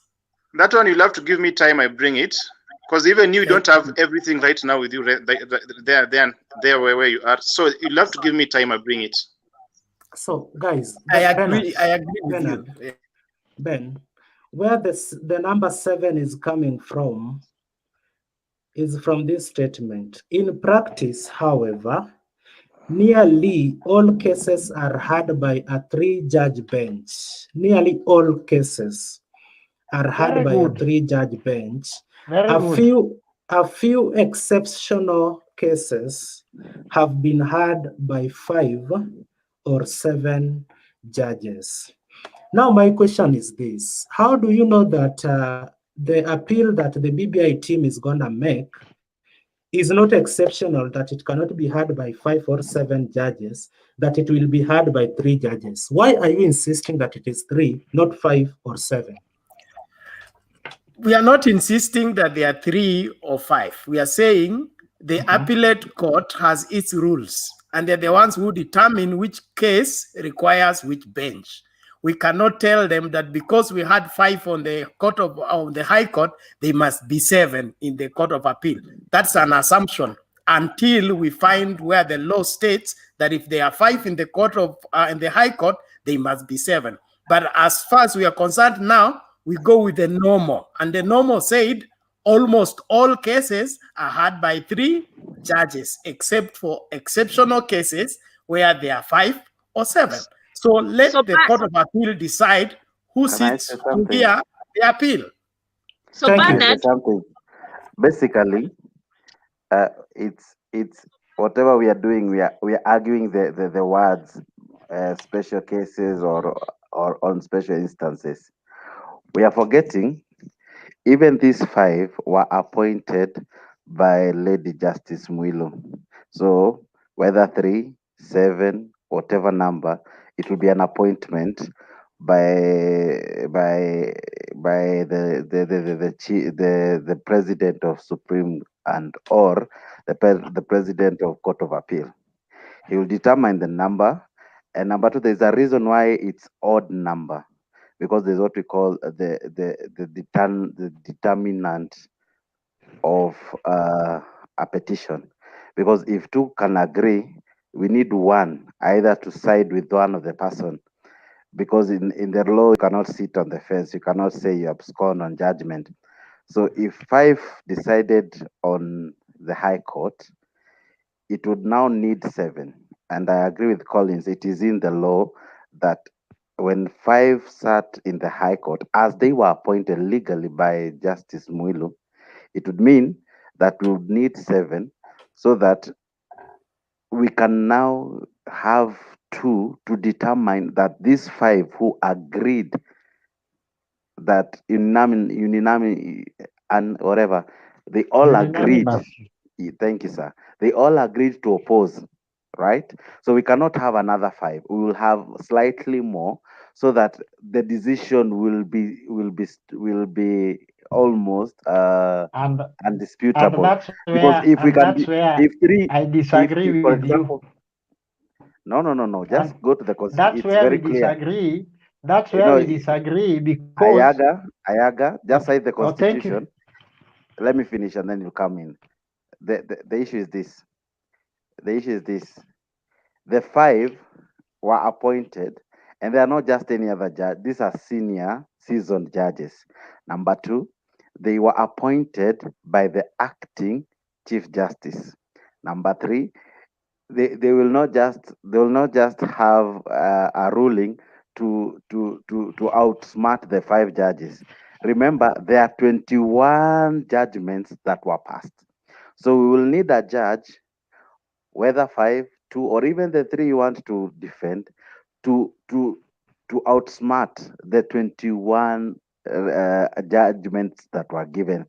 So even if one judgment is found to have substance, it would mean that BBI still cannot go through. We will need a judge that will fully outlaw the 21 judgments that were given. So 21 judgment, it's not an easy order. And number 2, these 5 judges are not just any other judge. These are seasoned judges. So let's not just make it as simple as just walking to a court of appeal and making it as now that they have walked in that they will Jax, nullify what the 5 did. are we deciding that case here, or are we guiding the Court of Appeal on how they are going to carry out the judgment?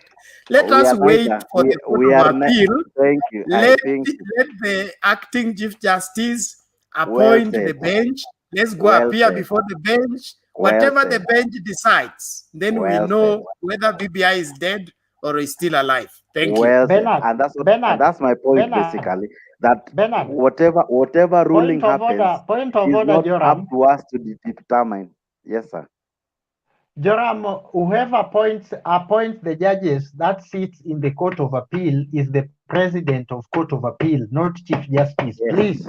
I corrected myself. If you listened, I corrected myself. Point of correction, please. Ayaga, the person who appoints those judges is the Chief Justice, not the President of the Court of Appeal. High Court, I agree. High Court, I agree, Chief Justice. But Court of Appeal, it is the President of the Court of Appeal, which is, as now, William Ouko should do that, not Chief Justice, please. But Joram was alluding to the 5 who sat in the High Court.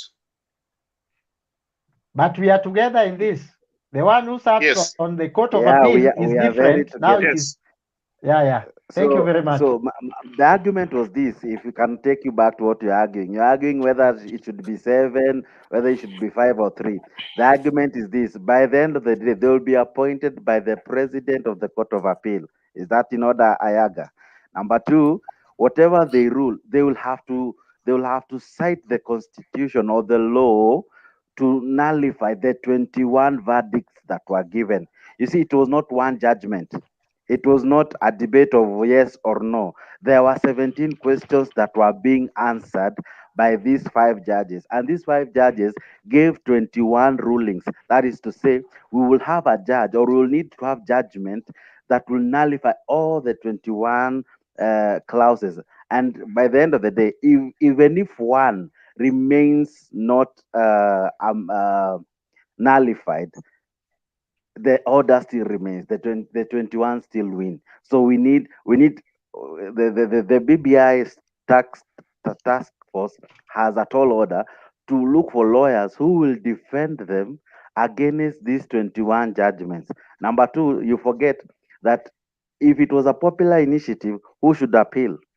Is it the BBI task force, or basically what I almost ask Bernard, who should go to the Court of Appeal? Is it Raila? Is it Uhuru? Is it the Wanjiko? Because if it's a popular initiative, the promoters of the initiative should go to court.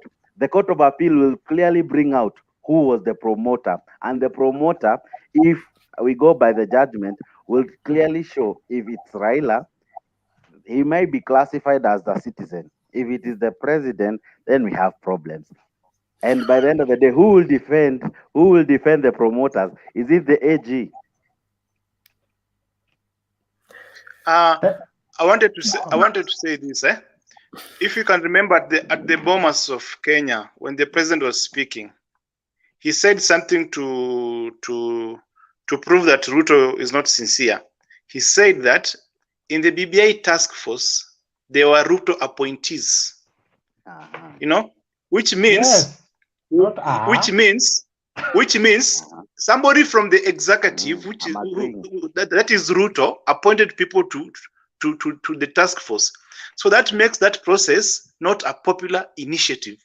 Ruto is in the executive, is in the presidency. He's not supposed to participate in the popular initiative.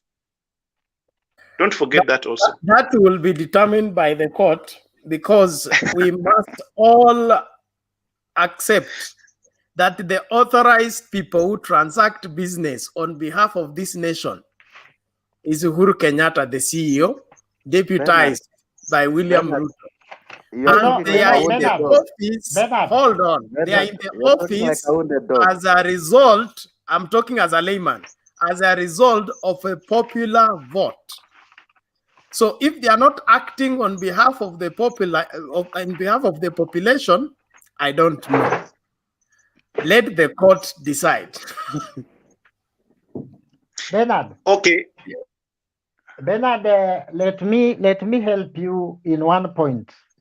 What is going to the court is the proposed bill for 2020, not BBI.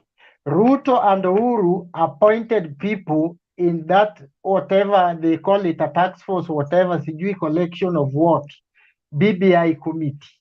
What is going to the court is different between BBI. And I'm telling you for the fact, you know, you guys are mixing the two. Please separate the two. And this case will be very simple in a high court. But if you mix them, you are confusing everything, and everything will be as complicated as anything else. Ayaga. Point of correction. Point of correction, please. Point of correction, please. Point of correction to Ayaga. I want to correct you, please. I want to tell you something. You cannot differentiate between the BBI task force and the BBI and the Constitutional Amendment Bill, because the Constitutional Amendment Bill is a product of the BBI task force, which moved around the country, chaired by the late Yusuf Haji. So you cannot differentiate between the two. Where did the process start? As long as those people are involved, that is the process is no longer a popular initiative. So you cannot say that you differentiate between the two. No, you cannot differentiate. To add on Thank you very much. If you want to mix them together, if you want to have them together, prepare for a shocker at the Court of Appeal, and please don't make any question that the judges were intimidated. And I'm helping you for free advice. Let me give you the morphology of what you're talking about. Wait, Joram. Ishmael.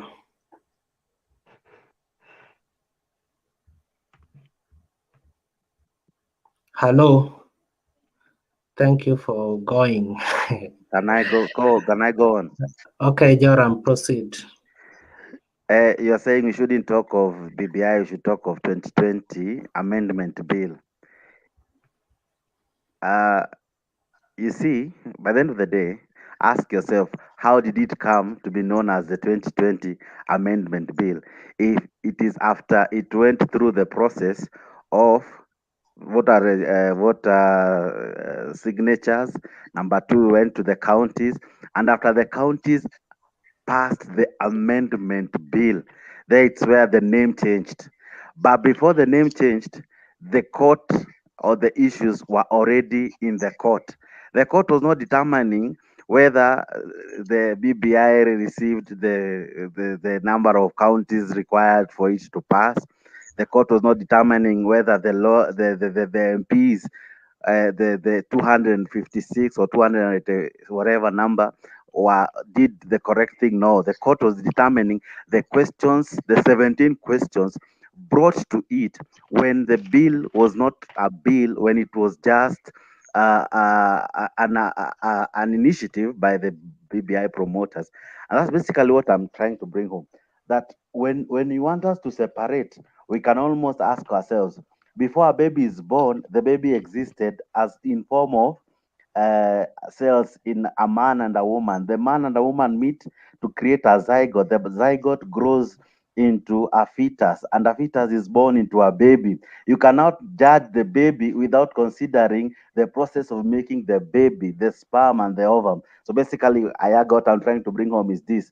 You want us to consider the child. You forget the DNA that makes the baby. And that was what was in the courts.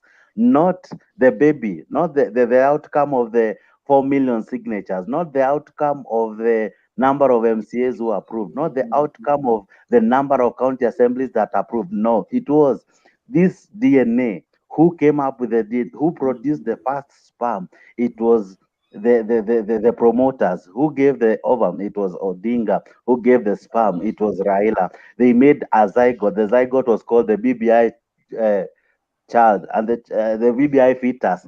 And the fetus was to go into labor in form of a referendum.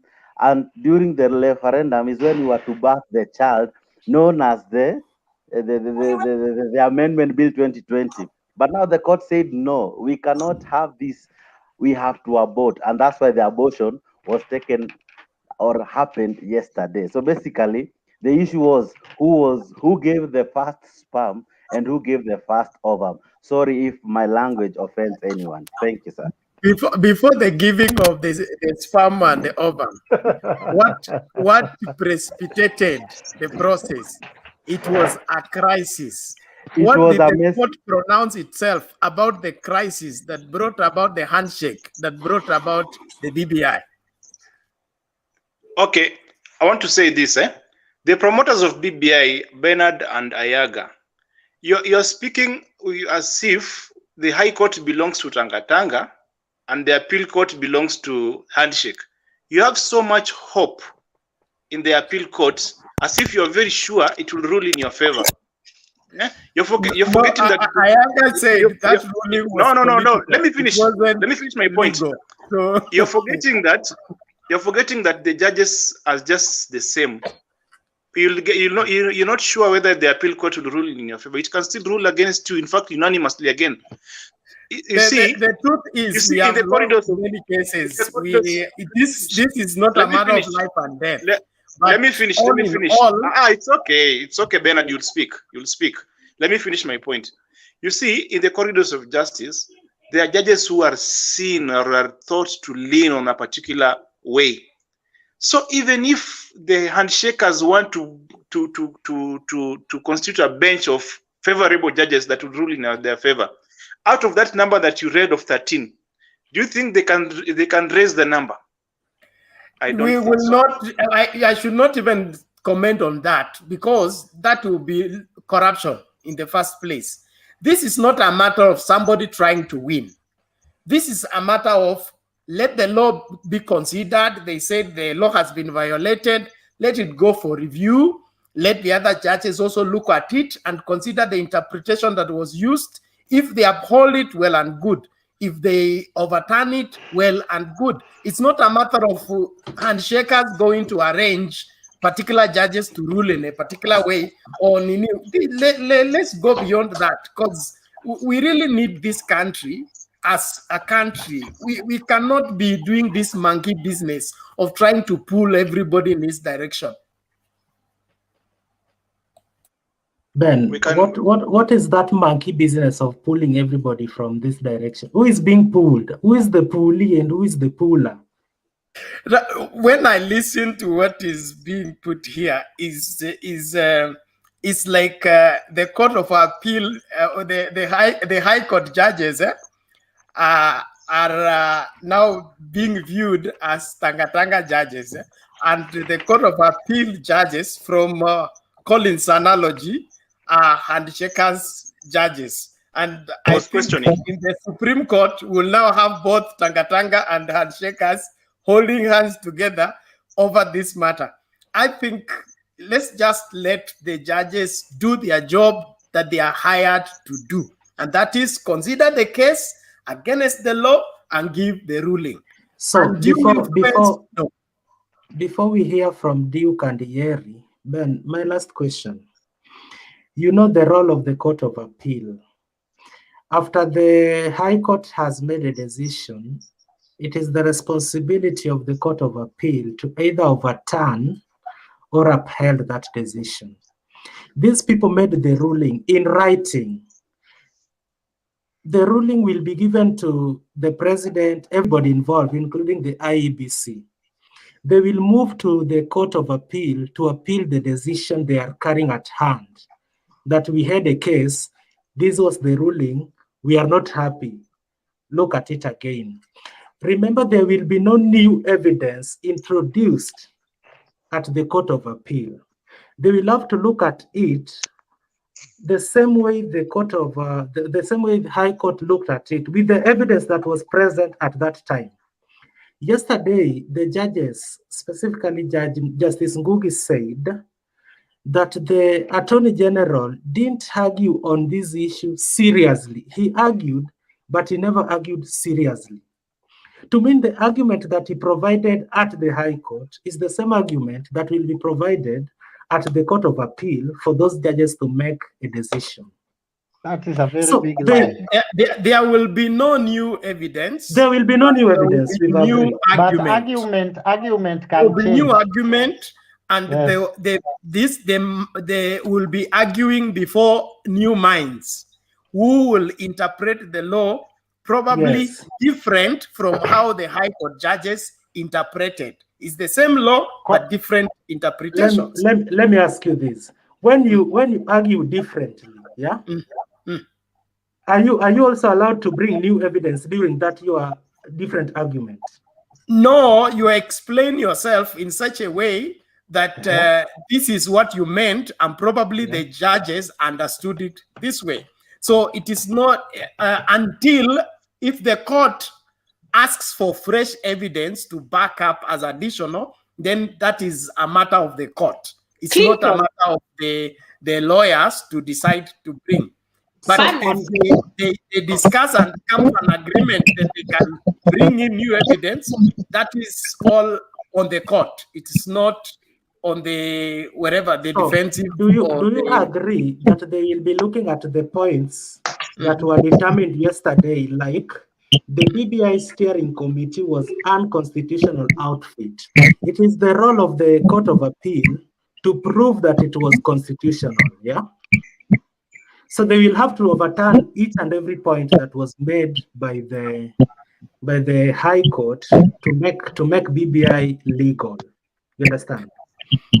That is it. So if it's an issue with IEBC, the people coming to argue the case in favor of will come to prove on how IEBC is constitutional, regardless of the holes that have been poked into the current state of affairs. Bernard, the argument wins the case, it will be overturned. If not, it will be lost. Bernard, what you've said there is completely flawed. You cannot tell us that the IEBC will be making an argument about whether IEBC is constitutionally constituted or not. The quorum issue is in the... Hang on. Say IEBC. I say the people arguing in favor of the judgment, okay, or seeking the overturning of the judgment on the matter of IEBC, they should come and prove before the judges on how it is constitutional for IEBC to do what they did on the IEBC or on the BBI, and to still remain constitutional regardless of the holes that were poked into by the judge. Bernard, hang on, Bernard. You talk, but you do not take time to listen. Listen, I want you to tell me categorically how a clause in the Constitution that says the IEBC, for them to consider any serious matters affecting any running of our society, they have to be 5, not 2, not 3, not 1. How do you argue that in court? You explain to me. And because they should have that, and that's why the judges said they should have had a legal framework to try and deal with the holes that existed before doing the process being carried out by IEBC. So tell me, how do you overturn that part of the Constitution and also the delimitation of the boundaries that is written black and white in layman terms, and you argue it to mean it is red and not white? Thank you. Let me answer Nancy that. I can do it well. Thank you very much. Nancy, IEBC has not taken anything serious about whatever we are doing today. In fact, IEBC has not worked. What they were questioning is the commissioners. In verification of signatures, we don't even need a quorum in commission to do that. Those are just like by elections. Those are small issues. What is ahead of us is carrying the referendum. If we go to a referendum, the way it is today, it will be constitutional. But these two small issues like Akuro our court, the same IEBC verified the signature and proved it and sent it to county assembly. People went to court. And the same court, I cannot remember the date. If I'm given time, I can remember very well. Rule that IEBC has a right, because commissioners, the quorum in commission only need like something like going to a general election or holding a very big election. Not these things like verification of signatures, my sister. Ayaga, you want to tell me that the issue about them making a bill and submitting to the county government and that go to the parliament and it's going to go all the way to referendum. Our constitution is, you're calling it a petty issue? Come on, Ayaga. Yes. And Now, the person Nancy, tell me how many commissioners actually approved Punguza Mzigo initiative. How many commissioners were there? Forget about Punguza Mzigo. No. You know, those things were taken to court, and the same High Court pronounced itself on those things. Stop being a heckler. Deal with facts. The IEBC, if Punguza Mzigo was approved by Parliament and someone went to court, the court would have ruled in the affirmative. The IEBC cannot perform such a duty when it is not fully constituted. And the person who asked which clause it is in the Constitution is chapter 88 of our Constitution. So go and have a look and read it and see what it says. You cannot argue at a point of law, which is black and white. Me, even a standard 5 child can read. And you're arguing that they'll go and give us a different argument. Let's floor what is wrong. Let's say we might get an argument whether president is a citizen or a president. That I can kind of agree because it's a matter of interpretation. But in regards to IEBC and the delimitation of boundaries, that in itself was a breach of our constitution. Even me, I agree about that. So what were you arguing about, Ayaga? Shame on you. I'm arguing about a point Senator, come small. Ayaga is my husband. I can say that to you. So don't interfere. Bernard. Don't Ben, you are interfering with Ayaga's house, Ben. And we can sue you, and you know very well you don't have lawyers. So you may suffer. So I want to ask Bernard.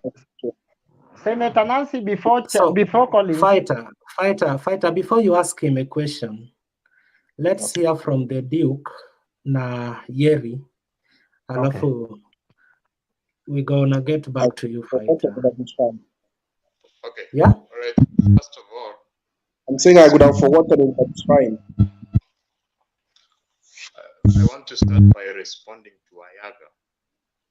The IPC question is not about the verification of signatures. It's about the creation of the boundaries, the adding of the 70 constituencies, which the old constitution states several factors have to be considered. That is land size, economic status, and the number of people is one of them. Therefore, that is the issue. The IPC was not quorum to somewhere. Are you getting me? Are you hearing me? I'm hearing some echo. Yeah, Duke, tunakusikiza. Okay. Therefore, it's not about just signatures, but it's about the creation of the new constituencies which were passed, where, you know, we have several counties and all of them need to be represented equally in parliament. The distribution of counties, the new constituencies must be fair. Even some of the ODM members who are supporting this process, there are areas, the number of new constituencies are very minimal. At the constituency, at the county does not have. But in other areas, even if we were using the number of people, some counties have few number of people and constituencies were added. But some areas, which were ODM diehards, very few were added.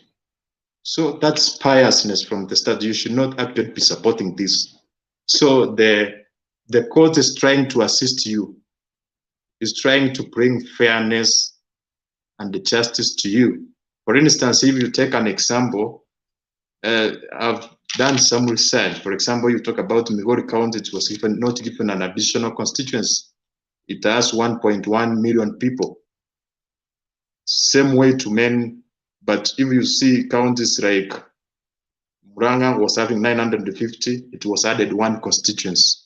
Therefore, if they were using the number of people, there is bias. Anybody can see, check the census, the latest census of the number of people per county, compare with the number of constituencies which were added. And you as an independent person decide if those constituencies were fairly added. The reason why they were not fairly added is that they did not follow the constitution and the body which is mandated to do that. That's why those did not capture the right. Also, most of you have been arguing about the quorum or the number of the quorum, the court of appeal, and what we are discussing is about evidence and facts. It's going to give a determination. Tembey, I think is your mic. What's going to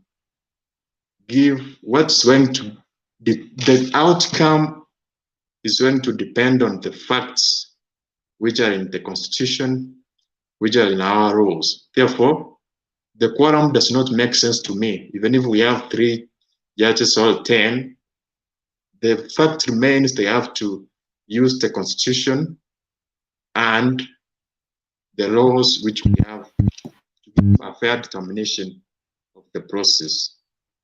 Also, another point which most of you are not getting right is about the initiation. It's not trying to say that if the initiation, even if the initiation does not come from the executive, even if it does not come from the president, but it comes from one person who's maybe very rich and maybe has used a lot of money to try to sway many people, that's not a popular initiative. What it means, it must be that it's a few of many Kenyans, that many Kenyans have a concern about the current constitution and they want it to be changed so that they can actually, their issues can be captured or they can be dealt with in a right way. Therefore, these many people have the intention to change the constitution. Then how does it start? It has to start in parliament because Kenyans are represented in parliament from several areas. Of course, we know the president of Kenya, but he cannot go to he cannot be able to go to every area. Some areas he has not even visited. But Duke, can I interject? Let me finish. Just write, note it down so that you will have you after finished. Right? Therefore, it should be have come from parliament because the parliamentarians represent many Kenyans from every area. So each MP maybe will be having some concerns from their area, and those MPs meet, and then they come up with an issue. They say, most of Kenyans say we need to change the constitution to capture APC to their benefit. That's Thank you, Duke. Bernard, because you are now moderator, let me ask a question. Duke, now you are confirming to us that BBI was not supported by many Kenyans. Mute your mic, Duke. Duke, now you are telling us here that BBI, according to you and the research you have done, was not supported by many Kenyans. So, and if such a bill is to be supported by many Kenyans, how many in the numbers? Because it is as if you have done a research enough, you know even the number of people who are supporting BBI that are not the quorum number that should have supported BBI. My friend, just explain for me a bit the number and how we should know that this bill, the majority, is supporting? How should we know? First of all, you are out of context. We are not talking about how many have supported or how many have opposed. That's why we have referendum. We will vote and we will know whether who are supporting and who are opposing. What the constitution say? Duke, I think you didn't listen to yourself when you are making your submission, because Okay, Ayaga, hold on. Ask me a question and let me answer it. Then you can. Duke, hold on. Before the handshake, there was a crisis. And this crisis had made the country ungovernable. We had people that were pro-Raila that did not want to hear anything about Uhuru. And we had people who are pro-Uhuru who did not want to hear anything about Raila. And it was not until the handshake that ceasefire was called. As soon as there was that handshake on that Harambee House, I am an ODM member, and I did not even agree with the handshake in the first place. But because my leader went to do it on my behalf, I decided to accept and trust that this man, I gave him a right to lead me. And so in his wisdom, even if it doesn't make sense to me, if he sees that the handshake is the way out of the crisis, so we follow. So if the BBI came out of these two people who are leading the majority of Kenyans, I don't see how it ceases to be a popular initiative when it brought about a ceasefire that was on the populace. So that's what the court needs to help us understand. When does Raila act on behalf of his followers and when he doesn't? And even if he's not, he doesn't have a state office, like a member of parliament and all that, but he has a following, and that following, he had control over them to an extent that when he told them, no fire anymore, no more resistance, let's accept what has happened and move on, there was a ceasefire. Why? He promised them that there is what? The building bridges. Why did the judges avoid all this and came to find fault with IEBC, find fault with the committee and all that? That is what is yet to come to terms with me. Okay, let me respond to that. First of all, you are trying to actually repeat the mistake which we rectified yesterday. You are talking about the spirit of Kenyans. That's why we said even if many Kenyans may want something, if that something is not constitutional and does not obey or align with the laws we have in Kenya, it's against the constitution and it should not be done. That's why I gave example. For example, assume we are allowed for something tribes, and the other 47 tribes says, let us kill one tribe. Because they are saying so. You cannot say, let us kill this one tribe, because many people are saying this. So we are saying, regardless of the popularity of Raila, regardless of the popularity of Uhuru Kenyatta, there are protocols, constitutional requirements, which every person must abide.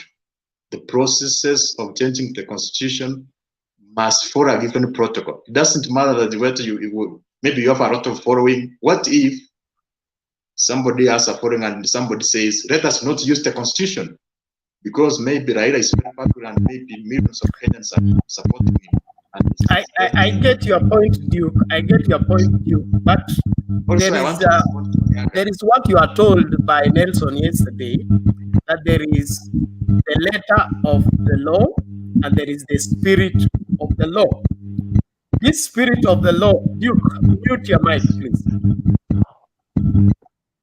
The spirit of the law, which is the software of the law, acknowledges that the law does not exist in a vacuum. It exists in a society where there are different people, and these different people should be accommodated in a certain way.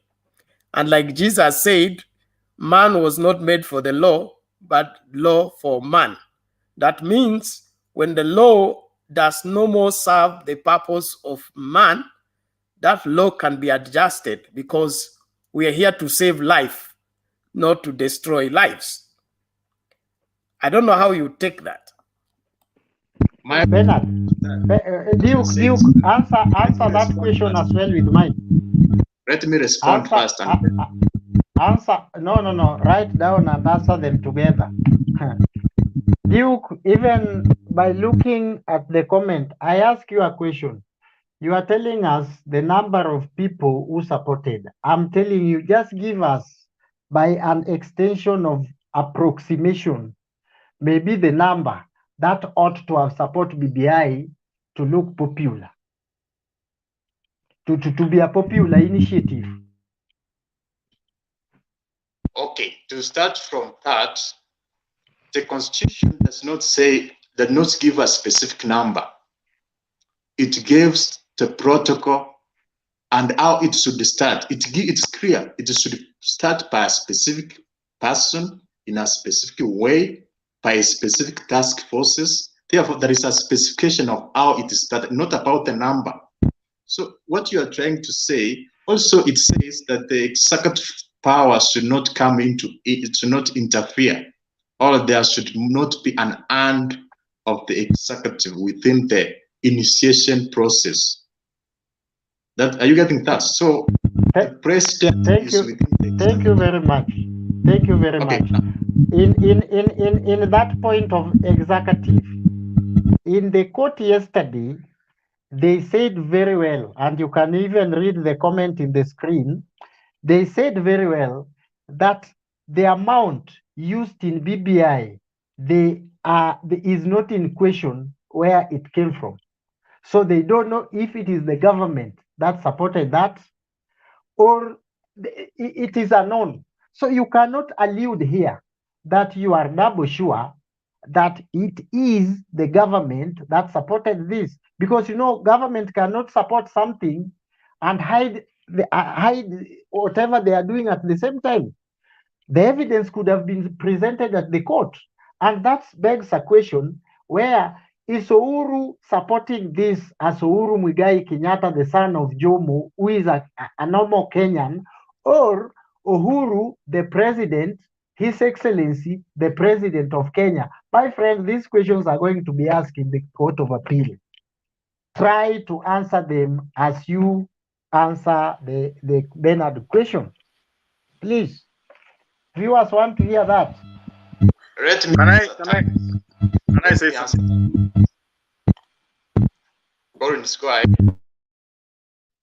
I wanted to, okay, Ayaga, you're saying these issues will come up in the Court of Appeal. I agree with you. But I want you to picture this. Just picture this. There were 21 rulings in the High Court, 21 verdicts. And 21 issues were determined. And you want to tell me, and it took several months for them to do that. This case has been in the court for a while. You want to tell me now that within a span of 1 or 2 months, the Court of Appeal will overrule all the 21 issues? Within a span of 3 months, that is very quickly, it will overrule all the 21 questions, everything from number 1 to number 21, so that it looks like the High Court judges made a mistake. You want to tell me that is possible? That they'll not even agree with 1 or 2? Is that possible in the first place? Unless they'll be bidding for somebody. Why do you think it's impossible? Because it doesn't obey the law of nature. You cannot oppose everything. No, that is an assumption you're making from your end, which we can also, from our end, assume that it is possible. the issue of possibility, we leave it until the case is determined. There is something I'm reading here, whereby there is some agenda, a narrative we are pushing that BBI is dead, and so we should just leave it dead. There is a reason why the Constitution allows that after a case is determined, there is room for appeal. And that room for appeal always gives the two possibilities: overturn or uphold. Then there is another appeal even after the Court of Appeal. So we shouldn't begin to dig in and say it is impossible to overturn, even if they are 41 or 101. If there is a reason for them to be overturned, it will be overturned. And let me help Collins. Collins, you are too much on the base, like my friend Grand Mullah was questioning the time. The time, mostly in the Court of Appeal, they will register that under the certificate of urgency. So it can be, they can do it maybe on Monday, and by Wednesday and Friday, they can hear and have a determination maybe like around Friday. It is allowed. So in terms of, and look at those cases. The cases then itself, some were represented when Kivuda Kibwana Kivuda Kibwana are the people actually represented the filed those cases. Some of them withdrawn because of technical issues of those cases. Court always make a ruling on the on the evidence represented at that point. When you go to Court of Appeal, you will actually realize that the ruling was based the evidence given to the court. Not all those things we are talking about here. Like, you know, many people have actually withdrawn from the case, like Kivuda Kibwana and the rest of like. So those cases, they were filed long time ago, and because they had a problem with technical challenges, it took time in the High Court. In Court of Appeal, let me promise you, within 1 week, those cases will be done, and we will even move to a higher court, which is a Supreme Court. After Supreme Court, if the Supreme Court upheld the High Court ruling, I as Ayaga, human being born in this country, I will believe, I will say no, I don't agree, but I accept. But by saying at a high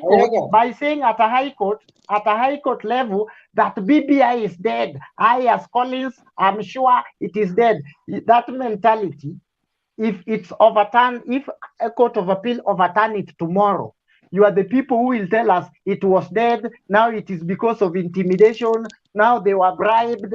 That route we don't want to go as young Kenyans, my brother. Don't say it is dead. It is still, it is.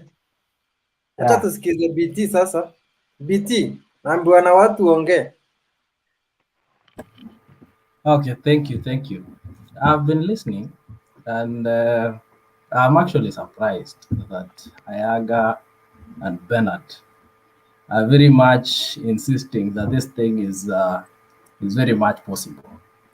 I guarantee you, it is almost impossible. Like, it's close to impossible, because first of all, it is logic to all of us that the constituencies or the distribution of those constituencies that BBI proposes is illegal. The responsibility is bestowed to the IEBC to delimit boundaries and such. So if you want to think that a reasonable judge who studied law will overturn such kind of a decision, then you must be going nuts, because you can't just think that a reasonable lawyer can do that. Number two, if you also want to think that even if they agree with that one, the BBI process can continue, you must be also not thinking correctly, because it means the content of BBI is first of all flawed, and so it has to start again. And starting again, I'm telling you, this will not be the same. It will not be BBI anymore, because now we'll have to, even if you justify the process, you justify everything else, without only one single thing that we all know it is illegal, even in the BBI, it is unconstitutional. Plus other things which are very obvious, that a reasonable lawyer, a reasonable judge will just agree with those kind of things. I know there are some which probably will be overturned, but with even two or one, we have to start this process again. So for you to be optimistic that BBI is not dead, I am so sorry for you, because you must be daydreaming. It's impossible. Like I said, you people seem to have a script you're acting on. We accept your script. Bernard, I wanted to say this. The judges that are in the Court of Appeal and the judges that are in the Court of Supreme Court and the judges that are in the High Court, they're not. We don't have special judges than the others. They are all the same. They are all learned. We have professors in both upper court and lower court, and vice versa. So you cannot tell me that because High Court, the good judge, the judges in the High Court who are very well experienced and schooled, ruled that 21 issues are illegal. You cannot tell me that the judges in the appeal court will see it differently, and yet they are just the same people. You cannot tell me that they will see it differently. Because why can't they see it differently? Let me finish. Why can't they see it differently? Let me finish. I want to bring my point across. Because in the High Court, in the Court of Appeal, you will not come up with new evidence. You will have to rely on the evidence that was produced in the High Court. It's either two things that can happen in the Court of Appeal. It's either the judges they agree with the High Court's findings, or they disagree with some and agree with some, but they cannot overrule all of them. If they do that, it will be seen as if it's disobeying the natural course, which is not possible. You cannot be thinking directly opposite as the others, and yet you're the same. The law is the same. There must be a convergence somewhere. And that convergence, according to you, it has to be in killing BBI. If it is otherwise, it is not a proper convergence. No, Collins. No. That is not the convergence. The convergence I'm talking about is they might dismiss some issues, but they might agree with some issues, or they might agree with the ruling of the High Court entirely. The idea is they cannot dismiss the entire 21 issues. I'm telling you, something will be wrong somewhere. Collins. Yes, please. Welcome to Kenya. You know, I've been in opposition politics for some times and for long. We have seen a point where a ruling is made in a High Court, even more than 30 issues in a High Court, and within 2 or 3 days, they are overturned in a Court of Appeal, and such a process continues. My friend, I've been in this, and I can give you the examples. If the example you made, remember the NMS. Do you know NMS? The court rules, High Court, that NMS itself, appointment, whoever exits, which is a general, and all other things, even how they are getting money from Nairobi County. You know, it was all said it is illegal. Do you know it was overturned and they are going on with the work? So I'm telling you, don't be rigid. Don't be rigid on these issues as if this is the first case we are dealing with in Kenya involving. In fact, for my information, those points are only 7, because one, if court overrule one, will affect the other, and one and another affect the other. So it will be around like 7. They will be badged into 7 issues, and a court of appeal can just deal with them in like 7 things, and that will be Adiday. I've been in Kenya for long, so don't believe. Ayaga, you're daydreaming. Continue daydreaming, my brother. Nancy, I'm actually helping you. You know, I'm helping you. Be prepared. You know, I've been in here studying the opposition politics for some times. You will get shocked. Haya. So Collins, mnasema the court of appeal haiwezi tupilia mbali. Ati all those issues, 21 kama tungekuwa issues. tuna deal na issues chache kama 3-2 inakuwa rahisi kutupilia mbali, but we are dealing with 21 rulings. I'm telling you, it is almost impossible to throw all of them out. It will be like saying unajua Collins, the 21 issues ni juu unajua ni 7 cases zililetwa pamoja. Yes. Thank you very much. So zikienda kwa court of appeal, there is probabilities that tupiliwa mbali ama zitabaki hapo zote. Yes, but they'll have to. Can I add something? Colin, ask them to set a precedent for us, a real case law, whereby such a case that has such magnitude issues, the upper court has thrown everything out. It's impossible, because it will be saying it will be a very harsh judgment to the High Court, because 21 issues and all our matters that relates to our constitution. I will be surprised that the judges of Court of Appeal can ignore the facts of what has been raised by the High Court. I'm not saying all 21 will be upheld.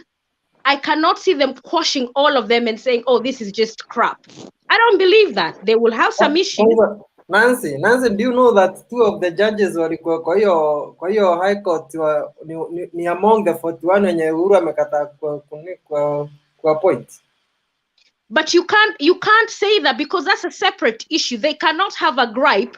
They're in High Court by merit for now. So what excuse will you make when we go to Court of Appeal and we have a 7-judge bench and uphold half of those issues that have been raised by the High Court? I find it very naive. Nancy, ndio nakuuliza, what excuse will you be giving next week wakati the judges will throw out everything? I can assure you, and that's what I've said, the threshold of this judgment, it's so high for me. Today I spend a lot of time going through it, comparing it with what our constitution says. There is no way a judge can, the Court of Appeal can say Constitution chapter 6 says A, B, C, D, and chapter 6 says different. It's the same constitution. It's a matter of interpretation, Mutembei. Nancy, Mutembei. Next week, the good thing is that next week interpretation of the law, not articles. Articles will always remain articles. Don't go with articles in the court. Court is interpretation of the law. That's why there is appeal, there is Supreme Court, there is magistrate court. A case can come all along from magistrate and land itself to Supreme Court. Why? Because all our judges, all went to law school, all are lawyers. They only disagree in the interpretation of the law. But what I'm saying to you, Ayaga, the threshold that has been set, the precedent, and I've even asked you to show me a case law all over the world, a constitutional matter where a higher court has actually said the lower court was so wrong in regards to the constitution. And I was listening to a debate today when KTN was debating. I can't remember the name of the lawyer. He said for the time that he's been in law for 41 years, he's not seen an upper court that nullifies or change or says what the previous court said about the constitution was wrong. What they do, they upgrade the thinking and they give more meat and more thought to what has already been done. But they do disagree with some issues, but I don't think it's all issues will go through. I'm not that naive. I'm sure different people will interpret it differently, but I can assure you we will have 6 or 7 that are fundamentally constitutionally flawed, where we will have them upheld. And even if it's one, then the BBI has to start from number 1. And as we said, we've got 3 months before the time to implement your BBI is over. So you better hurry up. Mutembei, you can give Ashley and the other ones a chance to say something. Nilikuwa nataka actually kuongea na huyu Yeri then Yes. tuende kwa Ashley. Yeri. Yes. Okay, thank you so much. And okay, mimi nataka kuambia Nancy, you will be shocked because right now you are okay, you are reasoning like umeingia Kenya leo. We have been this country. Tukuone bana. Sorry? Fungua kamera tukuone bana. Achana na hiyo bana. Acha ni wengi wako hapa Nancy, wa kamera. Nancy, this is Kenya and everything is possible. You will be shocked in the next 2 weeks. There will be another judgment. Another thing I want to put it clear. The Court of Appeal will overturn the ruling based on the evidence that will be tabled, not based on the numbers of the judges who ruled yesterday. Okay, if you look about the judgment, kuna ile yenye nasema hakukuwa na public participation. Hiyo kitu wataenda weke evidence. Public participation imefanyika. In Mombasa tumefanya public participation before hiyo BBI iende kwa county assembly. We did public participation. Kila MCA alienda kwa odi yake akasimamisha watu wake. Kwa hivyo public participation ilifanyika. Another thing ambao watu wana argue, the court walisema about hatuwezi fanya referendum because of corona. You see, do you want to tell me 2022 hakutakuwa na general election because of corona? Do you want to tell me? No, wait. cite for me that clause that said the court said you cannot do a general election because of corona. Show me that part. Iko kwa hizo ninino. No, tell me which part. Don't tell me. No, tell me. Take it out. It's on the internet. Read it for us. I don't have them here. I don't have them here, but it's among those 21 judgments.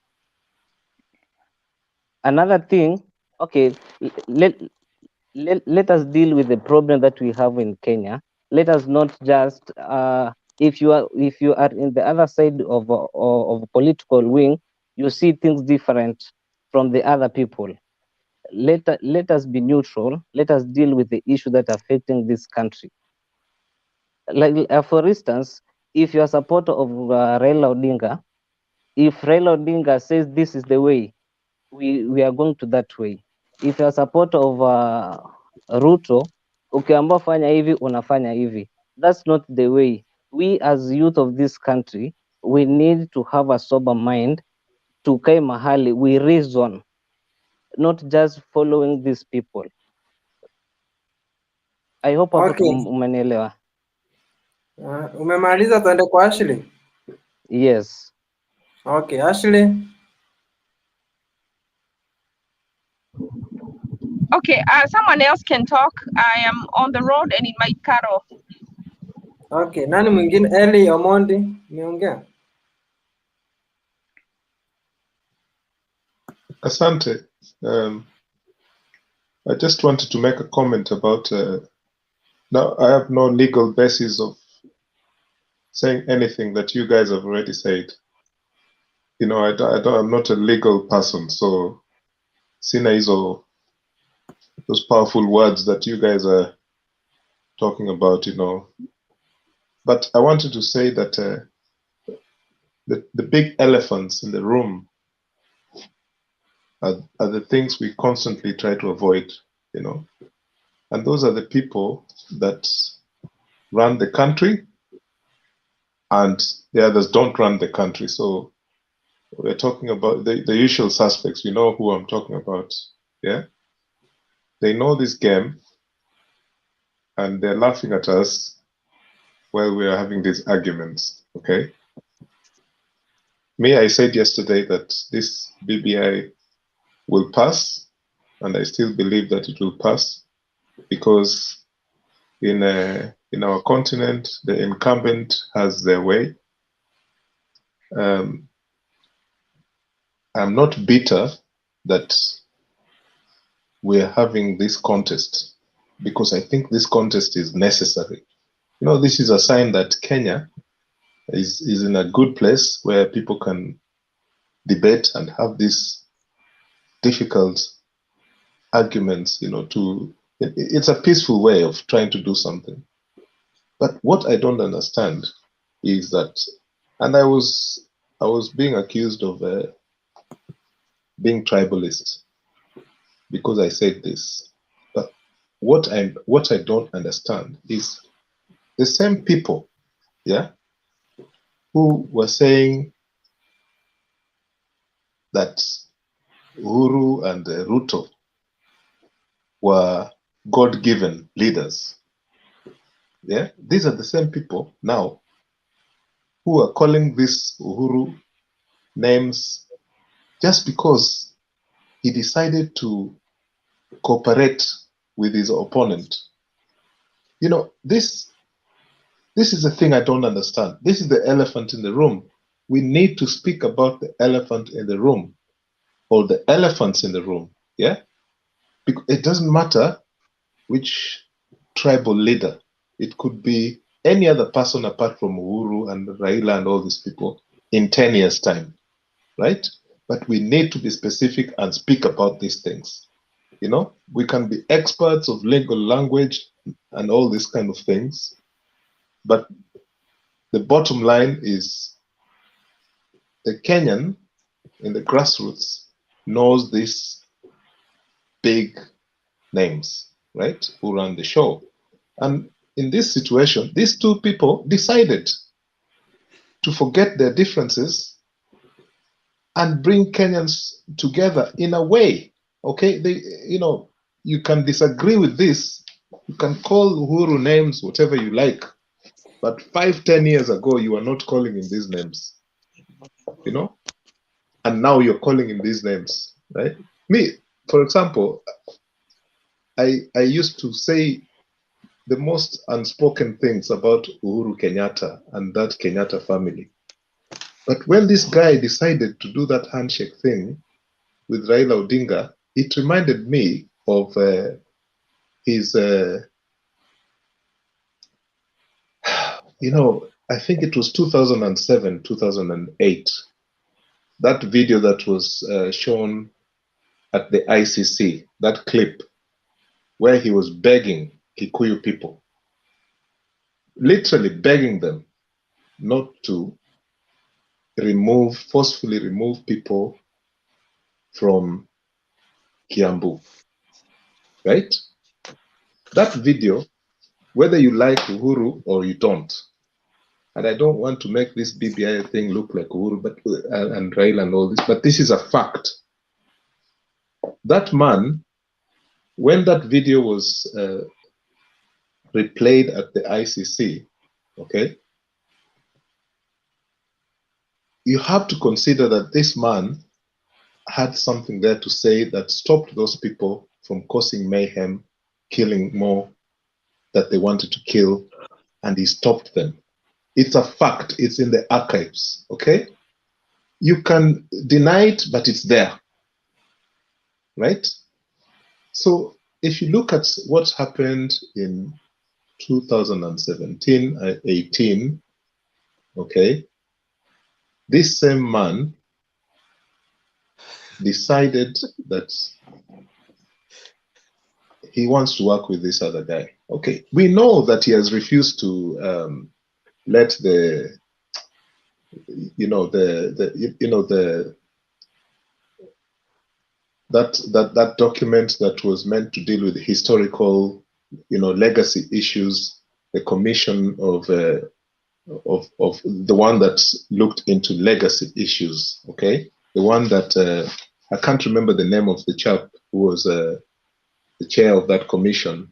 It's and this Kriegler. thing is, Not the Kriegler Commission, the one after Nancy.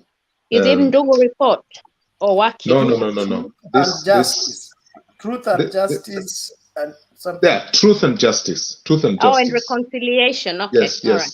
This is fundamental. This is one of the things that Uhuru and Kina Kibaki, they have refused to touch this thing. Even Raila doesn't talk about it. Okay, all these people, right? These are the big issues that people don't want to touch. Okay, the so-called Agenda 4, right? But for this man to say, look, enough is enough, right? So do you guys, the people who think that Uhuru and Raila are just actors, they're just wasting our time. So do you think they actually, is that what they're doing? That the handshake was just a joke? Because we are spending time here talking about legal language, right? But we know that next year, and I heard you, Nancy, saying that Kenya will not be at war and all these things when Bernard was trying to give a scenario. But we know that next year, there will be fundamental problems, violence, right? No, there will be. You know it, and I know it. Right? Can I? Anyway, And one of the ways these guys were trying to address this problem, they were saying in a political language, let's have a so-called handshake and see how things can happen. And you, Nancy, you're not in Kenya when these things were happening. Me, I was not in Kenya. So you know where we're talking. I was 2017, 2007. I was back home and I was stuck there for 18 and a half months. So you cannot say I was not in Kenya. But where it's are you not now? about where I am. It is about, let me answer your question in regards to Kenya. I'm speaking, I'm speaking an ordinary language here that we should be speaking. Where are you now? You're not in Kenya. That is not the issue. And this, you want to propagate that somebody in diaspora does not understand what goes in Kenya. Some of us our life is more invested in Kenya than in diaspora, because some of us go to Kenya probably every other month. In fact, probably we spend more time in Kenya. I'm glad you can afford that. In the United Kingdom. So some of us don't go every other month. But you cannot argue what you're trying to argue in regards to Uhuru. The people who voted for Uhuru, he had a clean slate to start.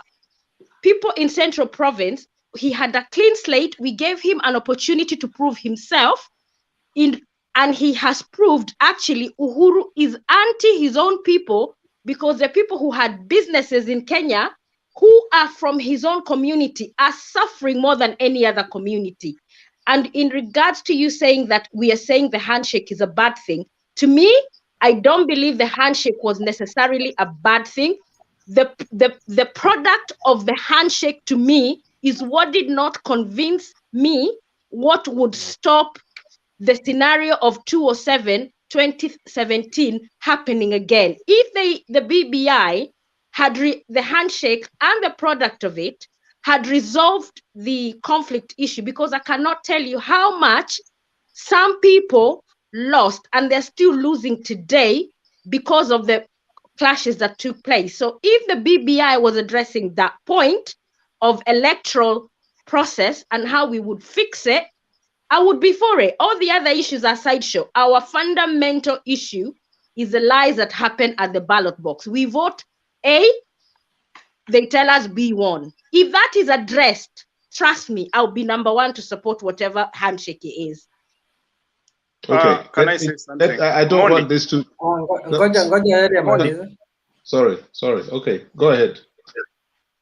Collins, Ellie, finish your point first. Yeah. Maliza point yako Ellie, then wakuuliza swali. Yeah, thanks, Nancy. What I'm trying to say is we've been in this before, and we should not be afraid to say what the problem was, which is the elections, the so-called elections, were being rigged and managed, by the people who run the government, politicians, and civil servants. So the elections was being managed, okay? And the problem now is the people who are saying they don't want BBI, they're looking at this person called Raila Odinga. It's a fact. They're looking at him and they're seeing him as this antagonist, this person who's just, all he does is oppose. What if that man was not there?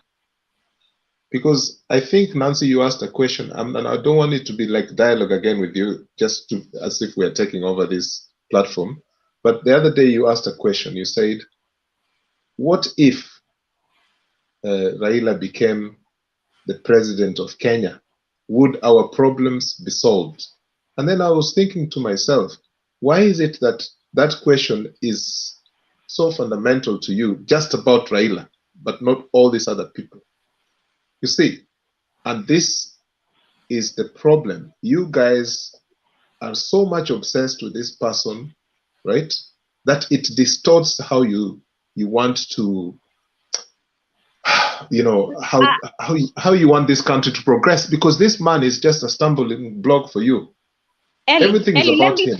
Let me tell you. For me, Raila is not a stumbling block for me. Raila has a lot of credit that I give him so much credit that because most of you try to pigeonhole us to different places. For me, Raila, if he had achieved to get the government to give us, forget even the 35%, forget about the constituencies, forget all that nonsense, because I know most of it is unachievable.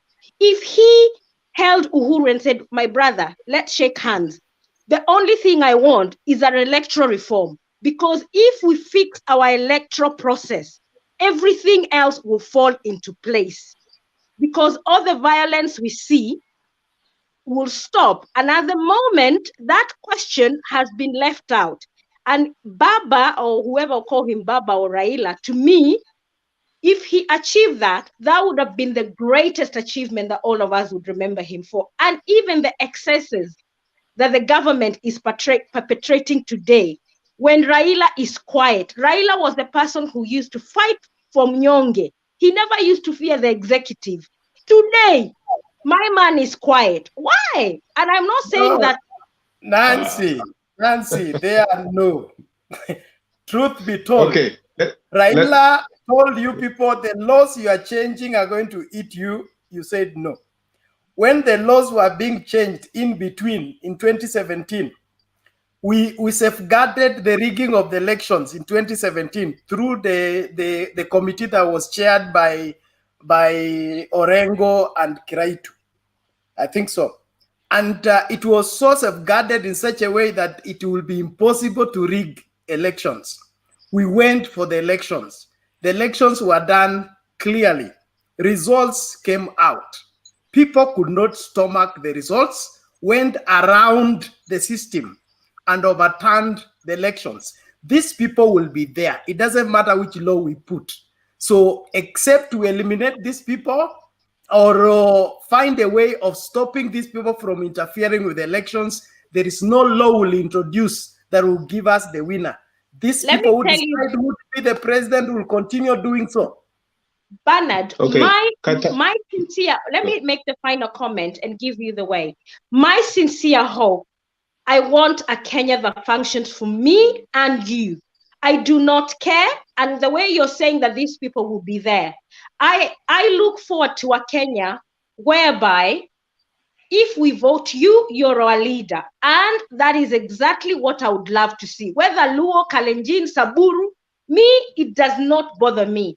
And for me, the more we believe in that vision, the more we are heading somewhere. And that's why we need to vote Ruto, Raila, Uhuru, Wetangula, all those people need to move. And then we can start a discussion on where we go. Because with these lot, we are stuck. Okay, right. Let me just finish my point. Thanks. I agree with you. The issue you said about strong leadership, that's what one of the things we're lacking is strong leadership, because that problem is the one that makes it possible for people not to have goodwill in all the system of government in Kenya. That's strong leadership. And I hate to say this, but it's a fact. In most of these other countries, in the West or even in other places, in Japan, you do something stupid, you either step down or you're forced to step down, right? Right now, the UK government is misled anyway, rather than led by this guy, Boris Johnson, okay? He's a bit of a joker, but the conservative people, the really hardcore, right-wing people, they like him, yeah? But he's not a strong leader, but they like him. Why? I don't know, right? In our country, someone is easily bought.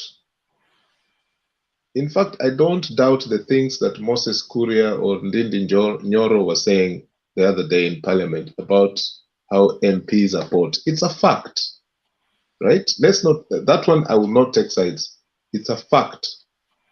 Members of Parliament are bought. This is a good time for us to reflect and think, well, these people are saying these things. Are they saying it for a joke or they're being serious? Baka someone says he was paid 100,000 shillings at the majority leader's office, and now he wants to return the money. Now why should he say that? For what? Yeah, it's a fact. These are facts. These people are bought. I know a senator who is not a senator anymore. She was she did a few things and she was removed from the Senate. In fact, I think she was sent to jail for a couple of months. I think you know who I'm talking about. Yeah? And those things she did. And I know that senator very well, that former senator. These our politicians, yeah? They're a handful who don't do those things. Yeah? But the problem is not necessarily theirs. It is our problem because we are the ones who decide this is the person we want. Here, Okay, a minute, malizia bro. no, my last minute here. Wacha hata sisi tuongee bwana. Sisi mnasema sijui tunaishi sijui ng'ambo. Hamtaki tu tuongee. Hata Nancy ako Wacha ng'ambo. tuongee hata But dakika you've been mbili wewe. attacking one person who is in Ngambo, which is me, who you say, hey, Nancy, these guys are hard on us. Sasa wacha tuongee hata dakika moja bwana. Hey, hata kama watoto wanalala huko juu. Sasa hapa hivi tuko na elections next year kwa the thing they call Stormont Assembly here in Northern Ireland, and it's the parliament here. So these people, you will not see them running about, driving, campaigning.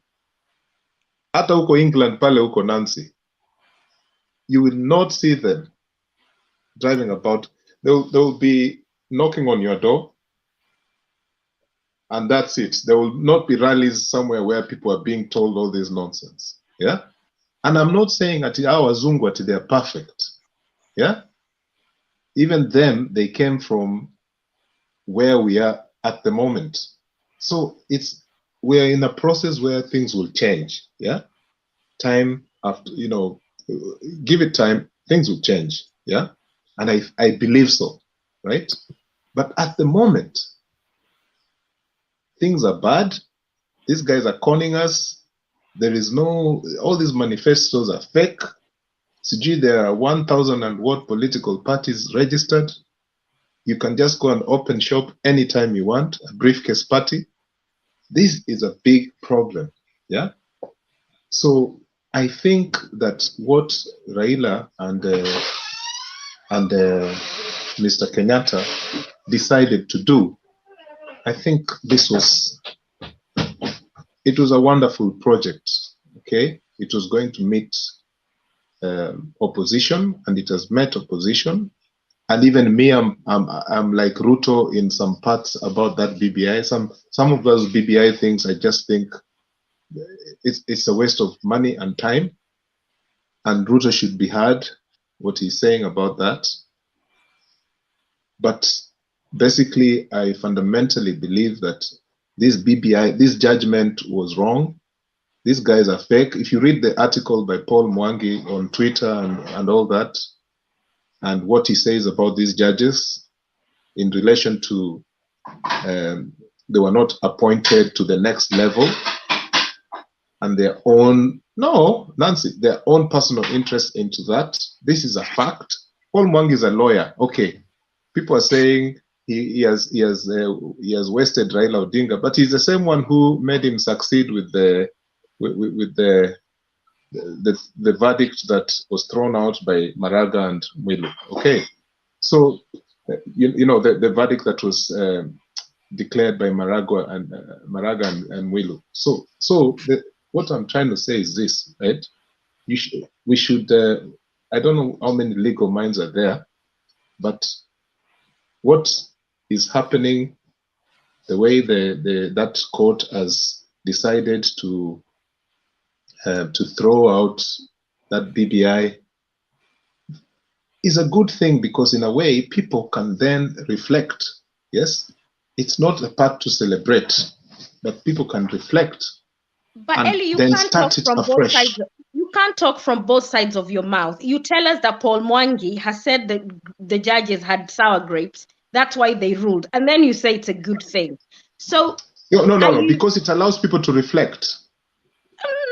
And also, Paul Mwangi, you know, this is why I have not commented about the BBI promoters and what they've said. For me, I'm waiting for a legal mind like Otiende Amolo, regardless where he stands politically. I respect his view of law. He will quote the law and say, so I'm really waiting. You know, all these shenanigans, he's taking stock. And when that guy speaks, I will then know where to stand. Because for me, people like Paul Mwangi, they're lawyers who are working on one side. Any lawyer working from either side, I am not going to take their view. But to be honest with you, in regards to the judges, it's about you turning the integrity, questioning the integrity. And I would want to believe that those judges thought about the whole process, and let's give them the benefit of doubt. I think it's unfair to say that they have sour grapes because they were not appointed. Okay, thank you. Yeah, I think we need to wait. I think some of these things are very harsh to say about our judges, because you would want to go and get a relief from Justice Chacha Mwita, but then you've already castigated him here, saying that he ruled one way because he was not elected to the appellate court. I think it's unfair. Okay, so tunaweza sikiza Kizito. Thank you. Good evening to everybody. Me today, I don't know how to argue with my sister-in-law like Nancy, because I respect her so much. You know, she's my younger sister-in-law, in-law in quotes.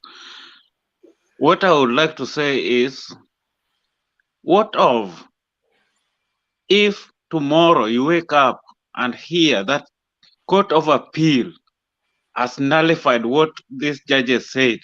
What will you say? Because I'm seeing a case whereby, you know, Nancy has been advocating for Tindamolo, Orengo, but remember, in politics, everything is strategic.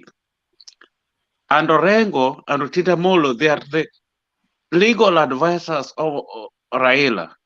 Before they come out and discuss anything, whatever you people are seeing in the newspaper is not what they are talking.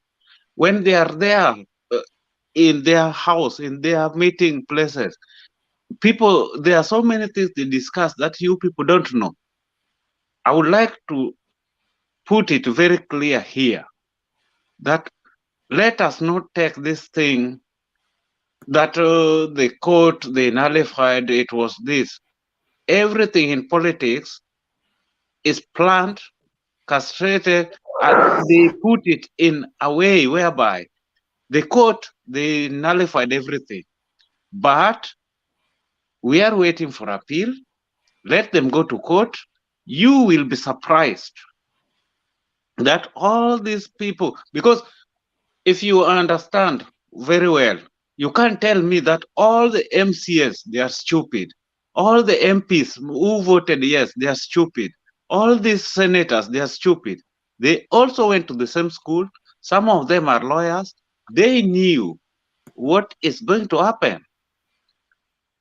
My brothers and sisters, what I would like you to know, BBI reggae is still on and is going to be the way it was planned to be. This was a popular initiative, just like Eli said. These judges, there are some who just nullify this thing because they were having, it's just like Murkomen, who was removed from the parliament. Now he started blaming Jubilee. When he was there, Duale was a very strong person for Jubilee. Now when he was removed, he started saying Jubilee is bad. Sonko was removed from government, from Nairobi, started saying government is bad.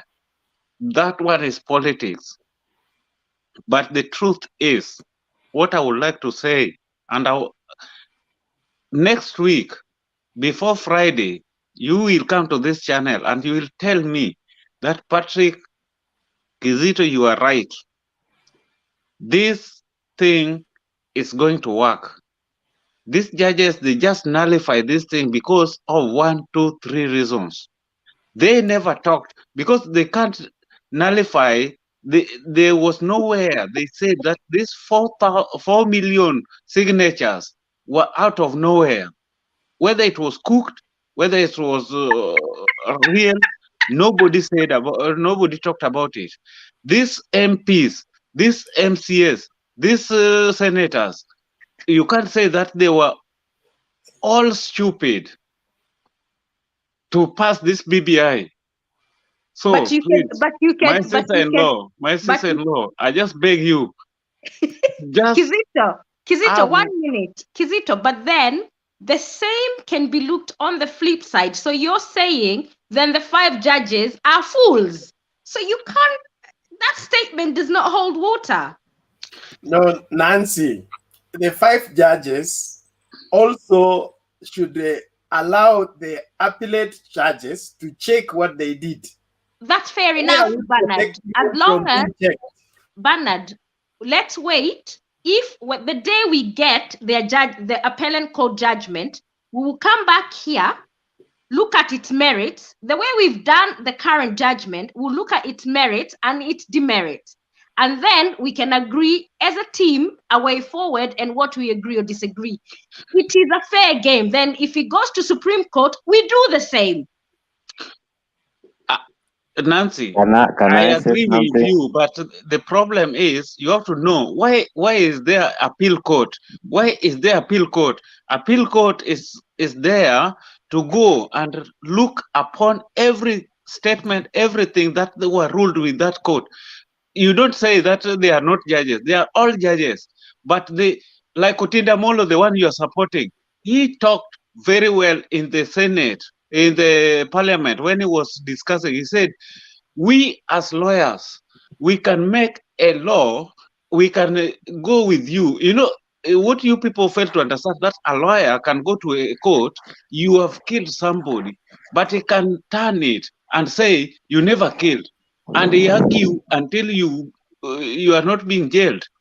So they can turn everything and to be real, especially this thing of BBI. What you have to know is there's nobody who can fight with the government. Nobody, even the court himself, they cannot fight with the government. If the government decide that today, okay, you are fighting me and I decided to have this BBI, they will judge according to BBI. They will not go against BBI.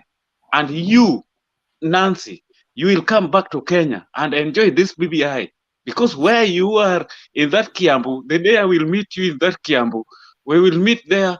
I will sleep in those your rented houses. I will go there and book one. I will support them and I will be there. That is my take. Thank you, Kizito. If you support me, that's fine. Thank you. Haya, next tuende kwa huyu Collins. Ulikuwa hapo ukatoka. I wanted to say something. Okay, I wanted to answer Elio Mondi. I don't know if he's still on. I've been hearing this argument by especially ODM supporters that the handshake was done for us to get peace in Kenya. I want to differ with them. This I understand politics very, very well, and I want to tell you, the handshake was not done to get peace in Kenya for the following reasons. Number one, by the time the handshake was being done between Uhuru and Raila, the NASA brigade was not there anymore. It had crumbled. Remember the swearing in of Raila to Uhuru Park. He didn't go with Kalonzo, Wetangula, and Mudavadi. Sorry, a point of interjection. It seems like as if Collins doesn't, he stay outside Kenya. He doesn't know what is happening in Kenya. When Uhuru had an handshake with Raila, it's when the peace came into Kenya. You don't neglect that, my brother. Okay. Be realistic and be to the point. You Collins, know what happened. I was Collins. personally at Uhuru Park for the swearing. Let me tell you. Let me give you. I cannot say that the failure of Wetangula and Kalonzo appearing at Uhuru Park made any difference. The stakes were still high. No. Can we stop going? No. Let me give my points. No. Let me give my points. Debate back. Let's bring the debate back. Forget about the swearing in. It helps me. You nothing. Collins, go ahead. Acha Collins amaliza. So what I wanted to say is that we already had peace before the handshake. Raila had given up on pushing the government. He was no longer pushing the government. We already had peace. So the handshake came like 2 months, 3 months later, and there was nothing. There was no demonstration. There was no nothing. After the swearing in, everything went quiet. Collins, do you forget that we were having every day Monday demonstration? Which country are you coming from? Are you coming from Kenya or are you a Ugandan? Kizito, that was before the swearing in of Raila at Uhuru Park. But after the swearing in, there was no more demonstrations. Just go back to history and look at it. Raila did not push the government anymore. Everything went back to normal. So, according to me, the reason for the handshake, it is, Uhuru was trying to apply the 48 laws of power. One of them says, hire the services of your former enemy because he'll be more loyal to you than your friends. So Uhuru hired the services of Raila, who was the former enemy. And true to it, he has been very loyal. Have you ever seen Raila raising any objection to Uhuru? Never. So Uhuru hired Raila to achieve a few intentions. One of them was to neutralize Ruto politically in Kenya, and they have been hammering Ruto for the last 4 years. Thank God Ruto is very strong. They have failed. Number two, the purpose of the handshake was to come up with the BBI.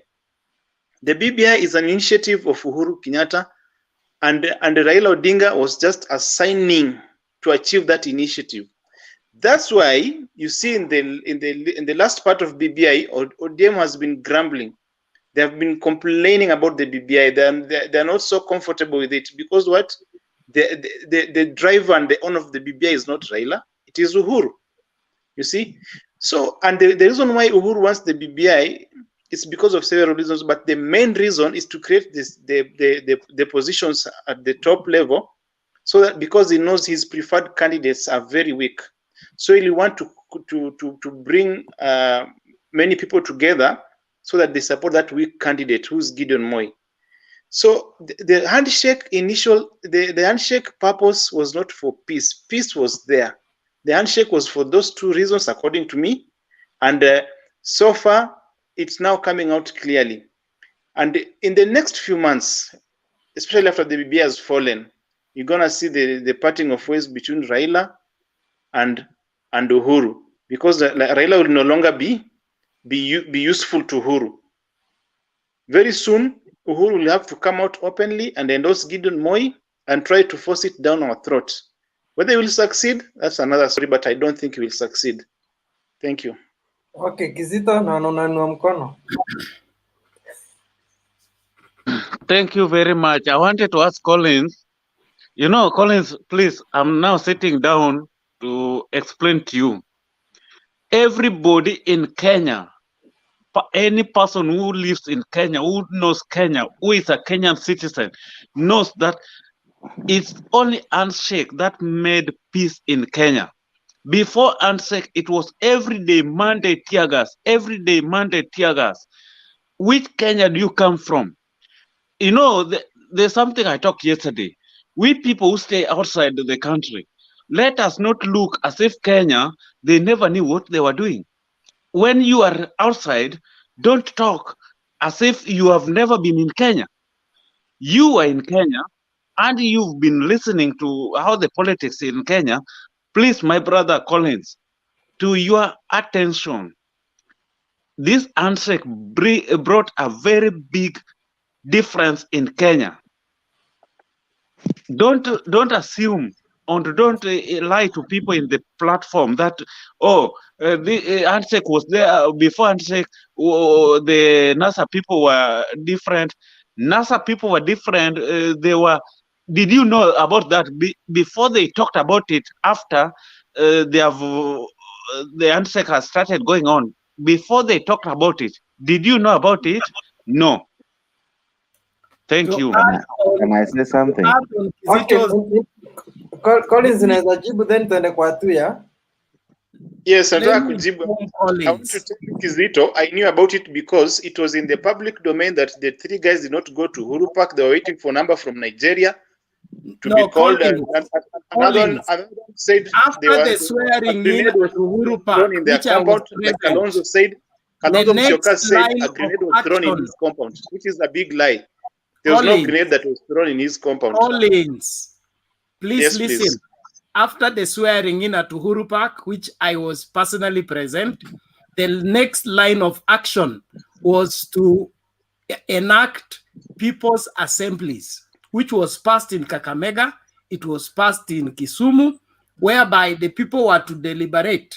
And then by the preamble of the preamble of the Constitution, then that's when the resistance movement came on, where Miguna pronounced himself on what?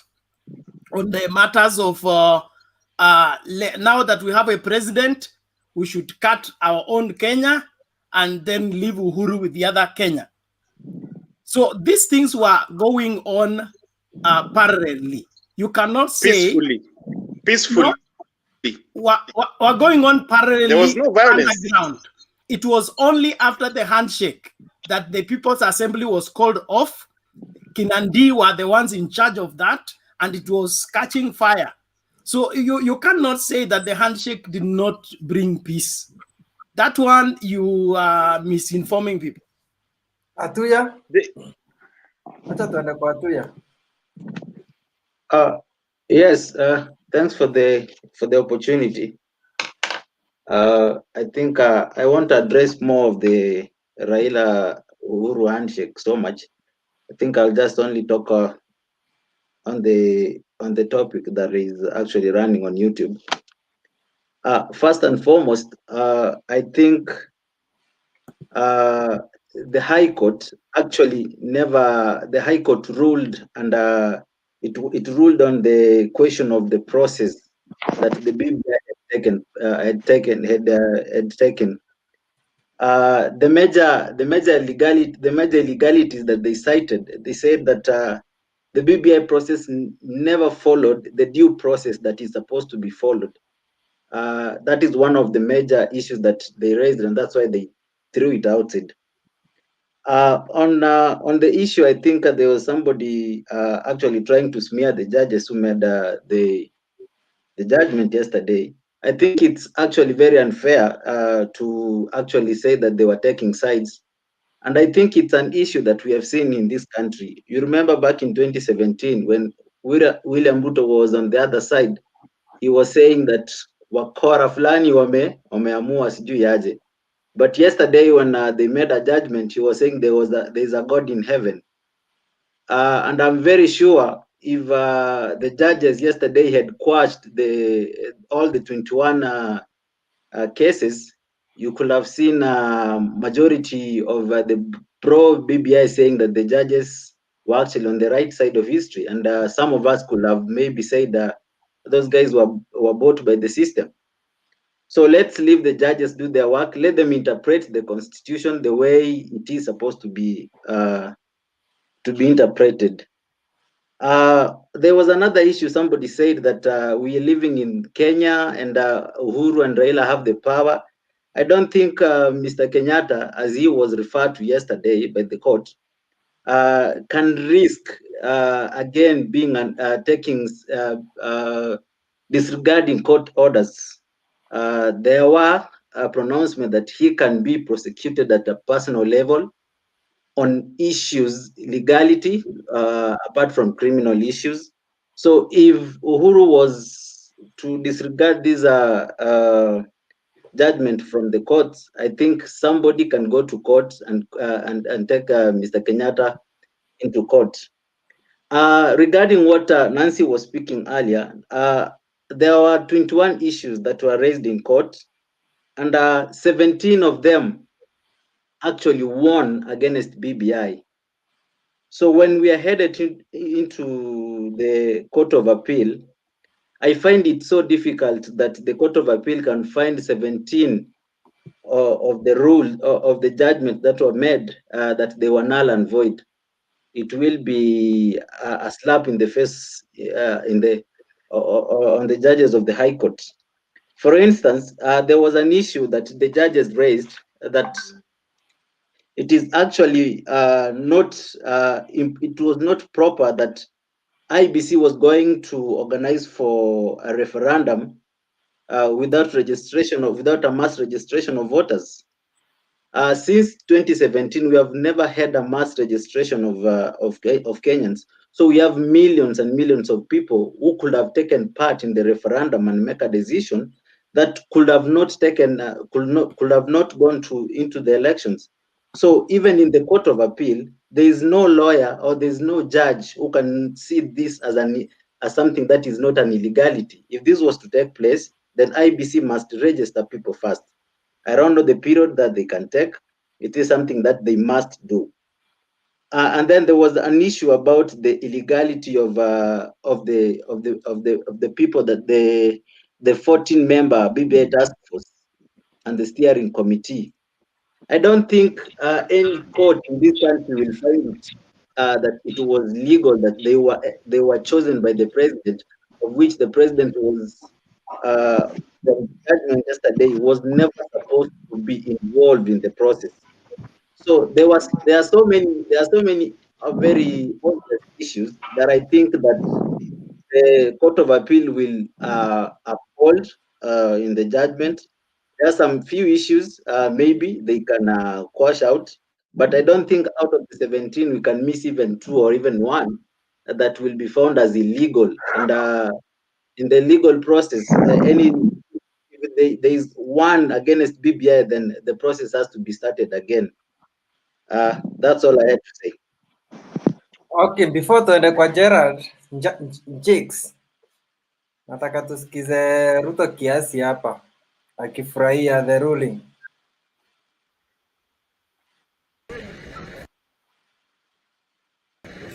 Hello sir. Tuko na watu ya Ruri hapo, watu yako Your Excellency wasalimie.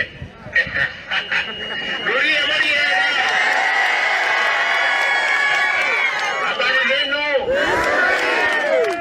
Habari ya Nyandarua? Sasa mnajua yetu ya UDA, na sisi tuko pamoja, na ni chama ya kazi ni kazi, na mnaelewa wera ni wera. So nimeshukuru sana, mimi namwombea huyo muungwana kura. Mutatupatia hiyo kura? Mutatupatia mtu wa kwanza wa Nyandarua kuwa katika chama ya kazi ni kazi, na mahasla wote wa kule Nyandarua tuko pamoja. Bas, mimi nawashukuru sana, tuko pamoja na mnaamini Mungu, sivyo? Simuliona mambo Mungu alifanya jana. So, asanteni sana. Tumetuma hapo kina Gashagwa, kina Ndende, kina Mami Mwega. Hiyo ni jeshi yetu ya hapo. Okay, twende kwa Jake sasa. Naona vile watu mmefurahia sana. If maybe I can begin from where you have left, Yes. where Ruto speaks, you know, it seems celebrating, but looking at the ruling yesterday, basically, no one went to court to speak against Ruto or to speak against Tanga or whatever. It was against the rule of law, the constitution, and the BBI. So basically, almost pinpointing this argument to drop it to him, it would be very unfair. And the other thing I would wish to say to Mr. Kizito, there are things you have raised, and I think it's wise to say that 2017, the ruling that Maraga gave, we all celebrated that finally the court can have a say. Yesterday, the same court made a say. Now, when a ruling is made in your favor, that does not make the court legal. When the ruling is made against you, that does not make the court illegal. Number two, you need to understand, even in the Court of Appeal, these were one-time judges in the High Court. And according to my understanding, 2 out of the 5 have already qualified to serve at the Court of Appeal.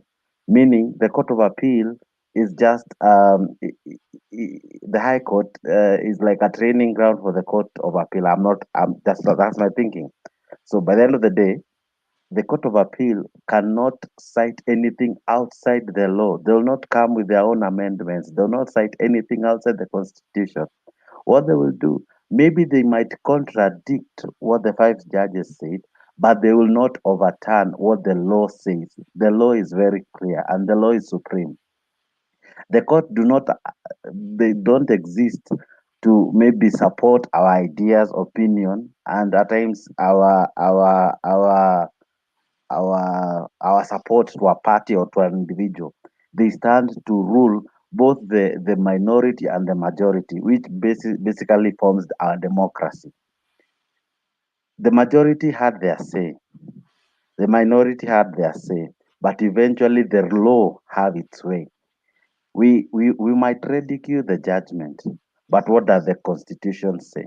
I want to say this. According to the ruling, 22 was what the judges gave as their recommendation, or rather their judgment. The issues that were present were 17. I wanted to correct someone who's getting the figures wrong. Now, from the 22, we cannot just simply hallmark the decision and say the judges were wrong. We can simply say this. We need to come down to what were they saying? They were saying, number one, that the president has no mandate. We might agree, we might not agree. And you go down to the 21. So if we can have this discussion and cite out the ruling, I think it will be more candid. When we cite out, they said this is what the law says, this is what we feel, this is what, rather than hallmarking the whole debate and almost bringing it down to the level that we were talking of 2017, this is what happened, someone sold, someone took himself to power and all that. But that is not really the main agenda tonight. We are talking of the BBI. How did we find ourselves here? What makes the difference now that the courts have ruled? Kizito, if I can bring you to this, the judges, whether in the Court of Appeal, in the Supreme Court, or even in the High Court, will use the Constitution. We might here cite our arguments based on our feelings, our emotions, our ideas, but basically, the judges will use the rule of law. If you can cite from the law, or maybe from your understanding of the law, what might, as you rightfully say, that the courts of appeal will nullify the judgment from the High Court. You know, by the end of the day, they'll also cite the law. So basically, before we raise our feelings, let us also remember that we are governed by the rule of law. We are not, none of us is above the Constitution. We might bring our feelings, we might bring our expectations, but by the end of the day, what is cut out by the Constitution will sail home. Thank you. Okay, sawa sawa bana, ndio naweza endeleza kidogo. Mimi ni kunywa chai kidogo. Ashley. Yes, I'm here. Yes. I have just one thing to state. I know people keep asking, like Omondi said, that the reason people are opposing BBI is because of Raila. For me, it's not, and a lot of us, it's not. And I hate his the way he likes to assume a lot of assumptions. So I wish he would stick on facts and not go to where he's assuming things and putting words in people's mouths. BBI in itself is unconstitutional. If you ask yourself, someone like Jonette is in the parliament, why did they not do a permanent parliamentary initiative instead of a popular initiative? It's because they wanted to sneak in some unconstitutional bills in there. And from what I have learned is that when they do it through the popular initiative, it can go through, but it can't go through when they use the parliamentary initiative. So there was mischief, and our judges were able to see through that mischief. Uhuru cannot be the one initiating a popular initiative, and then once it's passed in parliament, be the one to go and sign off it, and then be also the beneficiary of it.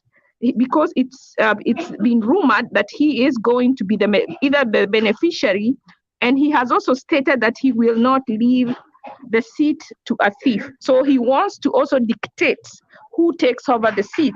So from the beginning to the end, he wants to dictate the whole process. And the reason why the president cannot be, is not allowed in this case to be the initiator of the popular initiative is because he can abuse the process. And we have seen that he has done that. He has bribed the MCAs, they intimidated, harassed the people in parliament and bribed them to pass the BBI.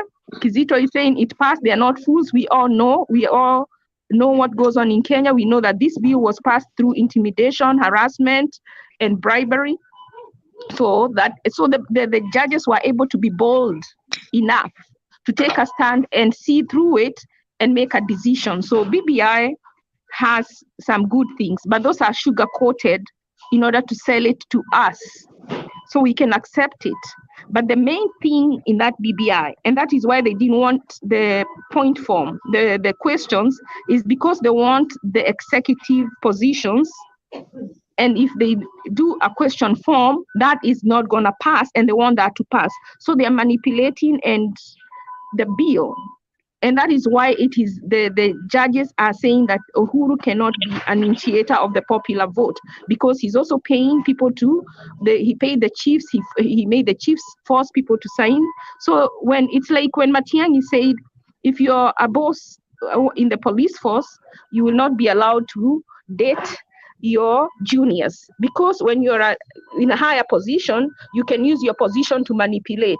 So that is why, to protect the integrity of a popular vote, that is why they are forbidding or saying that it is wrong for Uhuru to initiate it, because as we have seen, he has used state machinery to manipulate it, to force it to go through.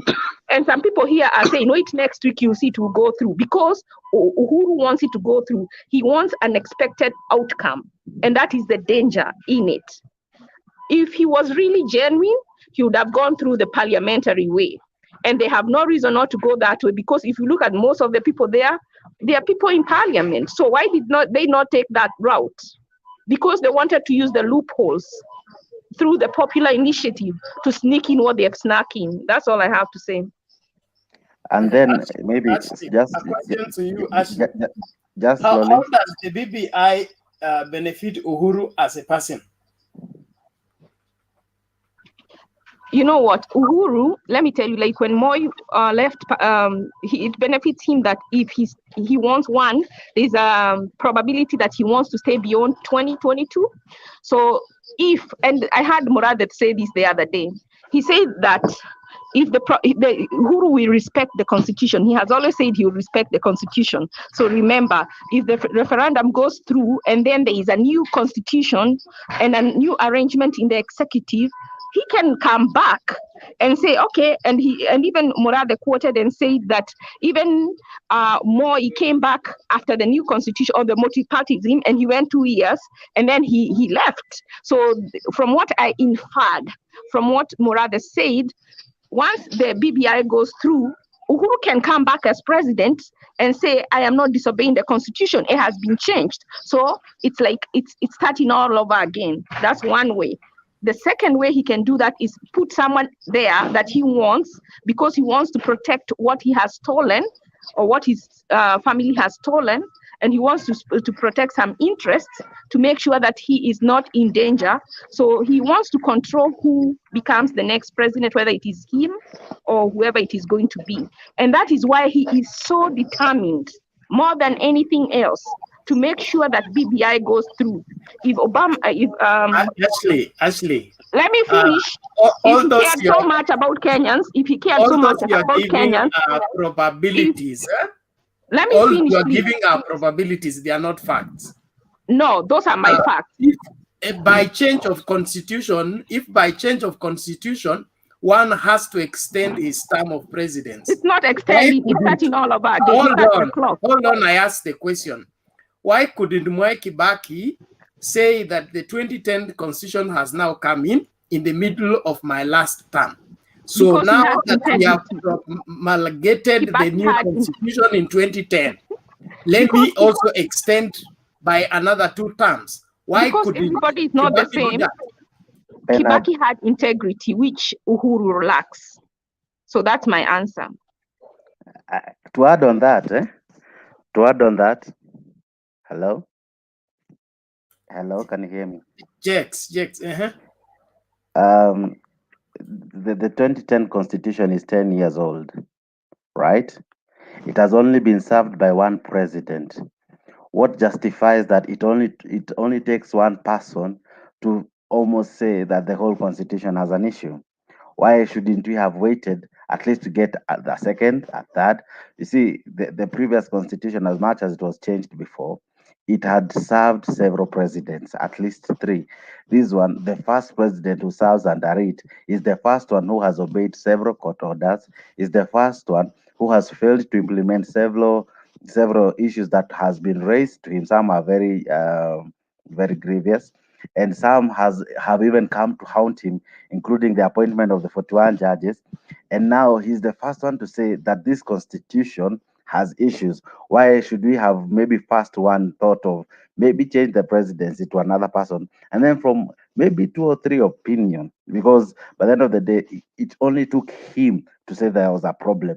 We have not had any other president. We have not tested any other regime. This is the first regime we have served under the 2010 constitution. The first regime Bernard, before you talk, today Sifuma is on the. Today Sifuma was complaining about Matiang'i sending police to harass them. So what we are trying to say is that if this BBI was genuine, it would have already taken effect, because if Uhuru has had a change of heart, we would not be having the same things today. I don't know what you think that the BBI has. What is it? Does it have a golden egg that will come into fruition once it goes through and passes, that people will start doing the right thing? It starts with the heart. So even in the heart, if we can see, and the judges are smart, they are smart. They know. If even today they are harassing ODM because they also have a candidate, how do you think this BBI cures?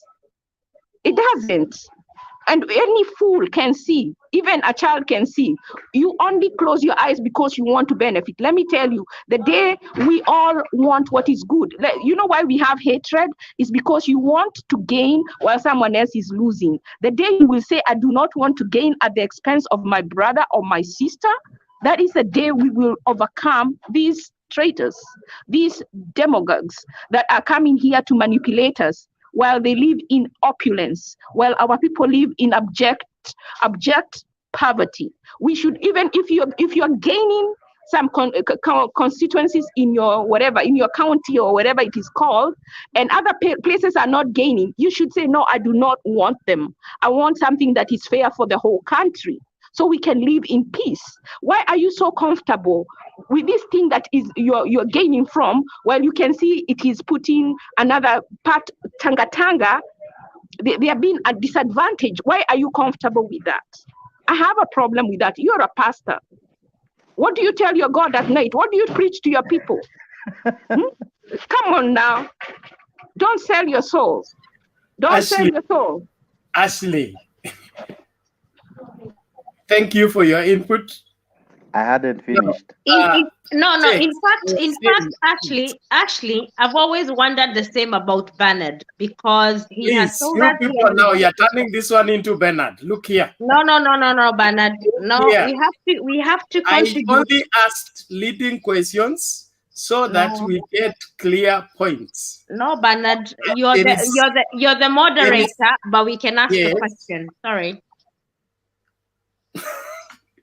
Can I finish? No, Jakes, you have said that the 2010 constitution has only served one president. That's That not is true. true. Kibaki served part of it. It was passed in 2010. Kibaki left office in 2013. So Kibaki enjoyed and led into its implementation before Uhuru came into office. These are historical facts. It's not Get your facts right. Worldwide history, okay? Constitutions are reviewed after 10 years. You assess how well has it worked? Where is it pinching? Where can we adjust? So after 10 years, in fact, the reason why we accepted to pass it the way it was, although people wanted to be amended before it is passed, was that we experiment with it for 10 years, then look where we can adjust. It is a normal happening. It's not an issue that should be, looked at with all manner of suspicion. Then a question to you, Bernard. What stops the next president, who will serve 2 terms, also to form such an initiative and say, in my 10 years, I have seen these are the loopholes? Will we be changing the constitution every 10 years? The other thing I want you to remember, 2010 constitution was promulgated, yes, during Kibaki's time, but some of the effect that began to operated in this current regime. Remember, we didn't have the county governments during Kibaki's time. We didn't have governors during Kibaki's time. They all came with Uhuru. We didn't have MCAs. We used to have councillors. So by the time Kibaki left office, he left under the old constitution. Get your facts correct. No. Yes. As soon as the new constitution came into effect, the old name constitution. Name one governor who served under Hold on, Jakes. Name one council. Right. A point of interjection. That is the panel is not only for Bernard and Jakes. Accurate. As soon as the new constitution came into effect, the old constitution was put off. And then there was a schedule. There was a transition period. Schedule of implementation. Period. There was what? There was a transition period of which even the parliament had to formulate some laws to necessitate the smooth sailing, and there was also a committee that was formed to necessitate. That is what I'm saying. The committee was formed to see to it that the constitution is implemented, but it was in effect. It was not put on hold until it has been. That's why I'm telling you, the first president to fully initiate and fully serve under this constitution is one. Because you cannot name one county government. We cannot have fully implemented it when there are some parts of it that is not yet implemented. Let's move on. Let's have Eli, you've been mentioned. Yes, just a point of interjection before Eli. Just one, I will forget because as we talked, I wanted to ask Joram something. Okay. Go on. Thank you, Eli, for the chance. I just wanted to ask Eli. Eli, not Eli, Jakes. Do you know that the parliament that is serving even right now is illegal? That is a matter this court, you are saying they nullify this only this for constitution. You are saying you are talking about they did good, they did what? Why is it that they never ever one day remove parliament from working? Because Maraga said he gave advice, but according to his advice, normally they should have cancelled the parliament. He left it because these people in the parliament, they are the people making the law. These people in the Senate, they are people making the law. What I would like you to do, my brother, just for your information. Let me answer you. You have asked me a question. Can I answer? Yeah, let me finish, then you answer. I want to, because we'll use to argue too much, we'll use too much time. Okay. Let me finish. I leave you to answer. You talked about of illegality. Why is it that this illegality is just coming only on BBI? And in this BBI, IBC passed it, Parliament passed it, Senate passed it, MCS passed it. These people, all of them, do you think there was no lawyer there? Can I answer you now? Okay. I start from where you stopped. You have asked the MPs, the Chief Justice then advised the president to bring what do you call it? To Vunja Bunge. Yeah, to dissolve parliament. Thank you, sir. Now that goes without saying.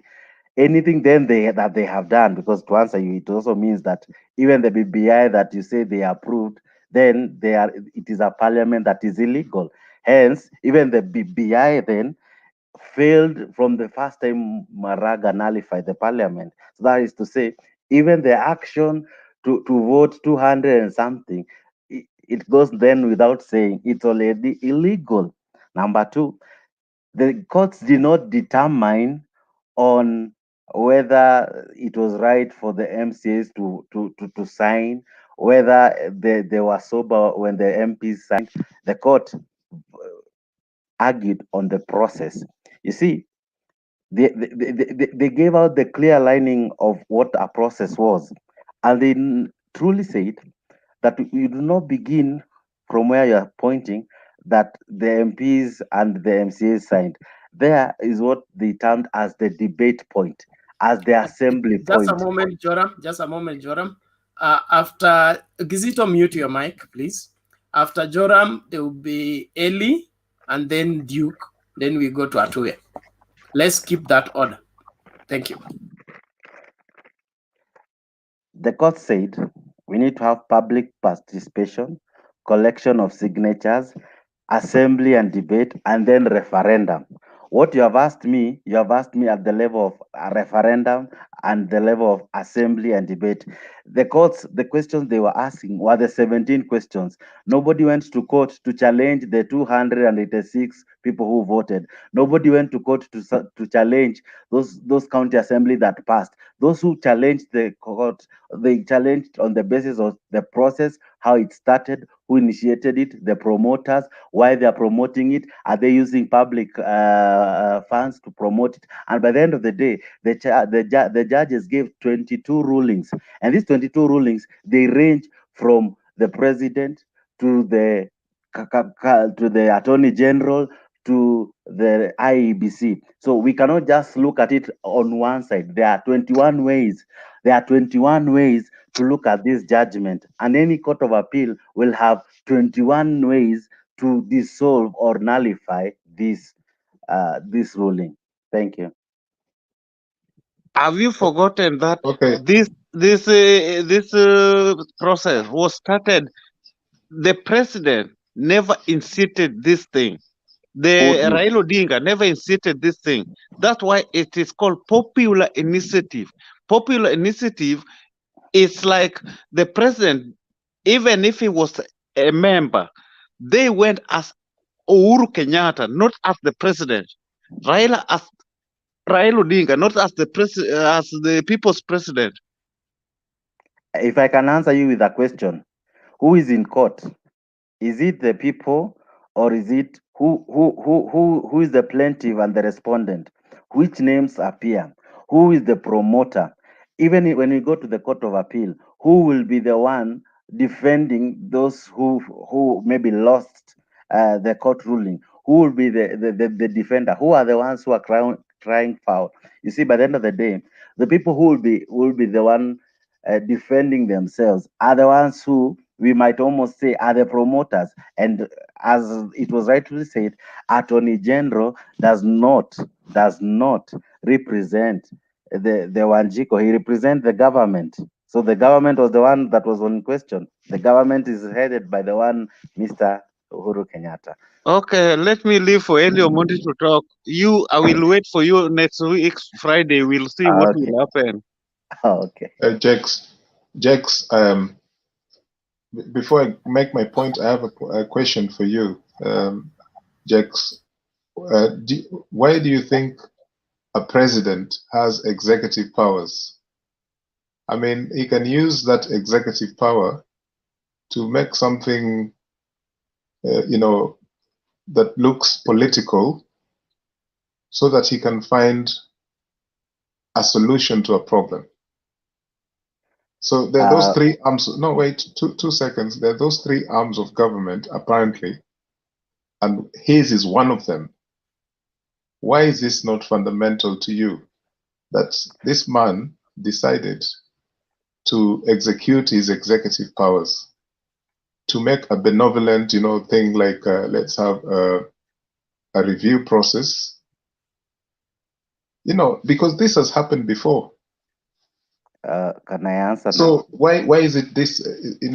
Why is it this particular process so difficult for you to understand? Because for me, I find this man, his executive power is enough. It's in a Kenyan constitution now, the 2010 constitution. It's not exactly a dictatorship, right? So let's rely on that executive power that he has used to intervene into the process, right? Why don't we even be a bit more open-minded to think in those terms? Because I think if your candidate, whoever it is,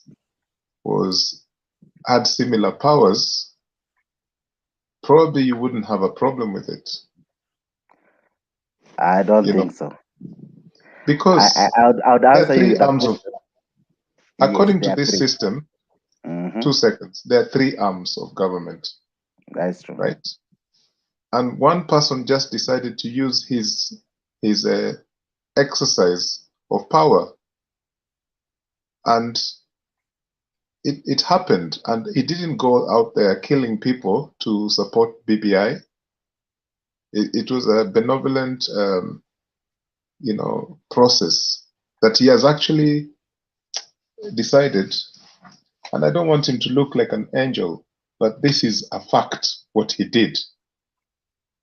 And this is why some of us think that these judges, they have an axe to grind, you know, because there is something behind their judgment. But personally, I don't really think the judgment is a big deal. It's a lesson. It's a learning curve. People will reflect about it. But why don't we think about a man who has used his executive powers, okay, to do something, right? Can you please answer me? I agree, but in equal measure, still disagree. You rightly say that this country has 3 arms of government. That is to say, one arm cannot usurp its power and almost masculate the other forces to make itself like it has a monopoly of all powers. The court did not doubt that the executive has its role.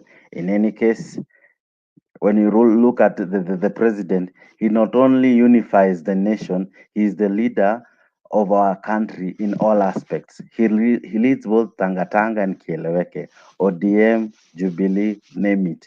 He is our leader. But by the end of the day, he leads using the constitution. He does not lead using his laws. He does not lead using a skills book somewhere. He has the constitution. He has an advisor in the name of Attorney General who advises No, him Mr. Jake. on constitutional Jake, matters. answer Joram, because where you are beating around the bush. Remember, president is a president. Is not only one person to decide. You have got advisors, and these advisors, they are not Have fools. you listened to what I said? Okay, They okay, are not let's fools. do this. Okay, Gizito and Jakes, mute your mics. Atuya has gone. He had a question for Eli, and then Eli, before you give your submission, Duke has a question for you that you should answer. So Duke, place your question, then Eli can go on. Thank you. First, I want to respond to Eris Omondi's question about the executive power of the president. That what the president should do, how should he use his power? Yes, I agree the president has power. He has executive power. But that power should not be used beyond the limits within the constitution. He should not abuse that power. And most of the executive power should be concerned with implementing the manifesto and the agendas for the Kenyan good. That is my response to that. Also, Omonda, I want to respond to have issues with what you said moments ago. You talked about that the incumbent should have his way. You made a statement like that, and I totally disagree with you. It's not good for the incumbent to have his way, because sometimes the incumbent may be not right. The incumbent may be trying to misuse power, or may be trying to implement something which benefits him as individual, or which discriminates against many Kenyans. Therefore, that I was disagreeing with that statement. Also, you said that we should not go away from the fact that we have some elephants in Kenya, and that's I agree with you. We have some elephants in Kenya, which is Uhuru Kenyatta and Raila and Ruto. But according to me, we should be having a system, a mandated system, constitutional, which should be able to work regardless of who becomes the president, who are the competitors, who has which power, or who has which following. That's actually, if you go for some, for example, the current case in the, I believe you are in the US, there is Donald Trump tries to come with some, he was trying to misuse power. It was not successful to misuse power because there is strong systems and institutions which are working independently and which are limiting those powers. Therefore, in my context, the focus should be more on the institutions, to build institutions which works independently, because average rich person has lifespan like maybe 100 years. So, sometimes those servants should die. Excuse me, Duke. Are you making your submission or placing a question?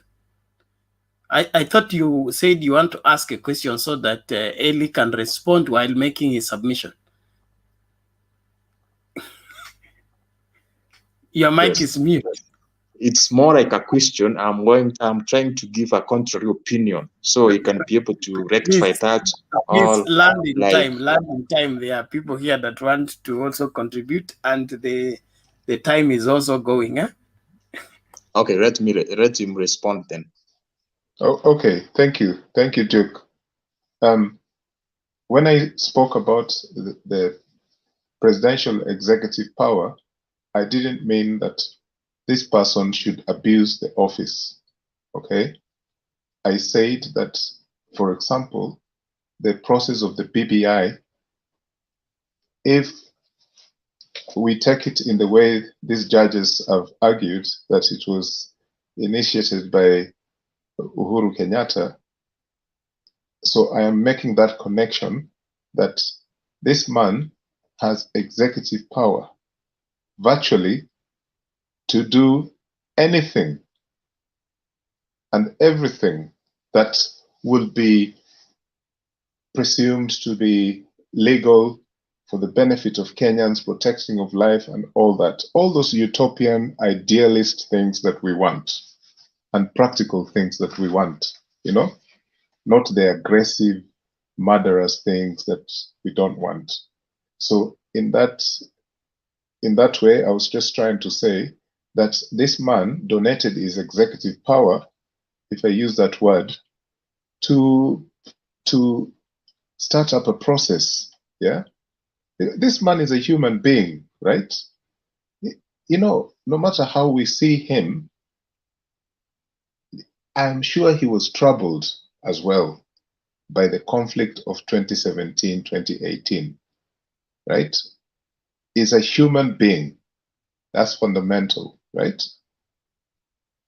I think the only African country I think two countries where possibly the incumbents have decided to go by what the court says in terms of elections is Kenya and Malawi. Kenya was the first country, in fact, the third country in the whole world where a sitting president agreed with the court ruling that the election was fake. Kenya. And then Malawi, Peter Mutharika in 2019 actually decided that the court can do what it likes, and which the court ruled a repeat election, and he lost.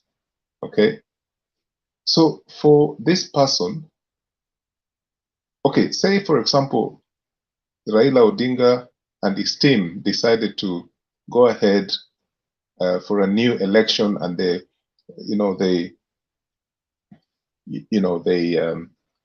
tell their supporters to be ready for another election, and say, for example, Raila Odinga legitimately won this particular second election, right?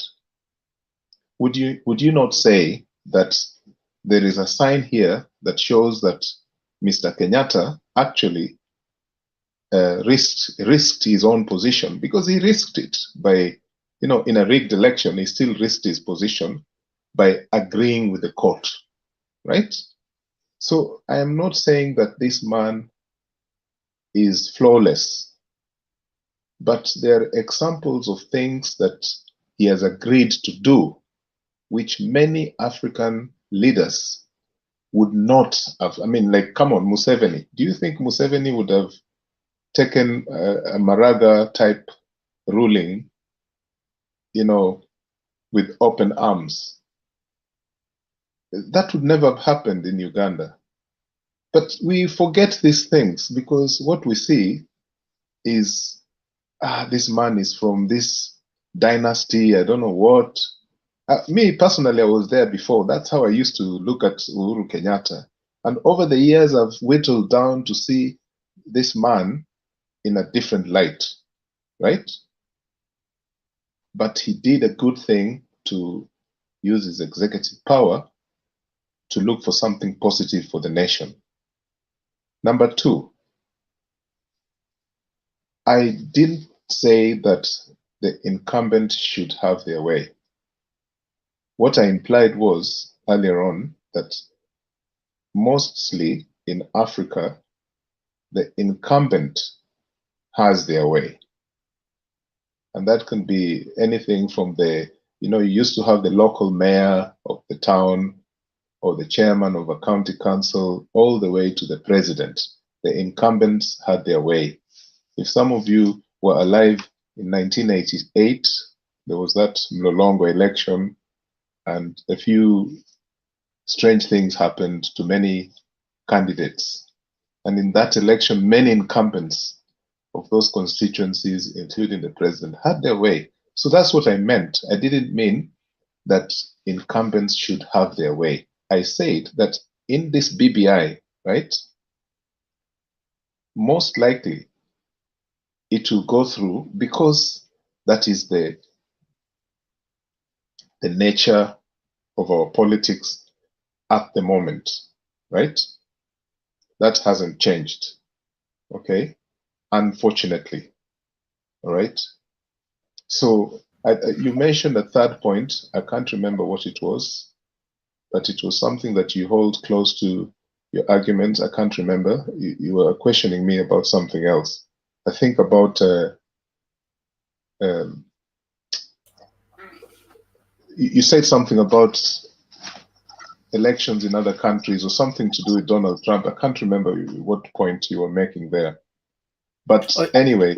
Duke, you can can you please say again that point? Trump trying to modulate the constitution or something? What I said is that I was trying to talk about giving institutions power, not individuals. Oh, yeah. Right, okay. Right. You see, I would not take an expert opinion about this because this is something that has been totally, it's been abused. Our institutions have been abused badly by all, systems that we've had since the colonialists left. So I am not even a reliable person to comment on how this can change or which side I take on this, right? I can't even comment on that. I constantly hear now in these discussions, discourses we are having every day, one or two people talking about there is no goodwill. And this is one of those fundamental things for me that I think can change things in Kenya, the goodwill. A couple of times, every time we have this platform, you hear people talking about we need some goodwill, and this is the big problem, right? So anyway, my other point was somebody's mic is on. Please Ayaga. mute your mic if you're not speaking. Mute your mic if you're not speaking. Eric Ayaga. So anyway, someone mentioned me a couple of times, and if you're criticized, Eli, you need to summarize. You need to summarize. Yeah, no, look, if you're criticized, it's actually a good thing rather than a bad thing, because it means that person is thinking something you said either makes sense or doesn't make sense. So Ashley, every time she does this, she walks away. Where is she now? She will criticize, but then when she will get this. Don't worry. This platform is here to stay. When the convener is whoever is chairing says, Ashley, you need to answer. This person is going to respond to you. She does a runner, and that's not fair. So I'm left here wondering why did she make that point where she said that she said what she said about my position about these things, and I think that's very unfair. And she had some very good points, but then you know, you can't do this. You know, we are not here to joke. We're here to discuss as adults and see what's the way forward for our country. Yeah, but my last point here is, what do we want about this BBI? Or, I mean, like, we'll be having this discussion again tomorrow, day after tomorrow. What is it that people in this panel are hoping for? Should this thing just be banished?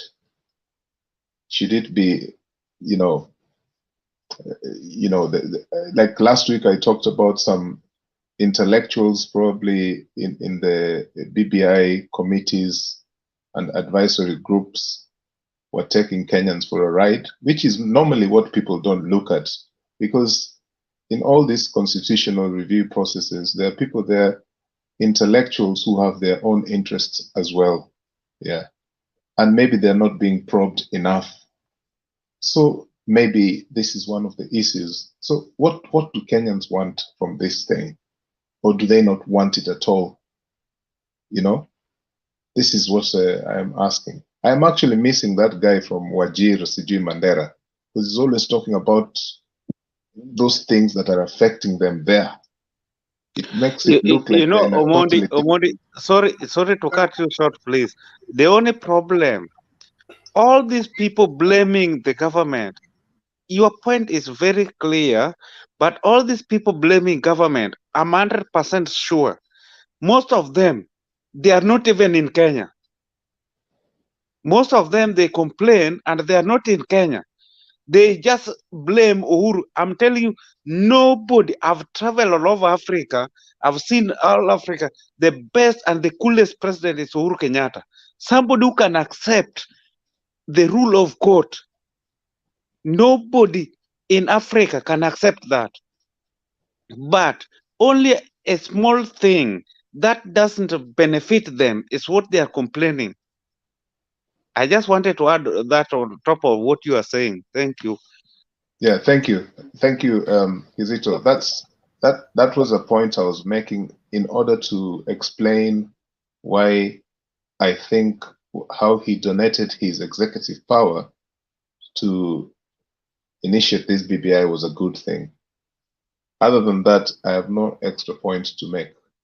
I'm about to go to bed, so Thank you, Eli, for your input. Duke, you make your submission in the next 2 minutes. Then you have a 2 year, please. Okay, first I want to respond with what they have said before I make my submission. First, I want to disagree with Omondi and Kizito about trying to say that the president is good. Of course, he was not having any alternative, because you cannot compare these countries. For example, if you compare Uganda and Kenya, we are a country, we have actually matured in democracy. We have tried to limit the power of an individual to the extent that the hands of that individual is tied to go to some extremes. That's why, for example, the power he was having in 2017 were limited for him to go against the Supreme Court, courtesy of the constitution which we put into place in 2010. Therefore, you cannot compare you cannot compare Kenya with Uganda. Even the two constitutions cannot even compare. Therefore, yes, of course, there are some African leaders who are able to go against the constitution, but ultimately what matters is actually about consequences. I have also said this several times, that what makes humans not to make mistakes is consequences. For example, if you are working somewhere and you are able to take maybe 100 million and nothing can happen, you can take. But if you know, if I take that 100 million, I may be imprisoned for life, you cannot. Therefore, that's what I'm trying to talk about. There is consequences and the limitations of power. That's actually what made him. Not that he was because if he was a good person, there was he's the commander in chief. He's the commander in chief. So, but after 2017, there was the armed forces misused their power. People were killed. Those who were protesting peacefully. According to me, in my own opinion, those perpetrators must be prosecuted. Not even the handshake should end it. That those individuals, actually, even there were some groups who were not even Askaris. They were actually, somebody was having a gun and then he came out of the car and they shoot some people who were protesting peacefully. And me as a person, I'm against the handshake ending. Handshake can bring some social aspects, the peaceful coexistence. But when it comes to those institutions and those individuals who committed highest crimes, they should be brought into book, including the IPC. The IPC refusing to open the server. Actually, even the case should have not been proceeded. The case should have stopped until they provided that server. But because we have institutions which are limited in a way, that's why we are able to have chaos, and then there is maybe some occasion. Actually, this handshake, of course, it brings peace to some extent. But if you look at Kenyan context in continent, Kenya is a nation which must exist forever. The focus of the amendments should be the fruits, all the goodies to Kenyan people, which should be there forever for a long period of time. Of course, a point of interjection, Mr. Duke. I think you are not yet born during Moi regime. If you are born during Moi regime, you could not have been arguing the way you are arguing now. During Moi regime, you couldn't even utter a word. Even this thing you are saying that government should have done this, those people, the perpetrators should be brought into book. Do you think it could have happened in Moi regime?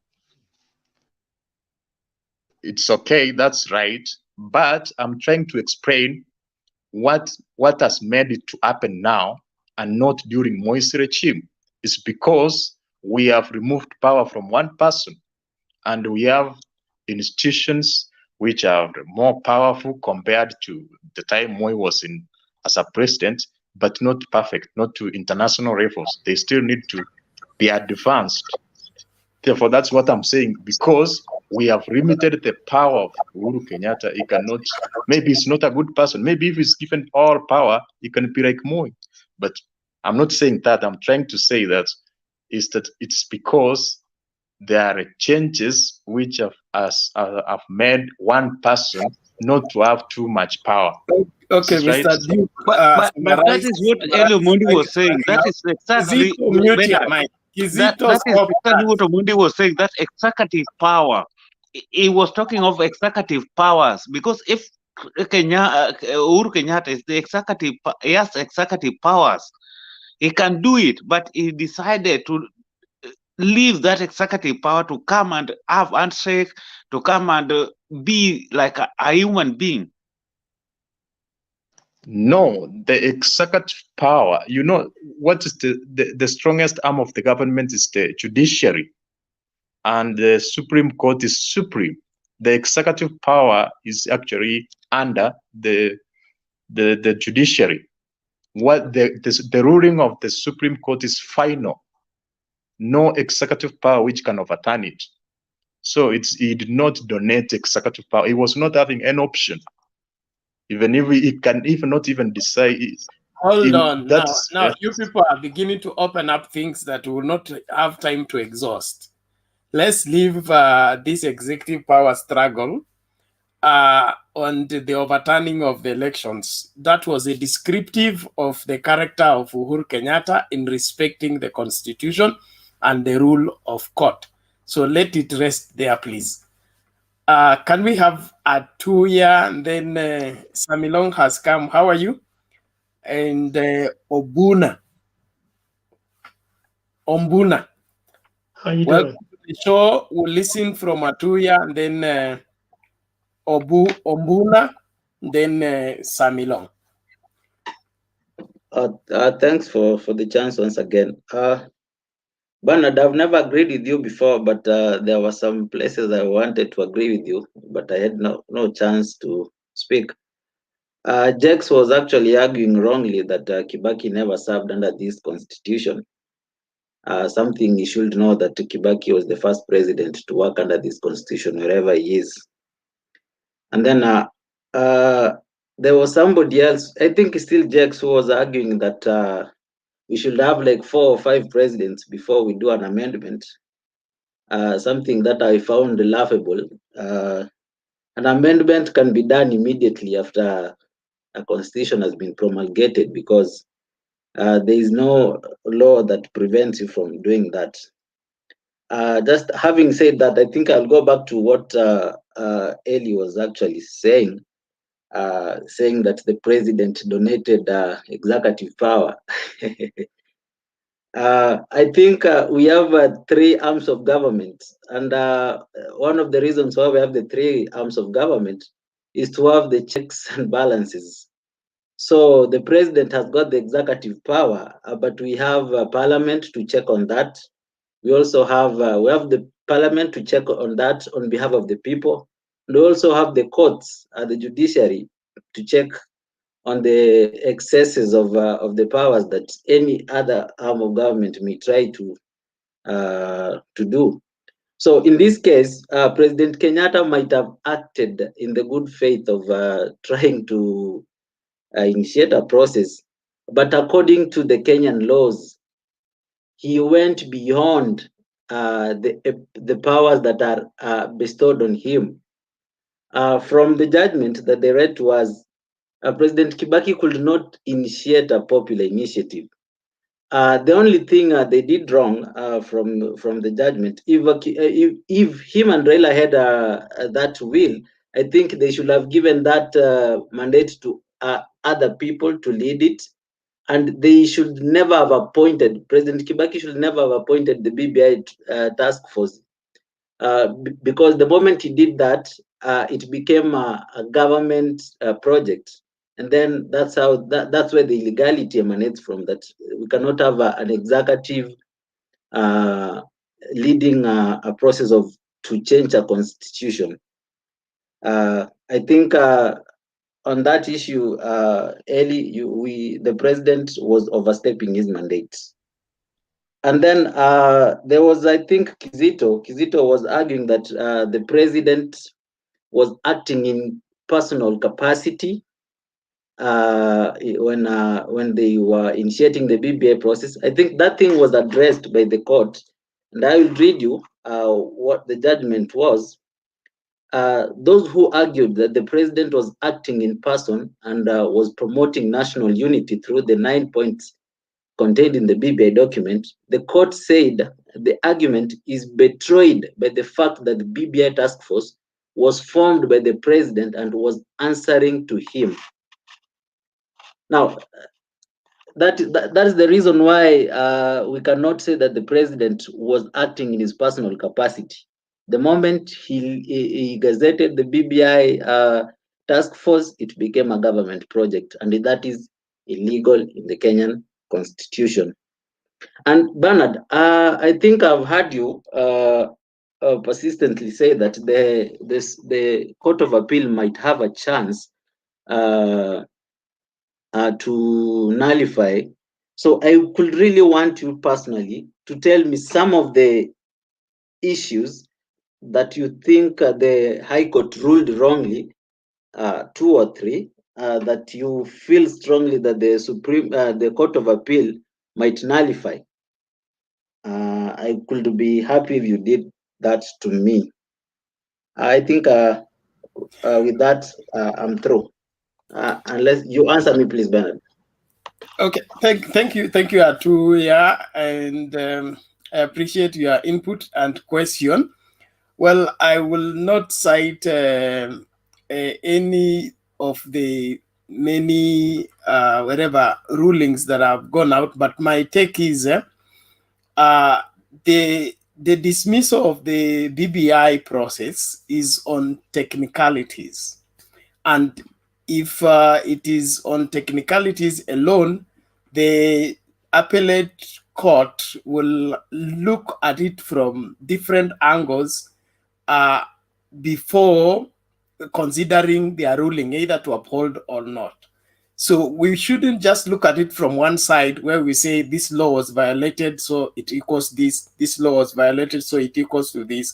There are many factors that surround a particular ruling. Like Nelson said yesterday, we have the letter of the law, then we have the spirit of the law. There is a place where you will consider the spirit of the law other than the letter in terms of ensuring that the well-being of the nation. Like Uhuru's responsibility is to hold this nation and lead it aright. Now, if he's in a place where he cannot govern the nation, what drastic measures can he take to secure the governance of the country? Like Nani used the statement, is capable of doing anything as long as it's constitutional. As long as it's constitutional, everything in his power to secure the well-being of the nation, and he should stick within the framework of the constitution. What I don't find landing well with me is that we had the sitting attorney general and the long-serving attorney general in the BBI process. If they presided over unconstitutional thing, that one I'm waiting for the Court of Appeal to confirm that we can have a sitting attorney general and the longest serving attorney general in the name of Amos Wako on the committee, and they produced for us something that is unconstitutional. Those 5 judges, nitawatolea kofia yote. But I don't think Bernard, just to add, just to chip in a little bit, Mr. Toya, you have to know that anybody, if you are the president, it is not you who is talking. You have advisors, and these your advisors. You have legal advisors. You have everybody. They cannot do anything without knowing what is happening. Even them, they knew very well this what they are doing is illegal or not illegal. You have to know that it's only that propaganda that is coming. It was illegal. The court will go. This court they went nullified. When they go to Court of Appeal, they also know that its legal advisors have already advised them that go and do this. It will come out like this, and if you go to this, it will come. Legal advisors are there, and they are also learned people, just like these judges. Thank you. Bernard, maybe I reply and then I'll finish. Carry on. Just a minute. Regarding that, Kizito and Bernard, I don't disagree that I don't say that they were promoting an illegal thing. What the court pronounced itself, it is the illegal procedure that the president and his friend undertook to provide this very wonderful document to some people. Remember back in 2017, Maraga call him Baba. Don't call him a friend. Just call him Baba, please. Kizito, now hold on. Let there be debate, okay? Stop intercepting at every minute. Thank you. If we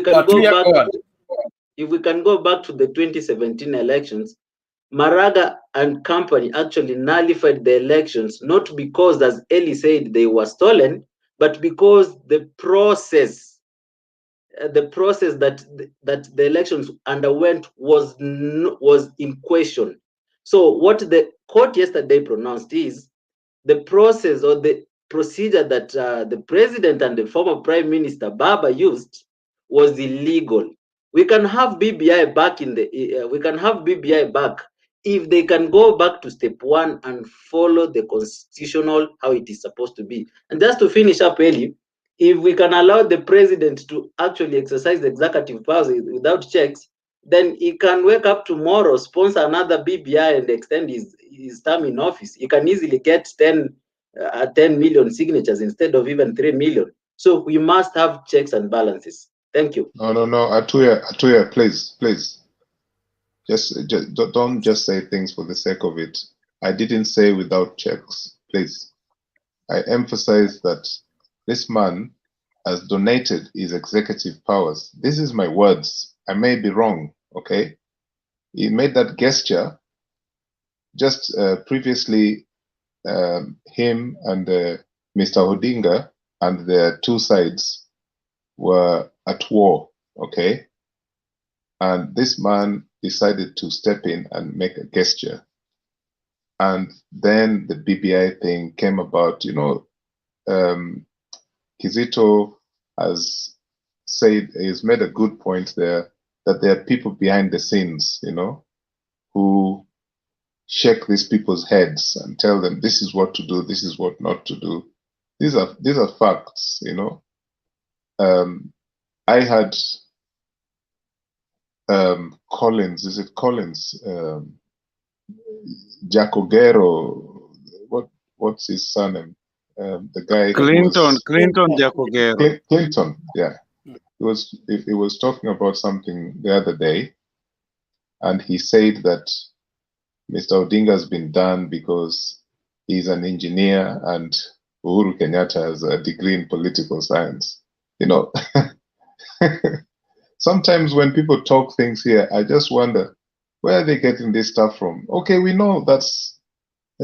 Do you think that these two people, even if they were just market traders, and they shook hands for the sake of some kind of peace, then we have to kind of analyze everything. This is a problem. We overanalyze. And that's why we are still here, still analyzing this thing. And we're not finding, I'm asking you, what is it that we want? We're going round in circles. What is it that, even just this panel, right? What is it that we really want in this scenario that even if the BBI is not there, like, what is it that we want? Me, I know one thing that people have been saying here fundamentally for the last few days, that there is something missing, and it's the goodwill to enforce or implement the 2010 Constitution. That is something substantive that people have been saying here, right? All these other things about, I don't know who said, she said, blah, blah, blah. It's just, honestly, we'll be here for the next 365 days until all the cows come home. And we'll still be talking about the same thing. But if we put our mind in our frame of mind in terms of what is it that we want, man, I am here in a post-conflict society here in Belfast, yeah? And you think that we have tribalism in Kenya until you come here, yeah? Where Republicans and Unionists, Protestants and Catholics don't see eye to eye. You cannot go into a restaurant or a pub with a Celtic top or a Rangers top, because Celtic is supposed to be for Catholic fans, Rangers is for Protestants. And those two clubs are where? In Scotland, not here. Okay? So all this tribal thing is transnational within the UK. So, but these people, they argue, but the one thing I know they do, they always try to find a solution to their problem. Even on social media, they insult each other like crazy, right? But they're trying to even find... Elomod, you are going too far. Even we Kenyans who are here, is where the tribalistic is so much more than even in Kenya. Exactly, where you are, yeah. So this is the point what I'm trying. My point is this, right? Maybe the moderators can think about... Elias, Bernard, let me finish. Just Bernard, hold let on. me finish. I'll give you a minute to finish. Just to inform you that Ashley is back. I don't know if you had something for her. Oh, okay. Maybe we'll shake hands. But first, what I wanted to say, Bernard, maybe you guys, Mtembei and Collins, you know, the founders of this platform, you should think of a way of a productive, you know, what is it that we really want from this discussion? You know, you can pick the themes, the key themes that people have talked about, and a kind of what is it that a conclusive item in the discussion, so that you avoid having the same repeated discussion the following day.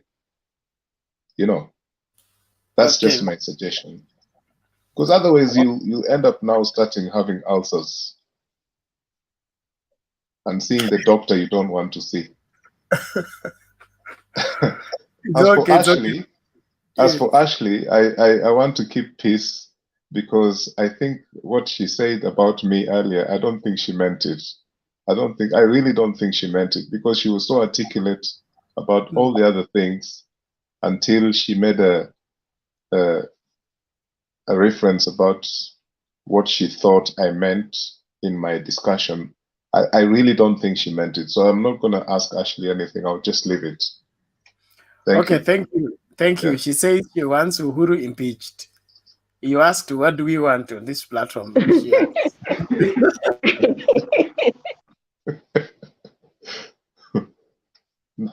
I'm not going that route. I don't want to have a fight with anyone. It's too late in the night. Thank you, Mr. Mondi. Ashley is our small sister. We just understand that the person I should be fighting with is upstairs. Wanalala. Sawa, thank you. Now, can we have Ombuna? Welcome, sir. Yeah, thank you for having me. And I mean, I've enjoyed this opportunity, and I've been listening to you, I think, for 7 hours now, and my TV was cutting off. And but I'm here on a Wanjiku perspective. So I don't know politics. I don't know anything. You guys have been talking well, and I loved it. And I like the argument, but like Ellie said, we have to come to a conclusion. We have to come to something. Okay, we have talked all this time. Let's make something work. What's going to work? You know, how does money come from there that trickles down to Wanziko? You know, I mean, if Wanziko is happy, they're not going to have any arguments. That's my point. So, and that's all I had to say about. Okay, thank you very much, Ombuna. Samilong. Thank you very much. I was just replying to Justin Osoro hapo hivyo kwa YouTube. You said that I always dismantle BPI. Anyway, thank you very much for this opportunity. I hope everybody is well. It's been long. I'm sorry. I don't normally come online on Friday, but I had to. So allow me to talk about first the AG. I think the entire of this nation, and everybody will agree with me, from wherever the political divide you come from, that this is the greatest form of disappointment that you've had with the Office of Attorney General. Regarding that, it's something. Samilong, you have construction taking place where you are or something? No, there's a machine that keeps on clicking. It's a solar machine that is clicking. Apologies for that. So the Office of Attorney General, it's one of the offices that we've been holding it to the highest regard. But the yesterday ruling really tarnished that office, not because of the office per se, but because of the individual that is sitting there and is very incompetent by fact and by show of evidence kwamba the process for BBI was flaunted. I think the prudent thing for AG and his office, apart from appealing for one, damage control, two, PR redemption for the president, or should I say Mr. Uhuru Kenyatta, I think the AG should resign. It's the most prudent thing for now because of his dignity and the dignity of that office. He should just resign. The second thing is I think that His Excellency the President knew what he was doing from the beginning, and it is the high time now that we come to realization that we were actually never told the details of these building bridges or handshake agreements that happened at was it Harambe House when they shook hands. We were never told the content of discussion or the content of agreement on what they agreed on. So there might be something in between there that somebody did not read between the lines. Another thing is appealing.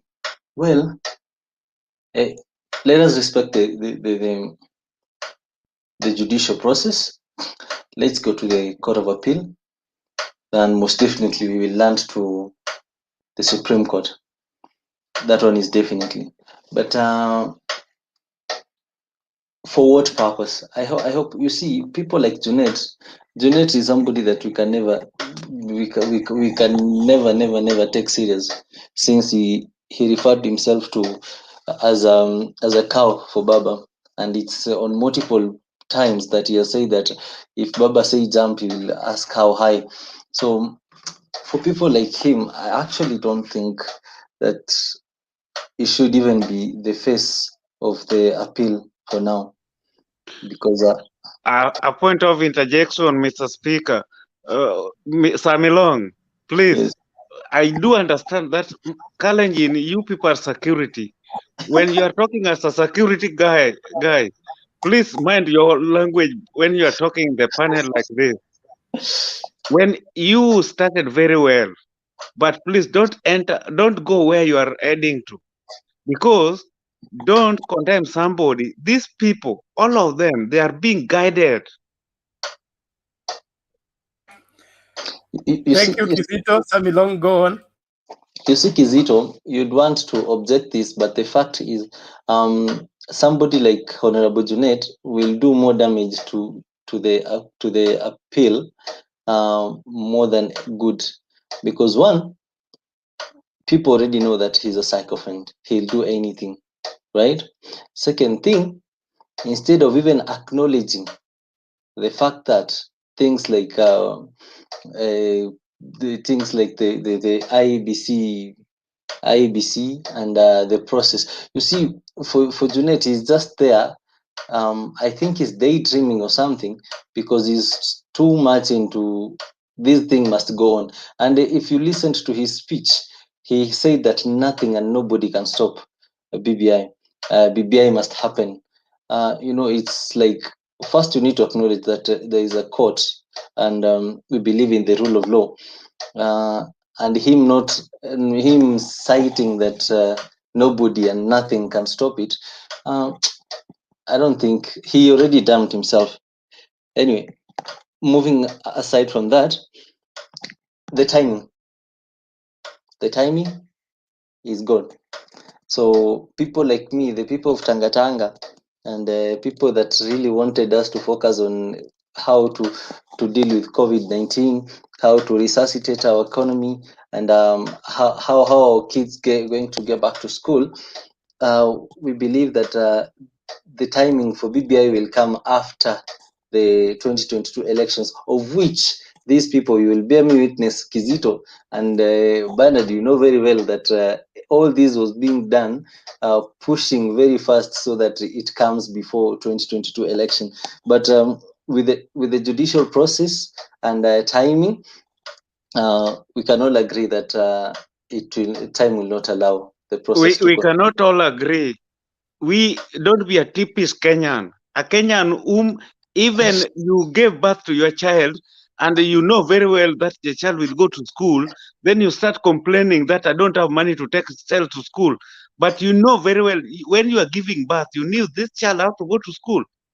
Typical Kenya is a kind of a person who will give even for his child to go to school, as if you never knew that this child will be going to school. Thank you, Kizito. Please, let's redeem time. We are time bad. I think we need to begin to close this thing. Samilong, your last minute. I think Kizito is speaking as if he lives in isolation, because our kids are not in school. Like from class 4, they have not gone back to school. The ones that they're there. Like Samilong, you're speaking for which country? Kenya. Class I 4 am in Kenya and I'm a parent and my kids are in school. It's only that today I'm is also Kenya and my second wife is having a child which is going to school. Even yesterday he came from school. So which school are you talking about? We can agree class 4 kids are not in school. Can we agree on that? Mine is. He's not in class 4. He must be in class 3 and then promoted. Man, my child is studying in Udhiru Genesis. He is going to school. Which class are you talking about? Okay. Let's Samilong, please summarize. We move on. Okay, so let me finish up about timing. So the fact of the matter is that we are not going to have this thing before 2022 elections, and simply because of that, we might as well just drop it, because the people that wanted to really benefit from BBI knew that it had to come before the 2022 elections, so that they can plan and arrange themselves on how to profit or to benefit out of it. The third thing, I am looking at the courts, the Court of Appeal. The only way it can either take this thing, can overturn the ruling, is if they actually consider that two of the judges that were sitting there were supposed to be promoted to the Court of Appeal. So unless that the Court of Appeal acknowledges that it's as if they acted in contempt of law or of court, that the president did not promote them. Another thing is, I wanted to actually tell Ailey that most of these discussions that we have, it is to shape opinion, political opinion, and to shed light, right? So that's why you get that it's an event that has happened and then we come and discuss about it. So it's more of shaping, discussing further, and digging deep into it so that we can analyze and understand all these things. I think I'm done for now. Thank you. Okay, a question for you. Yes, question for you. Yes, sir. When the BBI fails before 2022, who is the beneficiary? And when it goes through before 2022 elections, who is the beneficiary? Now, Bernard, let us not bury our heads in sand. Let us all agree, and we all know that the truth is, Baba, Uhuru, Junaid Mohammed, and the rest of the Keleweke team wanted especially that extension, addition of seats before 2022, so that they push it so much that when 2022 elections come, these seats will be included in the national elections, right? So for them, they're the ones who are to benefit most. Achana na mambo ya addition of seats, hiyo ilikuwa ni ya bonus. Achana na mambo ya story ya ombudsman, achana na mambo ya 35%. Those ones were just the icing. But what was the main cause? What was the spirit of this thing?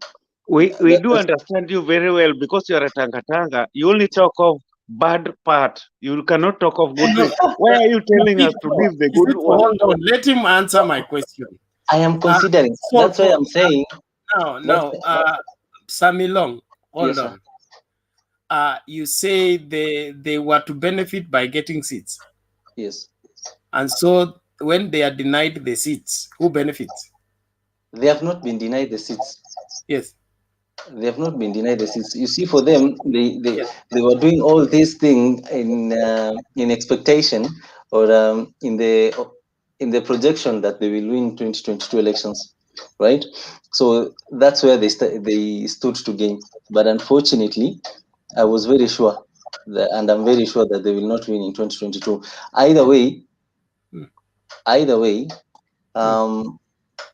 the deal is done. The deal is done. This thing will come after 2022. If, by the way, I'm going to say this honestly, yeah, that if BBI comes and the questions have been divided, and unlike the one that mnaletwa kila kitu pamoja kama ni zigo ambalo limefungwa tayari, if it happens that way, that they've been divided, then I'll be pro BBI, and I'll actually go an extra mile of actually advocating for it, because then it will be the most democratic way, kwa sababu you will choose what goes by you and drop what is not okay with you. No. So for me, that's what I am for. Last question to you. Yes. You were saying BBI is not necessary until after 2022 elections. What makes it necessary after 2022 elections? Well, first, 2022 is a bit far, because for now, what we need to do is to deal with COVID, first of all. Second thing, let us restructure IEBC.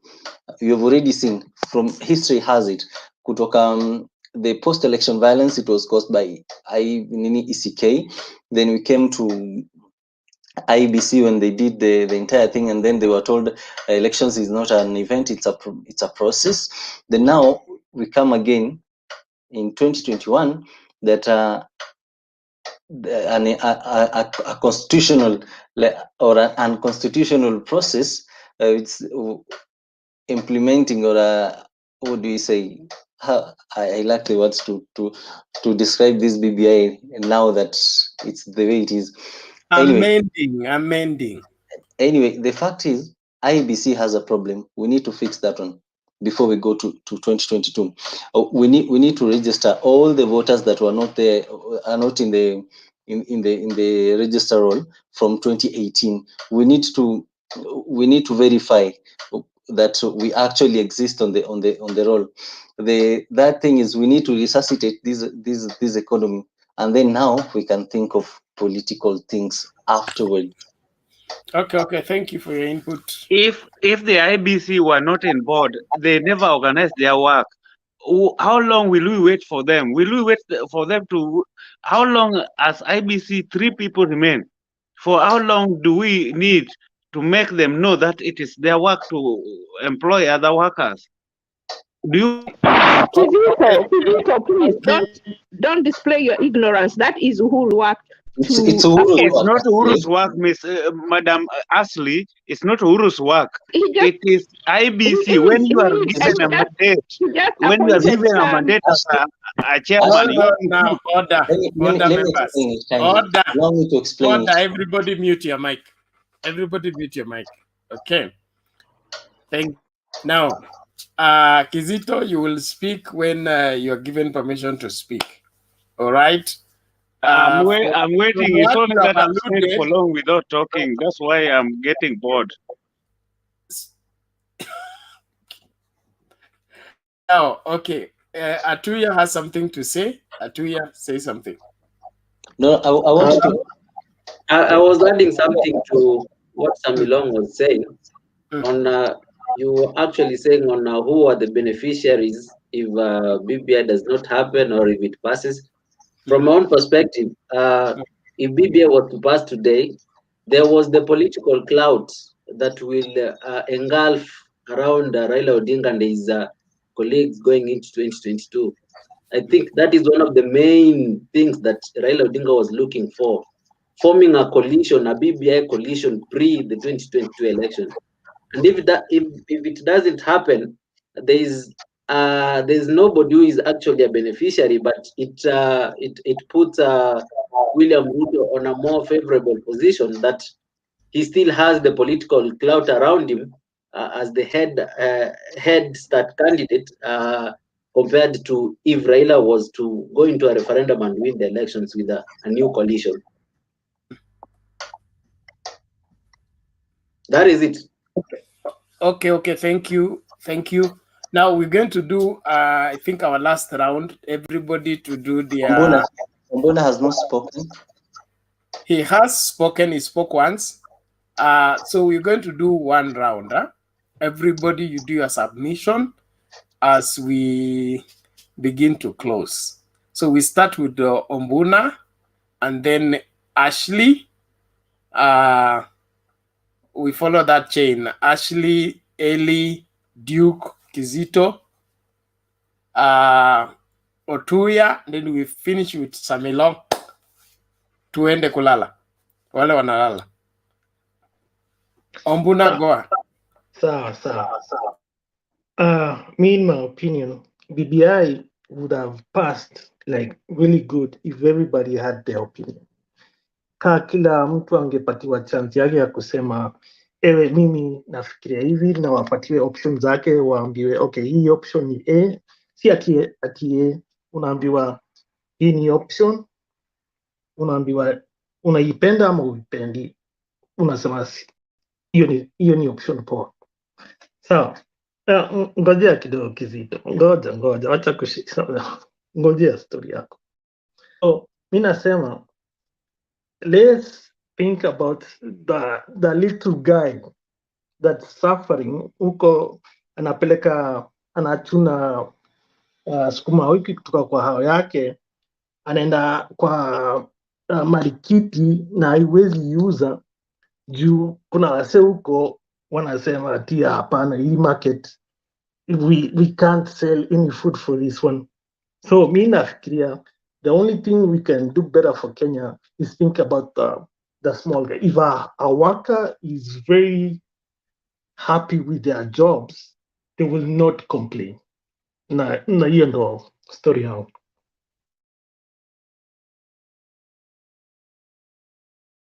Okay. Thank you very much. Ashley? Yes, thank you. I believe that if Uhuru really cares about the citizens of Kenya, he needs to address the COVID effects and make healthcare accessible to all so that they can go for testing free and they also can get treatment for free, whatever it takes. If he has to remove the benefits from the leaders or slash their salaries into half because other people are actually going without, whatever it takes, he needs to take care of the citizens. And then if he's so concerned about a point of interjection, no, please. Is it only wait for your turn to speak? No, before I forget, because I will go after if you forget that, let me talk. No, Bernard, you are turning this panel to be like you are a moderator, but you are taking this panel.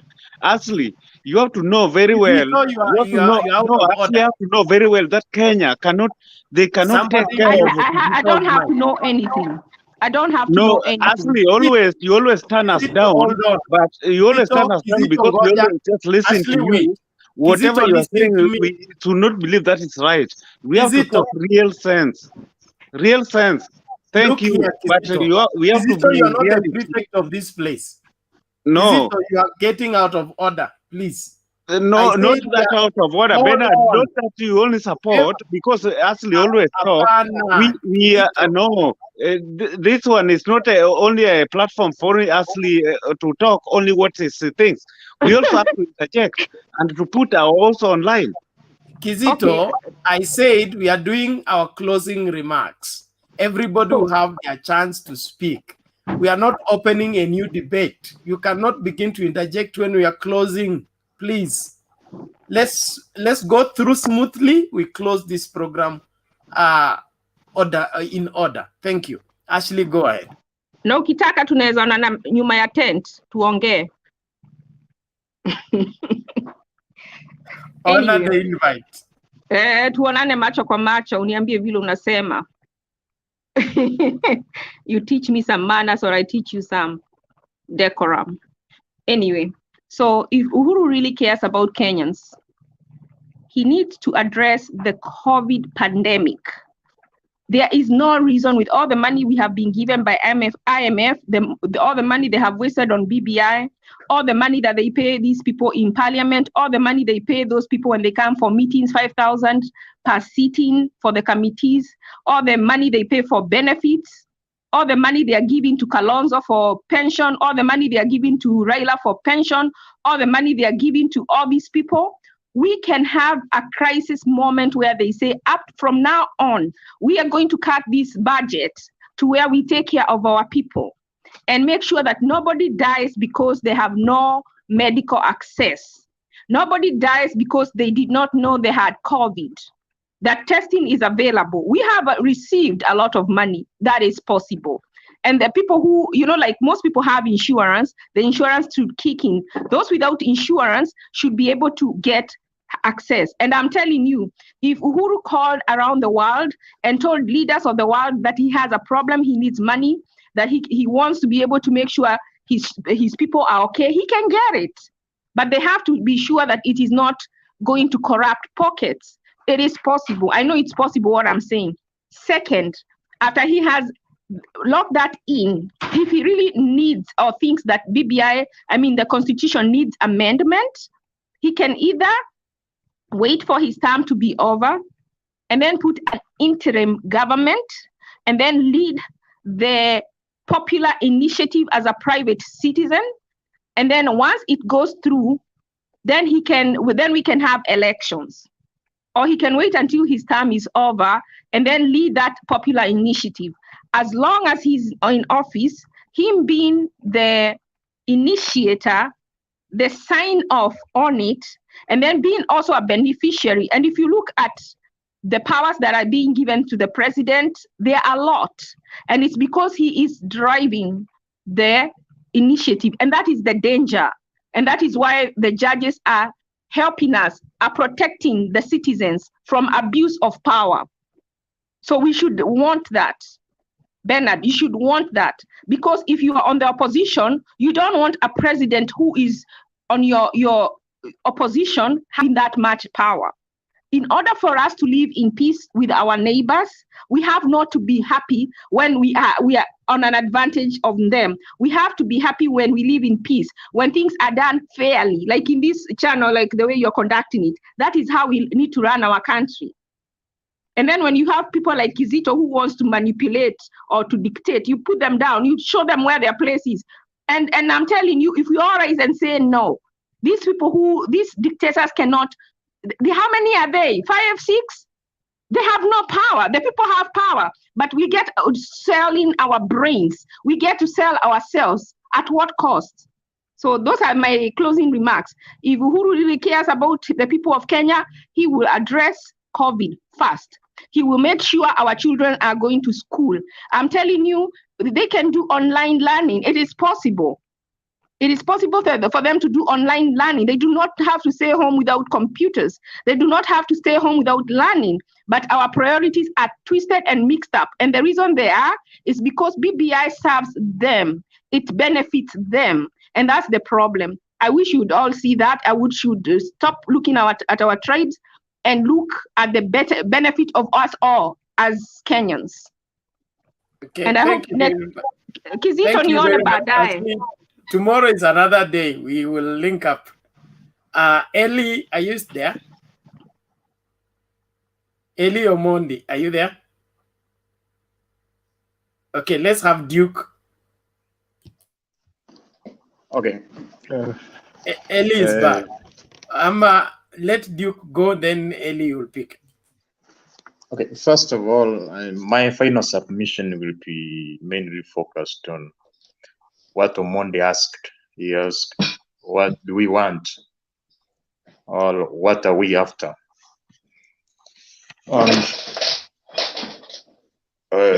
We are after a country which has a fair representation and which has equitable distribution of resources, where the laws and the constitution are upheld. That's what we are after. We want everybody to be represented equally.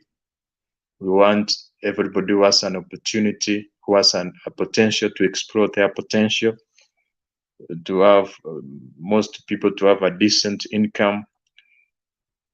But that's not happening.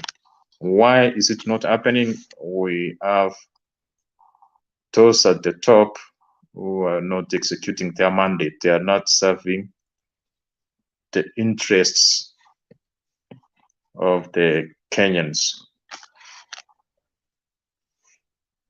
Another setback regarding the proper management of resources and the poverty which we have in Kenya is corruption. And actually, one of the aspects I support within the new 2020 amendment is that the corruption cases should be executed within 30 days. That one, I agree with that. But there are also several issues which I disagree within the amendment. For instance, the new constituencies, they are not representing Kenya. Some areas have no additional constituencies, despite the fact that they have the same number of people as others who have been given 2 or 3. So that is very unfair. And in my opinion, the document should be revised so that those unfair representation. Also, I'm actually upset with the Raira's representation in the coming up with the document, not again from our section. Well, that's why I'm very upset with that. We should actually have, even if you go, for example, the ministers. If the ministers we have in Kenya, we have like more than 10 people coming from one area. So that's not fair. So we are pushing, or we are sensitizing Kenyans. I'm answering Omondi he asked what are we after. We are trying to sensitize Kenyans so that they can see sense of having an equitable, a fair nation where everybody is represented. And also one of my, also regarding the handshake, it's good because it brings people together. But my issue is that the handshake is focusing between the peaceful coexistence between Uhuru Kenyatta and Raila. But past 2022, Uhuru will not be there. We will be having other individuals. More likely, we will have Raila facing Ruto. How will that coexistence proceed? Will there be violence and then they shake hands again?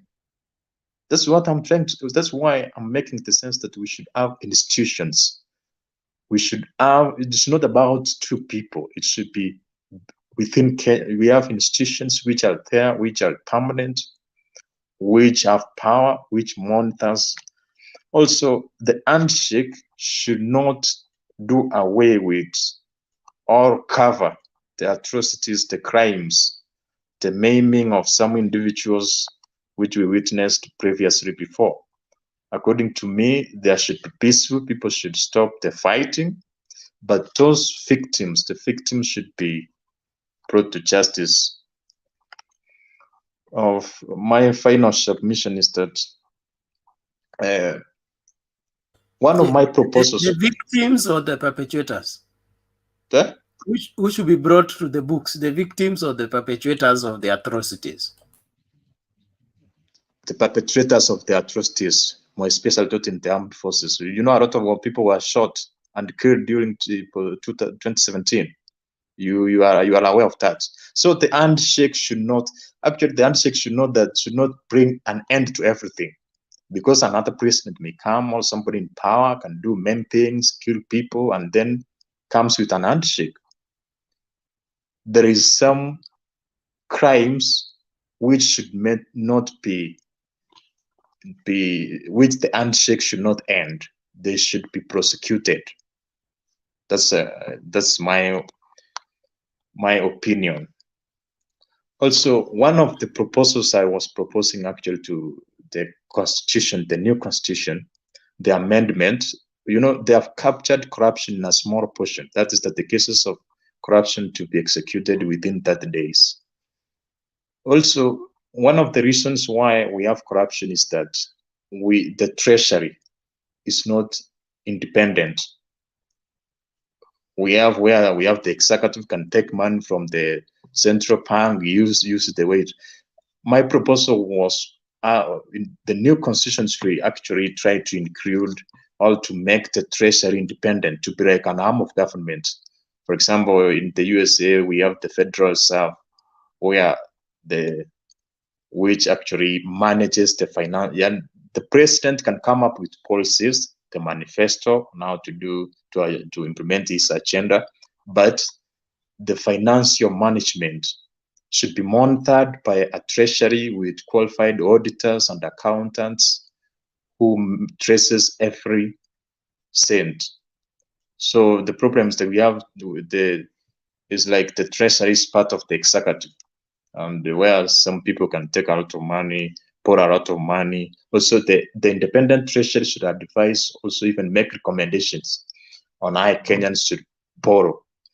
It's not about just small individuals within executive who just spend the money the way they want, and we have corruption. Also, that's my final submission.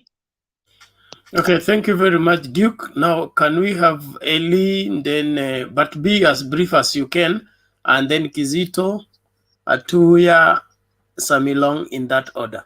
Thank you. Yeah, thank you, Bernard, and thank you, Duke, for that submission. I was just wanting to say that I like the way this platform is being moderated, and the only problem I have is with the screaming headlines sometimes. Sometimes when I look at the YouTube link, you know, the headlines are just, it's very alarmist, you know. So I think that whoever is putting the titles to the link should try and calm down a little bit, because sometimes the headlines are, you think people are fighting, Bwana. So that's just a feedback you could give to Mutembei, you know. Yeah, I belong to the world of editing and stuff. So sometimes I laugh when I look at the headlines here, but hey. So tell him to take it easy a little bit. I know he's trying to get as many subscribers. You know, he wants a footprint to his good work, but you know, you can actually scare people away sometimes, you know, if you have such headlines, because people might take it in a different way. But you're doing a good job. Thank you. Eli nisipoweka hizo titles hakuna mtu anawatch. Wakenya wanapendanga those things. Ukiweka tu title hapo, it makes sense. Nobody, tutakuwa watu wawili hapa tuna watch. Okay. Point made. Thank you. I just Yeah, sometimes I just find it comical. Okay, thank you.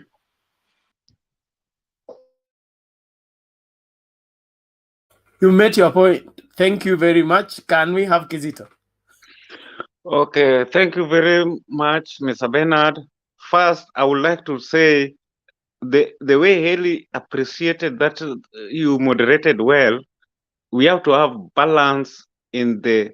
When you are a moderator, you are not the boss. You are just a moderator. You are an MC. You have to understand that. So you have to give us chance to interject, to question, to. Thank you. Secondly, to the panel. Today I'm going to interrupt because he interrupted me. That is what we are asking Uhuru to do. We are asking him to give us a chance to initiate. He's just a moderator. He's just supposed to be watching around to see what's going on. What you are requiring of Bernard is what we are requiring of Uhuru. Thank you, my small sister. You know, this way I always love you because you always talk good thing, but the way you always put them is always very different. The only problem you have, all these people you see here talking, all of them, they are not even in Kenya. But the only problem we always see is what people are doing bad in Kenya. I'm telling you, Ashley, let us be Kenyans. Let us know what Kenya is. Because we Kenyans, we tend to believe that what is happening there is not correct. But yesterday, Eli talked of something, and I said it. When we are talking here, let us focus, flash back where we came from, how it has been happening. So many people have stayed outside the Kenya for even 20 years, 10 years, 30 years. So they tend to believe in diaspora, this mentality of diaspora, whereby they don't want to talk the reality that is happening in Kenya. Why do I say that? You find for a case whereby you people are talking of Uhuru Kenyatta. What can Uhuru do? What could he do when Kenya was burning? He could have not done anything. The only alternative he had was to, how do I calm this situation? Look for Raila, put him down. When he sat with Raila, Ruto also came out in the other side as a human being. Let's not talk about presidency. Let's not talk about as a human being. What can he do? That is the only question. The corruption that is happening. Do talk about corruption. I accept. Even we who are here or who are outside, for you to even to go to embassy. In fact, where I'm staying, even our embassy, they don't even give us a passport. We have to come to Kenya. When I come to Kenya, I only have 3 months to stay there. I have to pay something small to get my passport. I'm paying for what is my right to get. So, Kenya, I used to say in this platform that let us not be a Kenyan. A Kenyan is a Kenyan where everywhere you go is a Kenyan. The people who are staying in diaspora, if you look into it, we Kenyans who are staying outside, we are the most tribalistic more than even me. I know where I'm saying I know almost all Kenyans because I did politics for 4 years. I was interacting with the Africans from everywhere in Africa. I came to realize in Kenya we have the most tribalistic people more than even those people staying in Kenya. My last point is, Mr. Duke, you people wait. Let court of appeal. Law can be interpreted in so many ways. The same lawyers who went to court are the same lawyers who will go to that court of appeal. They are not stupid to say that they are going to appeal because they know. Even Orengo, I have had in this platform, people always appreciate Orengo or Otiende Amolo. They are the best lawyers that people always appreciate them here. But they said in front of the camera, they said that you can interpret law the way you yourself you want it. For example, you are staying in the US. You can kill somebody, but you go to court and the judge, the lawyer will say you never killed, and you come out free because they will interpret it according to law, what they understand, not according to what that judge understands. Thank you. But Ashley, I will meet in Takuchuna. Bye. Na mimi nitakusalimia na makao. Hiyo ni maswala yenu ya nje ya tent, kwa hivyo sisi hatuko. Bora tu msiumizane. Haya, naomba tuendelee. Atuya, tafadhali. Thank you. I'll just be brief as Eli was. But I think I'll just speak on a few things. First and foremost, just to conclude, if President Uhuru Kenyatta, who is now referred to the court as Mr. Kenyatta, was not cocky and bullish, if he was actually humble enough, he could have followed the due process of amending the constitution, include each and every voice in it, then I think at the moment we could be all in agreement and the BBI process could be somewhere where that nobody is even going to court. But because he used the exclusion principle, he used the braggadocio that he is the executive and he has got Raila Odinga alongside him, they control this country. We thank God that we have systems in place and we are celebrating that we have independent institutions that have checked their powers and they have sent them back to the drawing board. As Kizito was saying that those people are being advised by very brilliant people. I will agree with you that there's somebody who was speaking about Amos Wako. I will agree with you, those guys are so bright. They even know what is the procedure. But I will tell you for free that President Kenyatta and Raila Odinga decided that because they feel that they own this country, they will disregard the law and use their political power to amend the constitution. They are now have an egg in their face, something that they should work on now.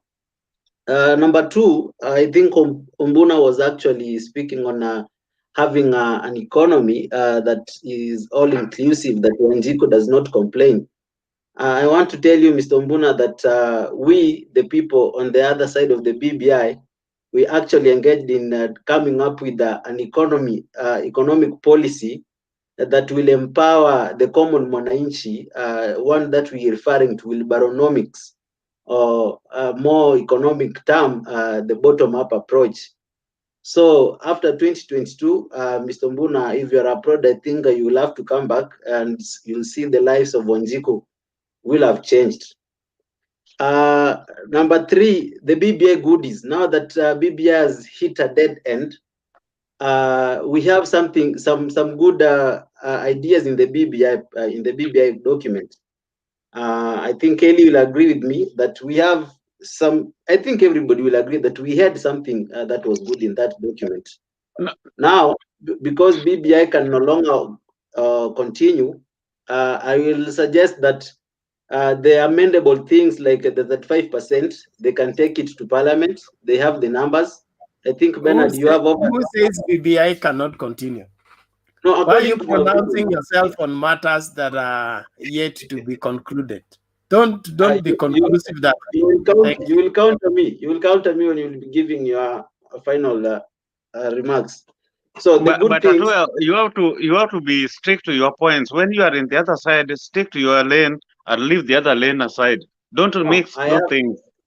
I have the liberty as a Kenyan to have a say on every. You have the liberty, but you're in the other side. When you are in the other side, don't be like Ruto, who says that me. I don't support. I support. Kizito, you finished your submission. We are closing this thing. Why are you opening it again? I was speaking about the goodies in BBI that we don't want to see them go down the drain. Now that, according to me, BBI is dead and gone. The 35% that is being proposed, I'm asking Junet Mohammed. I'm asking who is the minority leader in the Senate, in the National Assembly. You Bernard. don't know them. What I was saying, don't only select good things. Please Kizito, talk of everything that is Kizito. included in that Kizito, BBI. what will I do? Don't only choose one good thing, like to say you want executive or you want only good things you want. No. Can I proceed now? Please conclude. Don't even proceed. Yeah, I'm Conclude. concluding. I will ask that the National Assembly to bring that bill into Parliament. It is adaptable in Parliament, that 5% can be implemented in Parliament, and it is within the legal requirements of the law that can be done in Parliament. Kizito, even Bernard can tell you that. Regarding the issue of me choosing one. The same parliament have refused even during revenue allocation. It took them time. Third gender equality, the two-third gender equality, it defeated them too. How do you want them to work? That's why the popular initiative came out with this thing, because in parliament you cannot force them. They are trying to buy time. They are these cheap politicians that they just try. That's why they are being called corrupt. Okay, thank you, Kizito. Thank you. Atuya, please conclude. I was just giving my mind. You gave yours. I never interjected. You could have waited and then you can give feedback. Don't come in again. So I've just even lost the train of thought that I To had. correct you is allowed. To correct you is allowed. Kizito, hold on. Just to Atuya, finish. you are talking about the goodies in BBI to be lifted and returned to Parliament and be passed. Yeah, I think let me finish there. Okay, thank you very much, Samilong. You have like 2 minutes or 1.5. Please, let's get out of here. I really had so many things, but I will say about I beseech you to pull up the socks and do a better job, or else they just pack and go home. Parliament should seriously feel ashamed of themselves, and I stand by every single man or woman who stood for the right thing in Parliament, and I celebrate them as my personal leaders as from today. The other one is to the president. Hire people like me, hire young men to actually do audit your COVID funds, because we know there's so much money imepotezwa hapo, and then you give us government protection. At least we'd use that to our benefit, si kutuma anti-terror unit kwa kesi ya Sonko. The last one, there is this individual called Abuga Makori, who is heading campaigns for UDA in Kisii, and the other one is called Ochoki Wilkins. Those two gentlemen are mmoja na head UDA campaign and the other one is heading ODM campaign. I felt very, very good that in the middle of them doing their campaign and everything, they met somewhere and had lunch together.